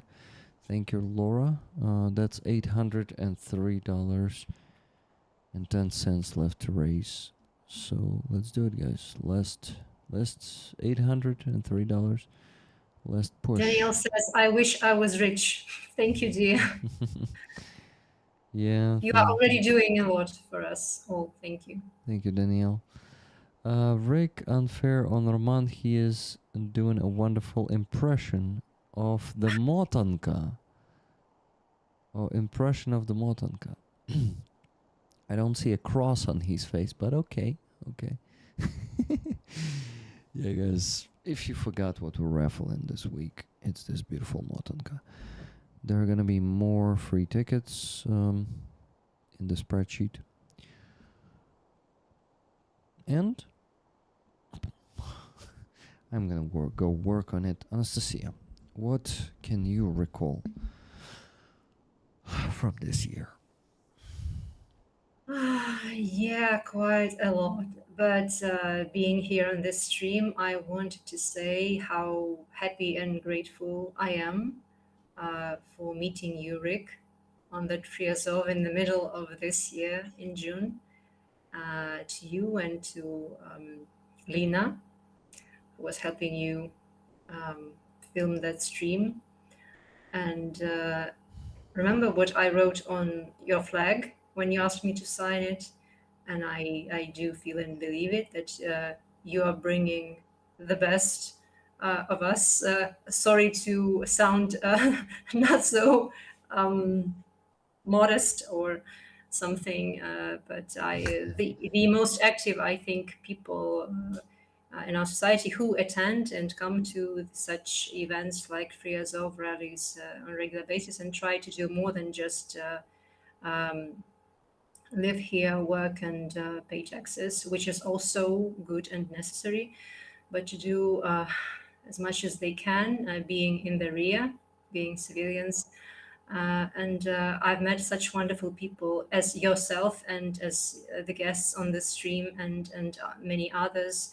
And I feel actually more tired doing more, but also more motivated and energized and inspired by them. And this is this virtuous circle of energy that once you get exhausted, you get a short rest, and then you see what others do, people like you, and you realize that you want to help. They are helping you, and you help them, and you all of you do something important and necessary for our common cause of Ukrainian victory.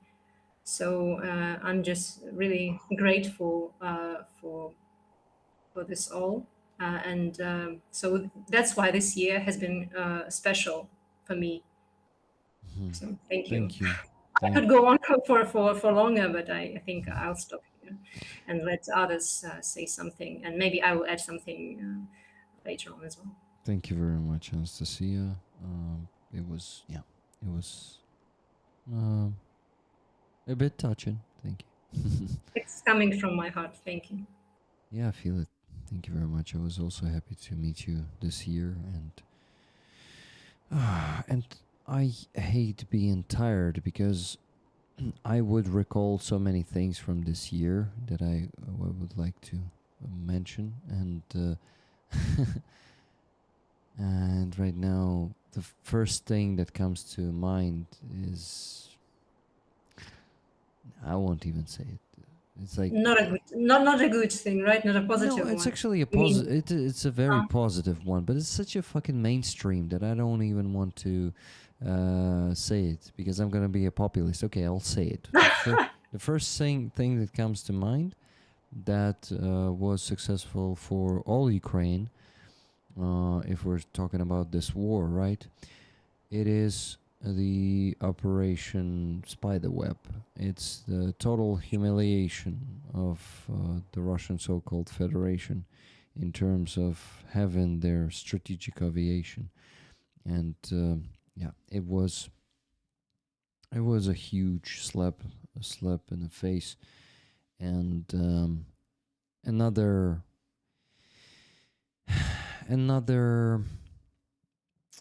proof that Russia can be beaten, and it's being beaten for 4 years.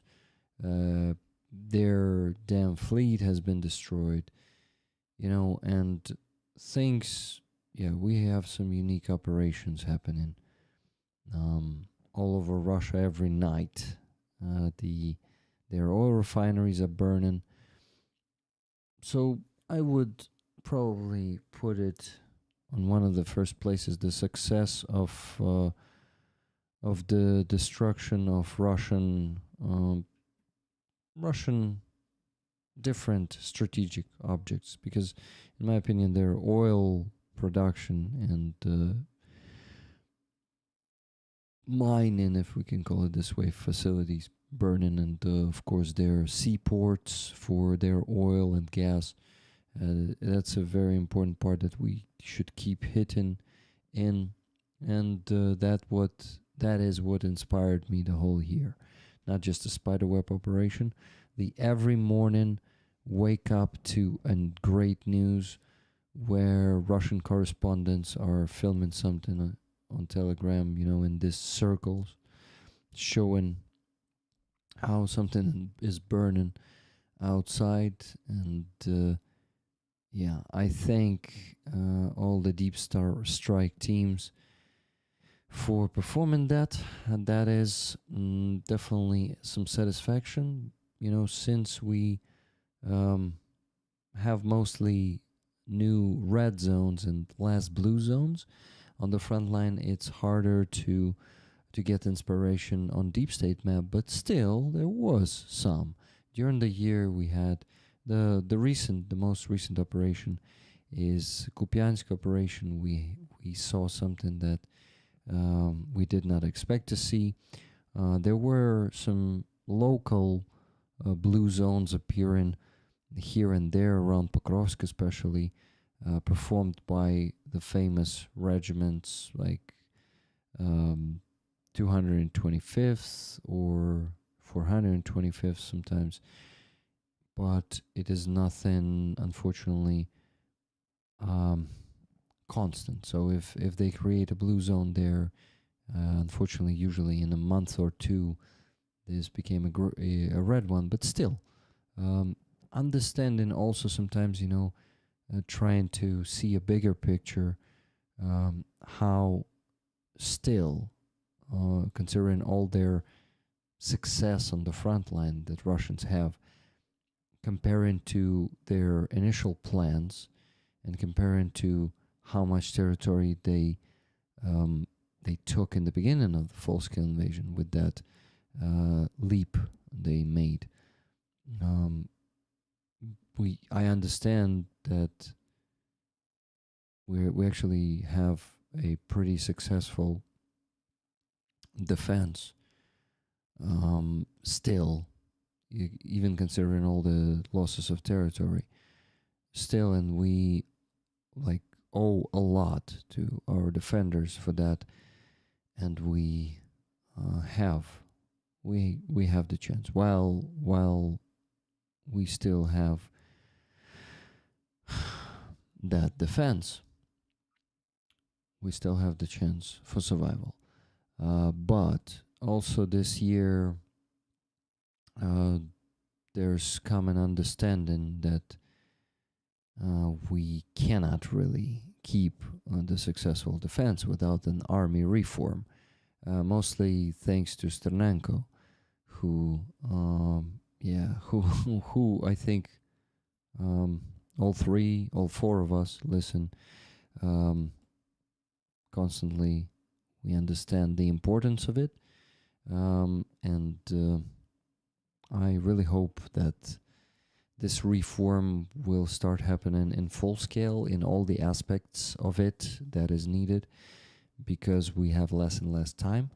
And even considering this, to be honest, in my opinion, it's a very good thing um, that we are talking about it, and that Sternenko really got us like full of it. He is talking about this again and again, and we're already like, maybe some people will say, "Oh, come on, an army reform again." But we understand that is crucial, right? So he fed it up us with it, right? But we keep we still keep listening to it because we understand the importance. So it's not like we're fed up with it. But for me, I think it's a very good sign that we are recognizing the problems, that we are not just keep ignoring them, that soldiers suffer from the problems, and we just are being silent about it, ignoring it. So the fact that we now are actively talking about it is the first step to changes. So I see it as a positive moment, the understanding of a need of a reform. And I have one more thing. You see, it seems like even being tired is not really stopping me from recalling some things. But yeah, these are the three things I wanted to mention. Hope it sounded at least a bit optimistic. Well, actually, a lot of it was optimistic.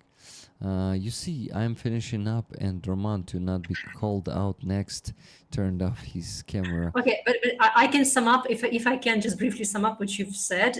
If I got it right, so basically, the biggest achievement of this year in terms of if we speak about Ukraine and not our personal experience, which I will later on come back to as well, because I think there are a couple of important things I'd like to share. So Ukraine is still standing. We didn't let Russians occupy more than 1% of our lands over this year, with huge losses to Russian army. Yes, there were some losses to ours, and they are more painful to us than to Russian society.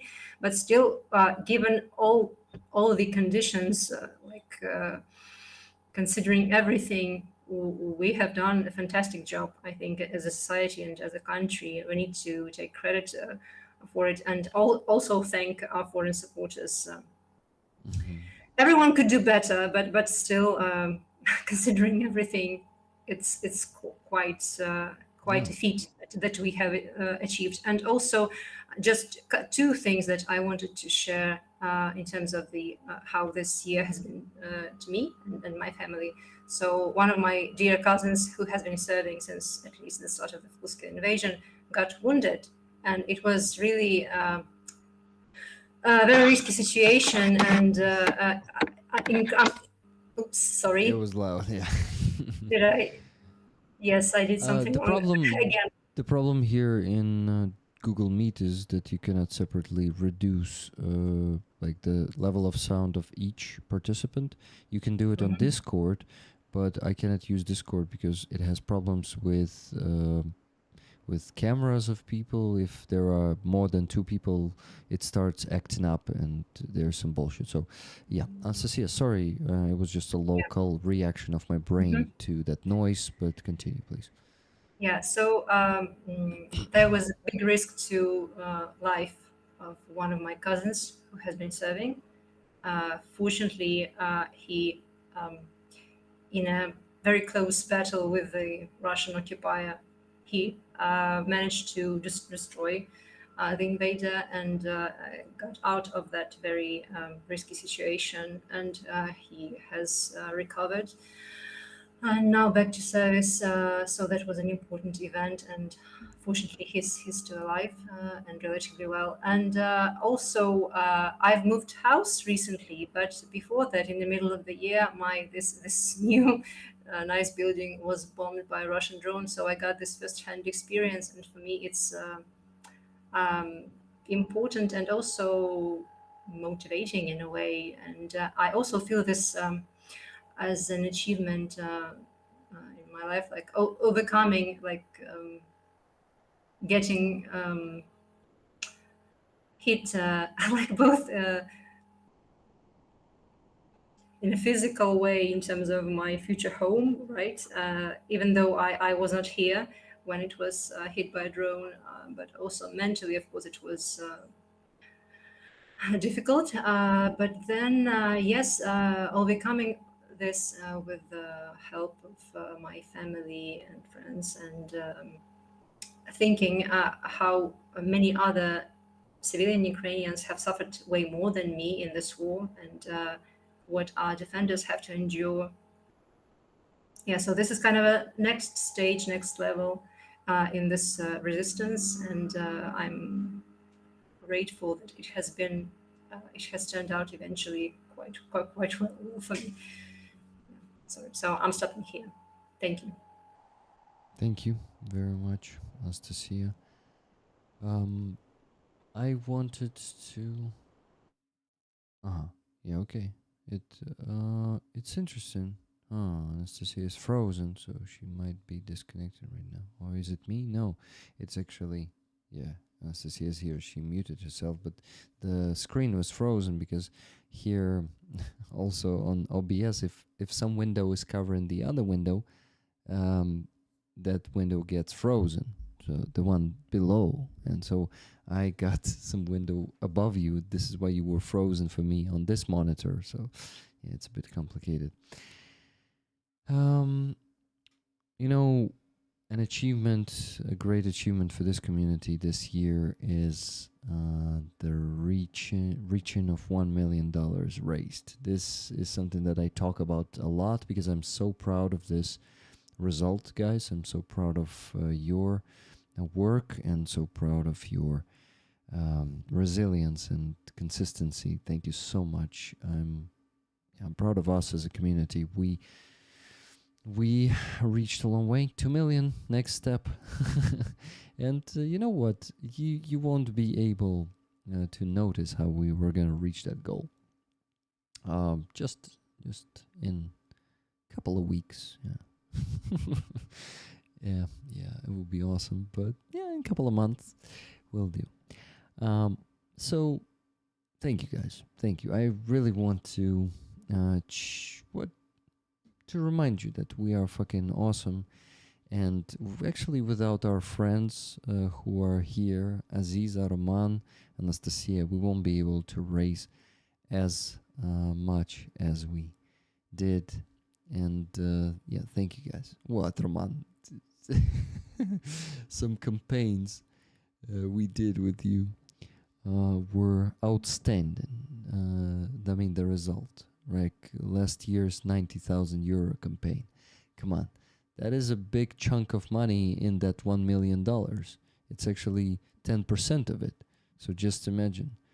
You know, I'm trying to figure out your answers by just your head shake, so it's not easy. Maybe you were not objecting that you're actually played a big role, and I thought you're objecting, so it's fucking hard. But I understand now, and I won't ask you to turn on the mic anymore. I understand that it's how you want to do it today. You see, you just want to. What? He says yes. Or what? What was it? Because you're also interrupting because your connection is unstable, and it's like yeah, it's freezing time to time, and it's like just a fist, and then I see nothing. So was it like a yes? Was it a yes? Knock 10 times. So when you're freezing, I could see. I could still see a knock between freezing. Okay. Okay, that's good. That's good. So my friends, I then need to go to Aziza because she's the only one left who did not share her impressions of 2025, her summary. Let's it's called, because Roman already shared it. Guys, did you see those knocks and smiles and fist up and down? Then, so yeah, there's nothing more to ask of Roman. Aziza, your turn. Just this results of the year. It remind me when you came to I don't know uh, to project who can and you have to represent yourself, and you said what you did this year, and it's like I feel тревожность. I feel anxious. Yeah. Because Sorry, Aziza. It's actually, it doesn't have to be about but you. I'm really agree with you. What every point that you said about the Ukrainian army and Ukrainian in general, and also what Anastasia said about gratitude to all my friends who are with me, who are who are so incredible, inspired all time, and I really feel a lot of gratitude to you, friends. You are amazing, and you are you are the state, you are this power. And about myself, I think only bad thing, like or like this this mem that it's a good year because I didn't make the suicide, so it's a very successful year. Yeah, I'm alive, but yeah, what I want to say that I'm not in the army, and it's making me sad. Like I didn't do um so I have only bad thoughts. Like yeah, a lot of good things happened, Aziza. but yeah, I didn't do what I want with my music, and I didn't in the I'm not in the army, and still and sometimes I think that it is a big mistake, and I'm always overthinking this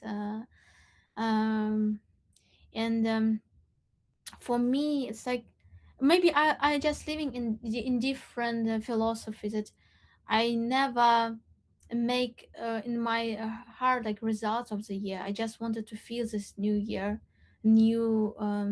For me, it's like one period. Um, it's not like something old and new. It's like results, and it's like beginning and the end in same moment. So um, I don't know what to say about me, but I'm very happy that we are still fighting.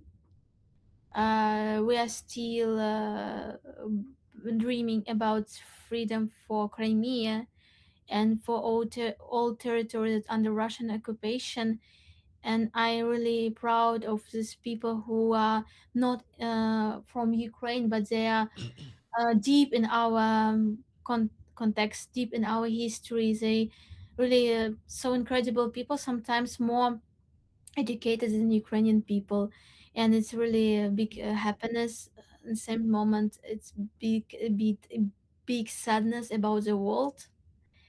So big disappointment about everything, and it's like over and over you like a madman try to do again and again same thing to to win this to win this big like monster that want to live in the past that want to be so indifferent, and you just like you are watching this performance, and you could sometimes you could only watch, and it just it's like like somebody makes a mistakes and you could not like change it, and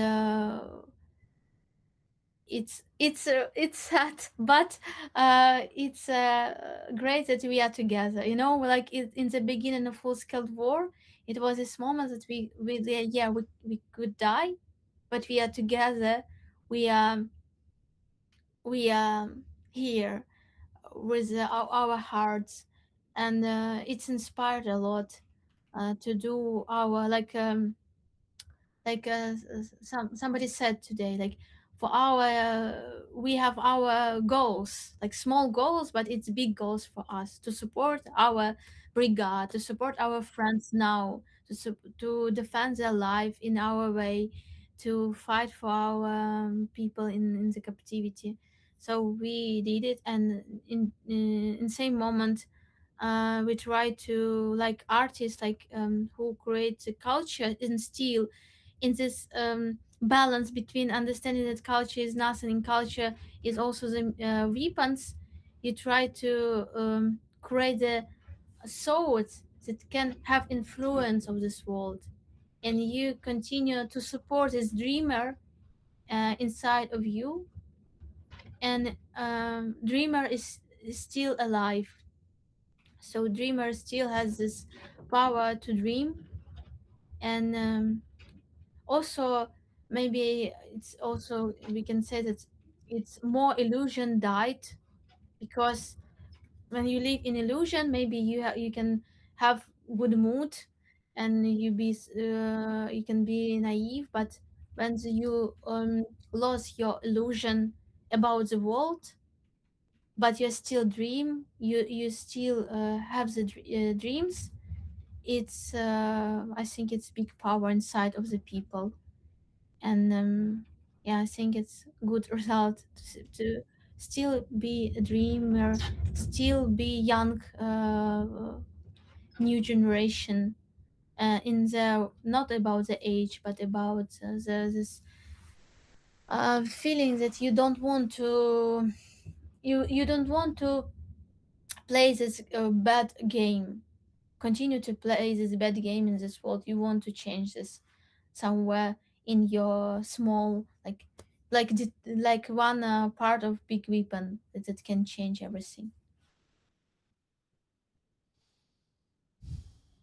Well, Aziza, I'm sorry to hear that you think bad about your life, about yourself, and yeah, that moment when you say, it's like in this meme, if I did not commit suicide, that it's great. It's like, I understand it's not literally, probably, yeah. Там був такий мем, що висить зірка, а на ти це вже добре.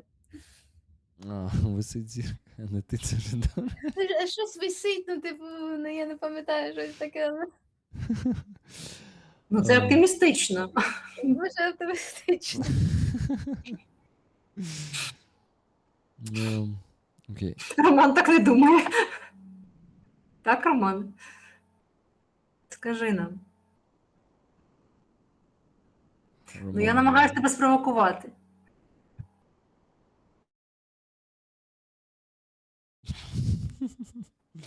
That's Не варто, я mysterious. зрозуміла. That's mysterious. Okay. So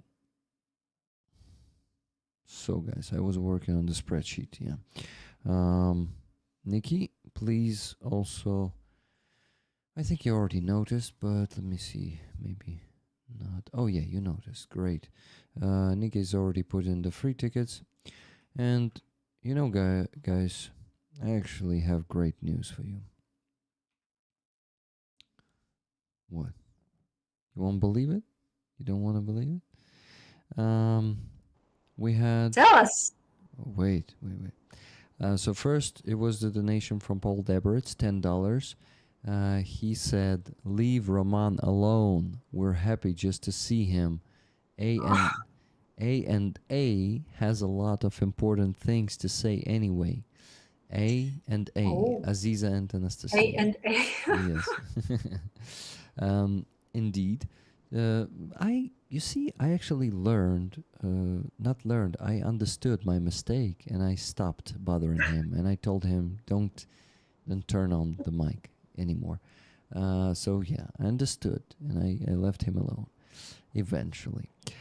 Sally Luz donated $12 and said, "Wish I could end the year with a giant donation, but finances are too tight. This is really all I can do until I get paid next week. Who will match me and help meet the goal?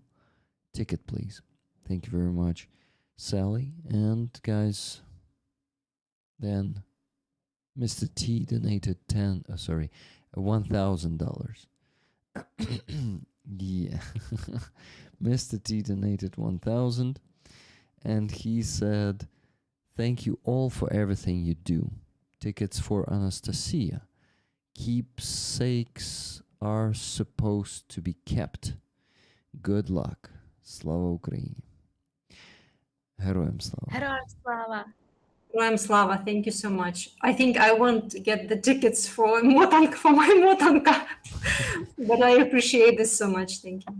You will take the tickets, right? For Motanka, Yeah. but why? Because he says keepsakes are supposed to be kept. Like a talisman is supposed to be kept. Okay. I will take them just out of curiosity if I win, because usually I don't. And then we'll see what to do next. Okay. Thank you. Let's do it.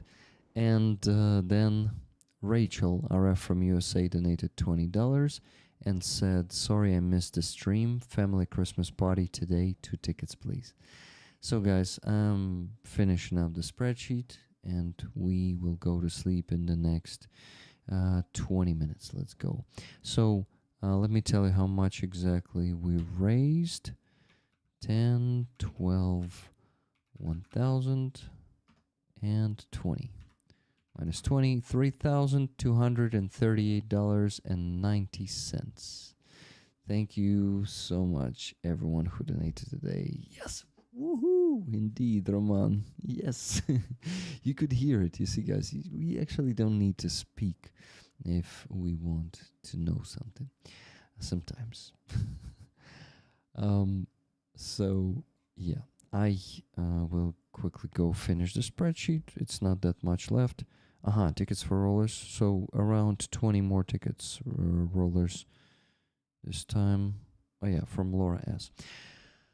Okay, and I'm really glad I stayed until this moment. yeah, it's really cool. I'm glad too. Okay, yeah, I shut up and work on the spreadsheet.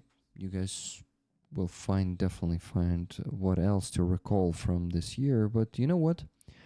I will quickly say what I recall. That's it, and that's the final thing I want to mention today about this is our victory over the attack on the independence of our anti-corruption institutions.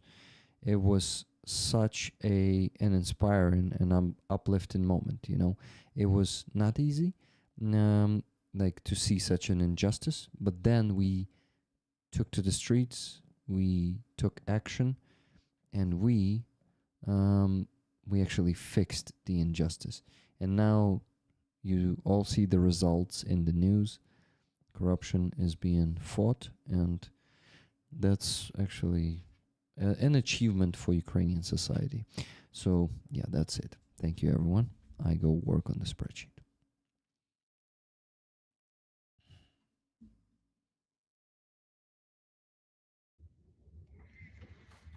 Yeah, in Trokhanov is not the head of the city. You see? Finally. You see? Aziza. There are some good but news. he's not in jail, Yeah. unfortunately. But we are working for this, and unfortunately, the new leader is better, but not so perfect, and he work with a lot of. So it's like with corruption system, you have to work again and again. It's like constant time. You could not sleep at all. It's like because we are fighting against them, but they are not in jail because they have the money and they could pay for the freedom. And it's also we have to change, I think. So yeah, it was good. Good feelings for me when I was on the rally here in Odessa, and it was much more people than on the Azov rally, on another rallies. a lot of great people, and you can feel that they are very deep and educated, and they are so shining. And to be part of these people, it was really great feeling. And yeah, probably one of the most great moment of this year. And in Kyiv, how did you like it in Kyiv? In Kiev, it was also so maybe because it was not first day in Kiev, because I was on the second day of the in Odessa, and it was still fighting, and it Mhm. was, you can feel that we are like a power, a lot of people, and you can feel it. And in the Kiev, I was next days, like Uh, third days, like, and it was not a lot of people, and we were on the position that we already done, like we did this, and it was same good feelings. It was same um really, I felt myself very good in through these people. And with I remember I met you, yeah, Andreas, Tuna, and we were together. And it was yeah, it is in my memory. mhm. But yes, it was really special because I never saw such a big numbers of the people on the rallies. It was a lot of people, and they're screaming Trukhanov short and a lot of such stuff. And yeah, it was feelings of the freedom. Some people are afraid, were afraid to do it. I know some activists that didn't, when they weren't on the streets because they're afraid of um, of you know of different problems that it could bring to the, I don't know, for Ukraine. And they're afraid, they like support us, but they don't want to be part of this. It's also interesting side of such community of activists.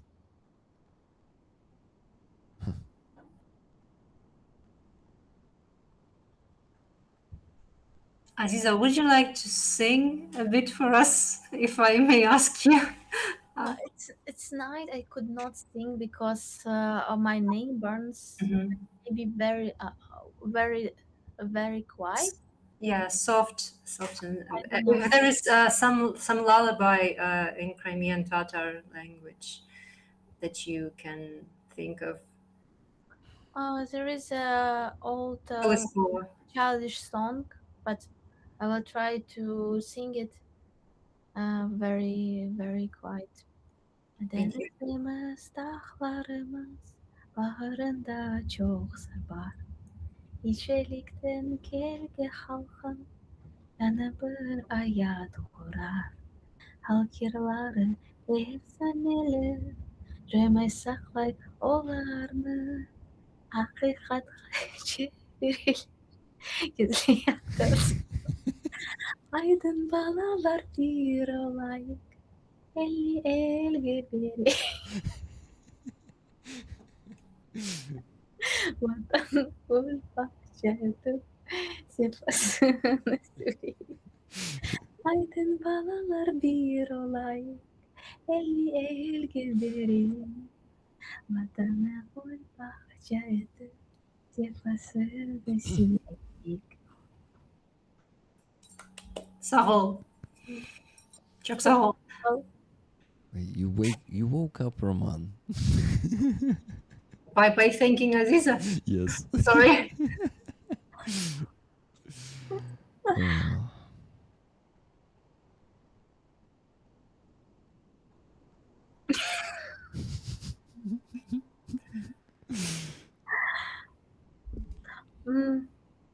I can tell you, I wanted to say, I was on the big game of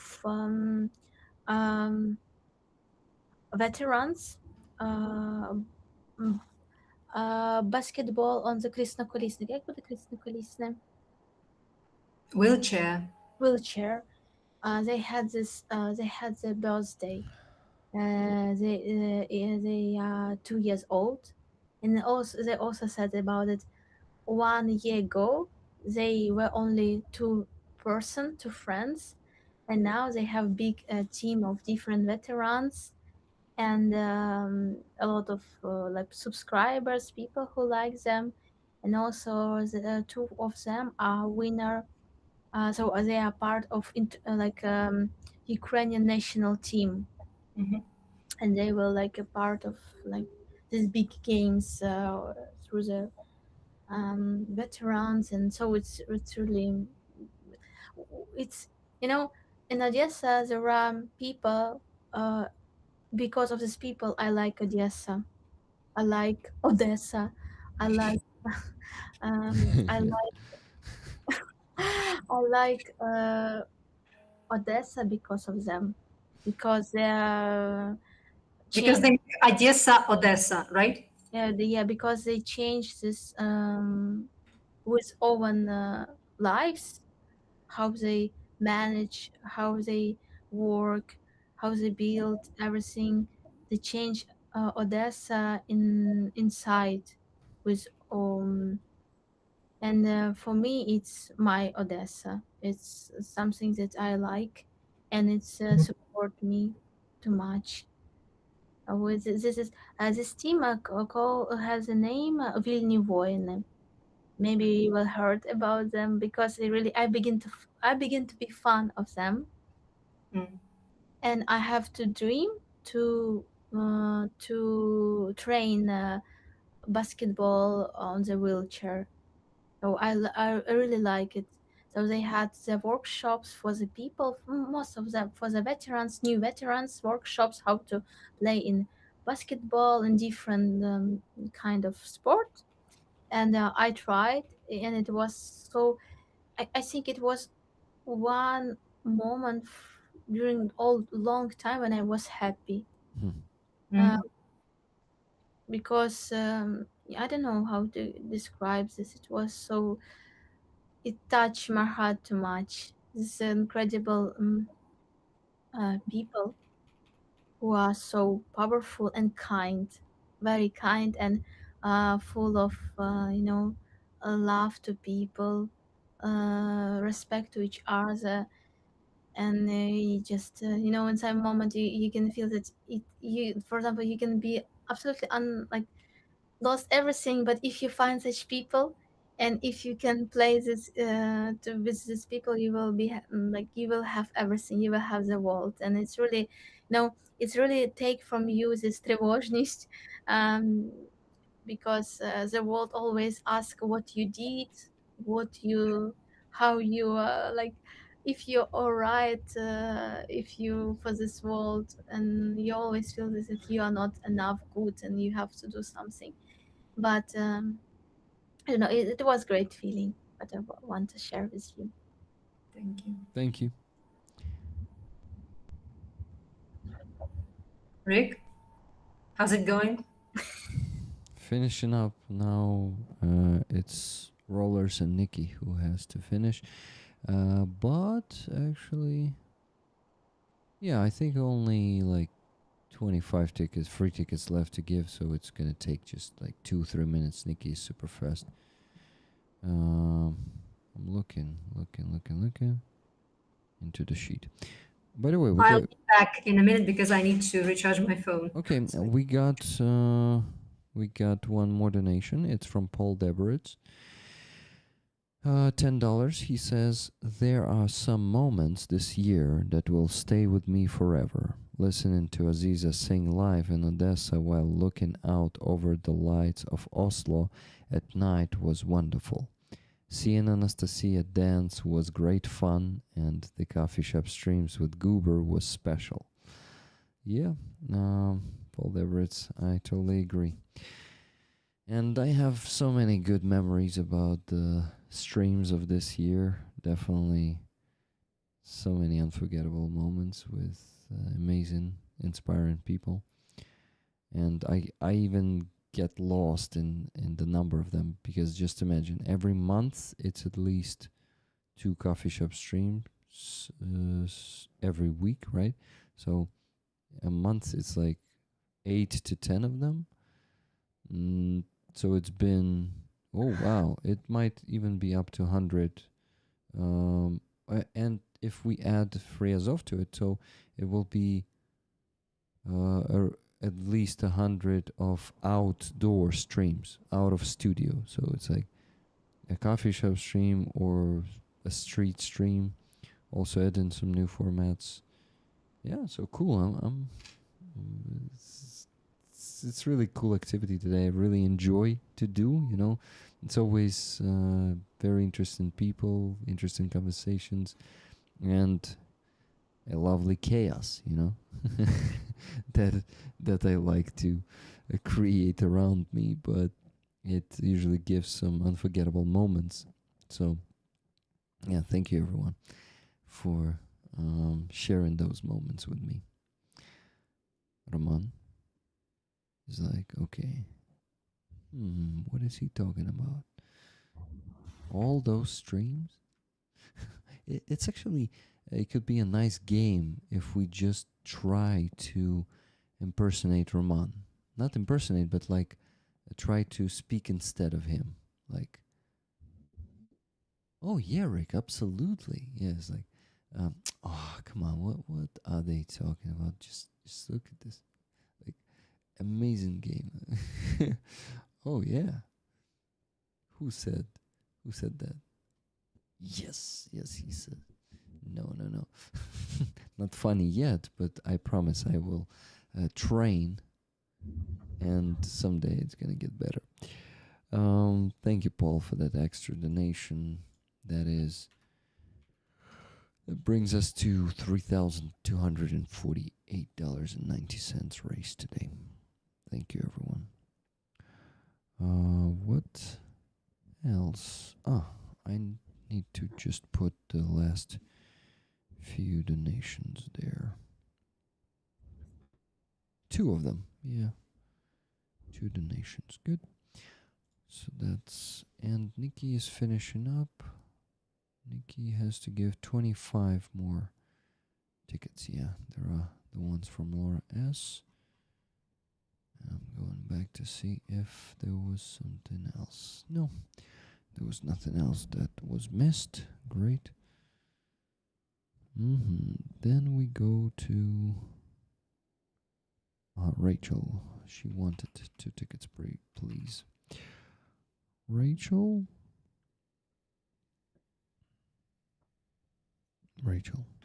Just Rachel. It's gonna be. By the way, guys, I wanted to remind you that if you missed the stream on Thursday, the one from the Christmas walk, for some reason, it got a bit viral, I would say, and I had many comments from your rollers. So, but who knows? Maybe by some chance. I can see an interesting question to Roman in the chat from Cheryl. He will. Did Roman find a model for his sculpting?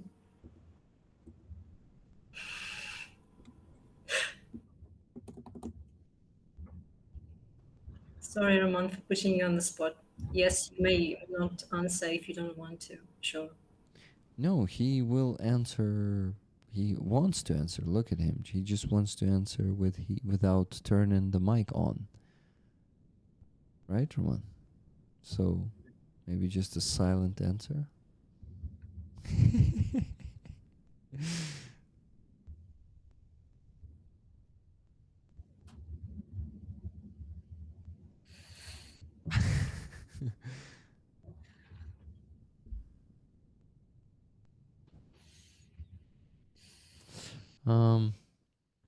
Okay, let me just quickly then withdraw the Canadian dollars and pounds to calculate the money, while Nikki is putting the remaining, let me see how many. Oh, just 10 tickets. Yeah, just 10 tickets. Great. 60 Canadian dollars. Withdrawing. Oh, I'm so sorry. I'm so sorry. What was that?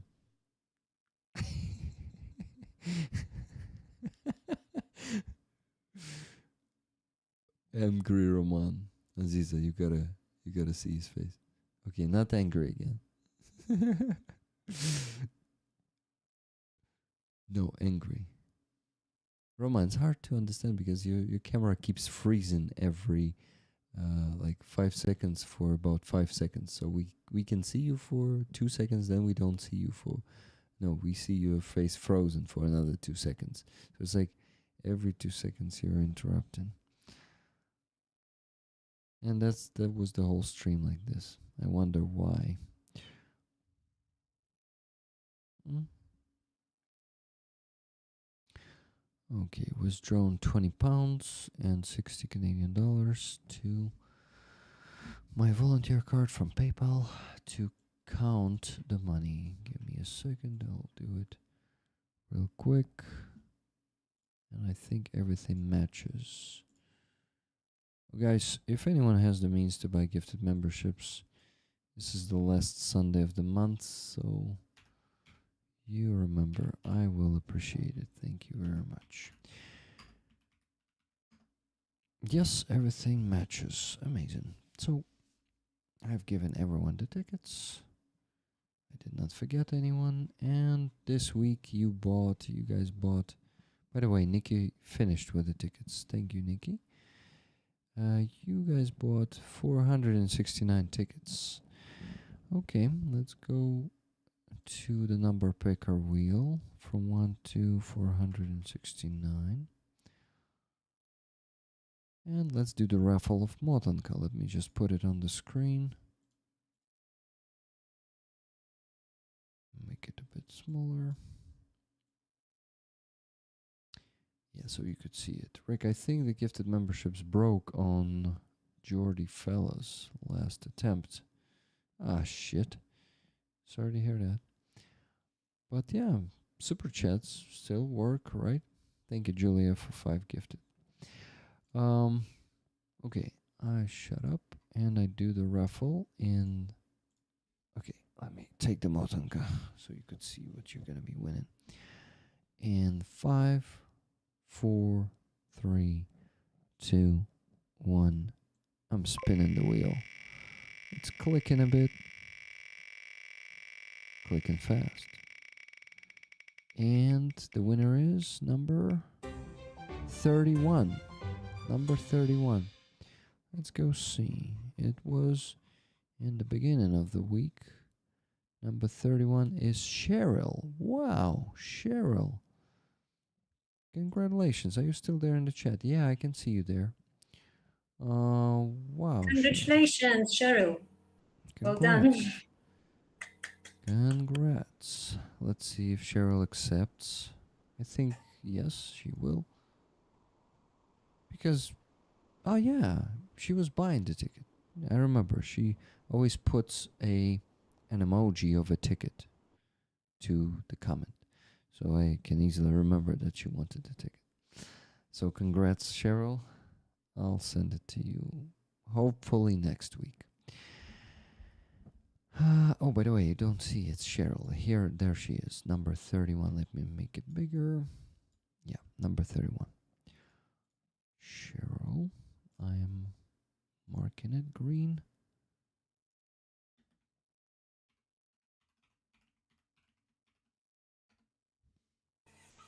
She has commented, I finally won something and the Motonka.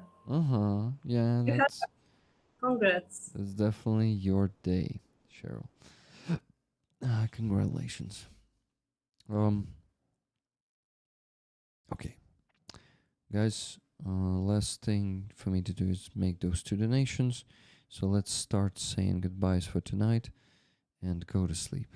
Let's begin with a knock from Roman, or maybe some gesture. I don't know. Maybe he wants to turn on the mic, at least for the last phrase.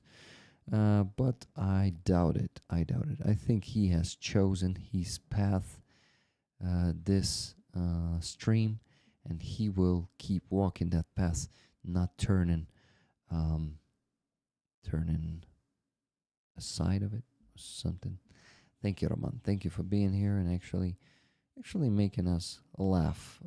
So you're good at this. You may.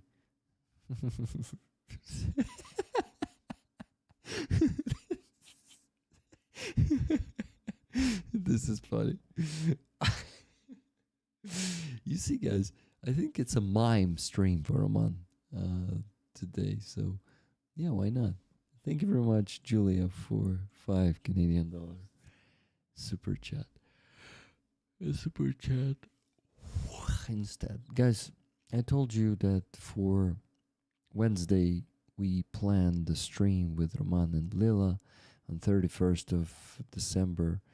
Yeah, Roman, oops, you did it today before the stream. Of course, after this stream, you won't want any streams with me again. Yeah, understandable. But you see, the one that you already agreed for, you will have to get through.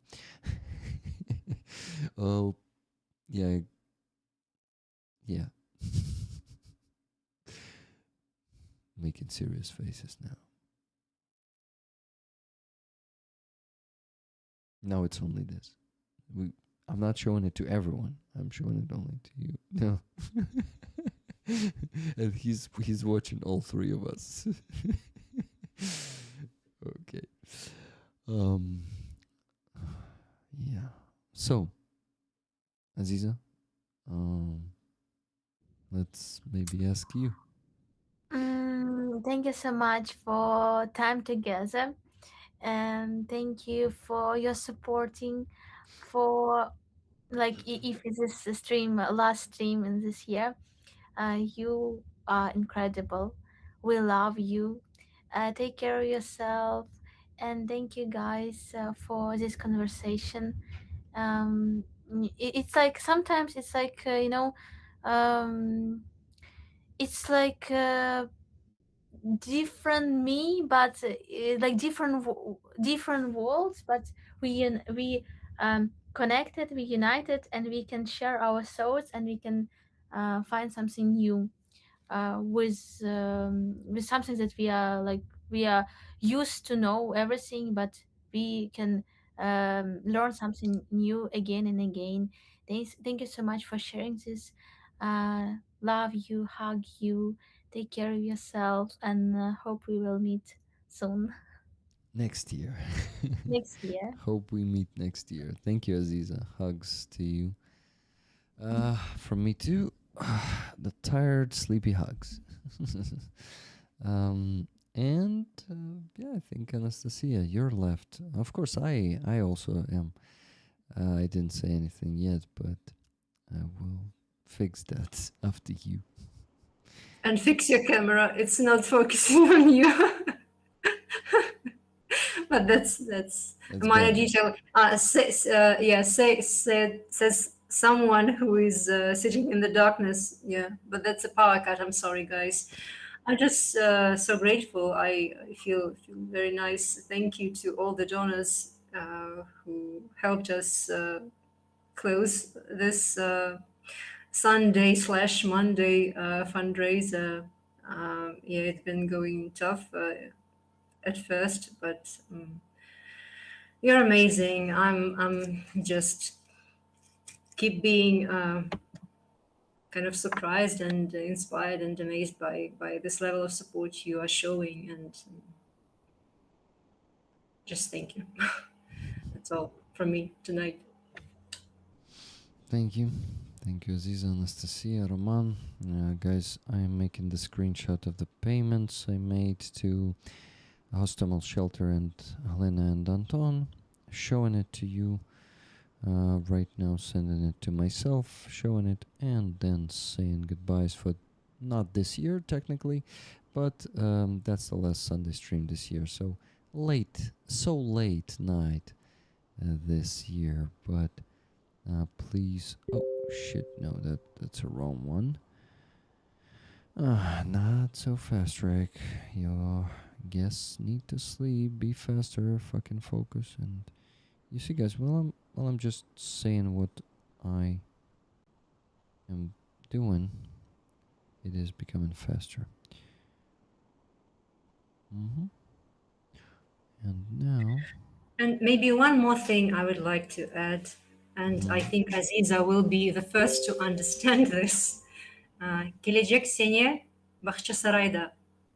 So next year in Bahçesaray, which means that, and unfortunately we have been saying this like every year over the last 12 years of war, but and it may take more than 1 year to get there, but we, as I said, we are focused on our goal, and Kırım Ukrayna'dır ve Kırım azat olacak, which means that Crimea is Ukraine and Crimea will be free, and we will get there at some point, and we will do this together.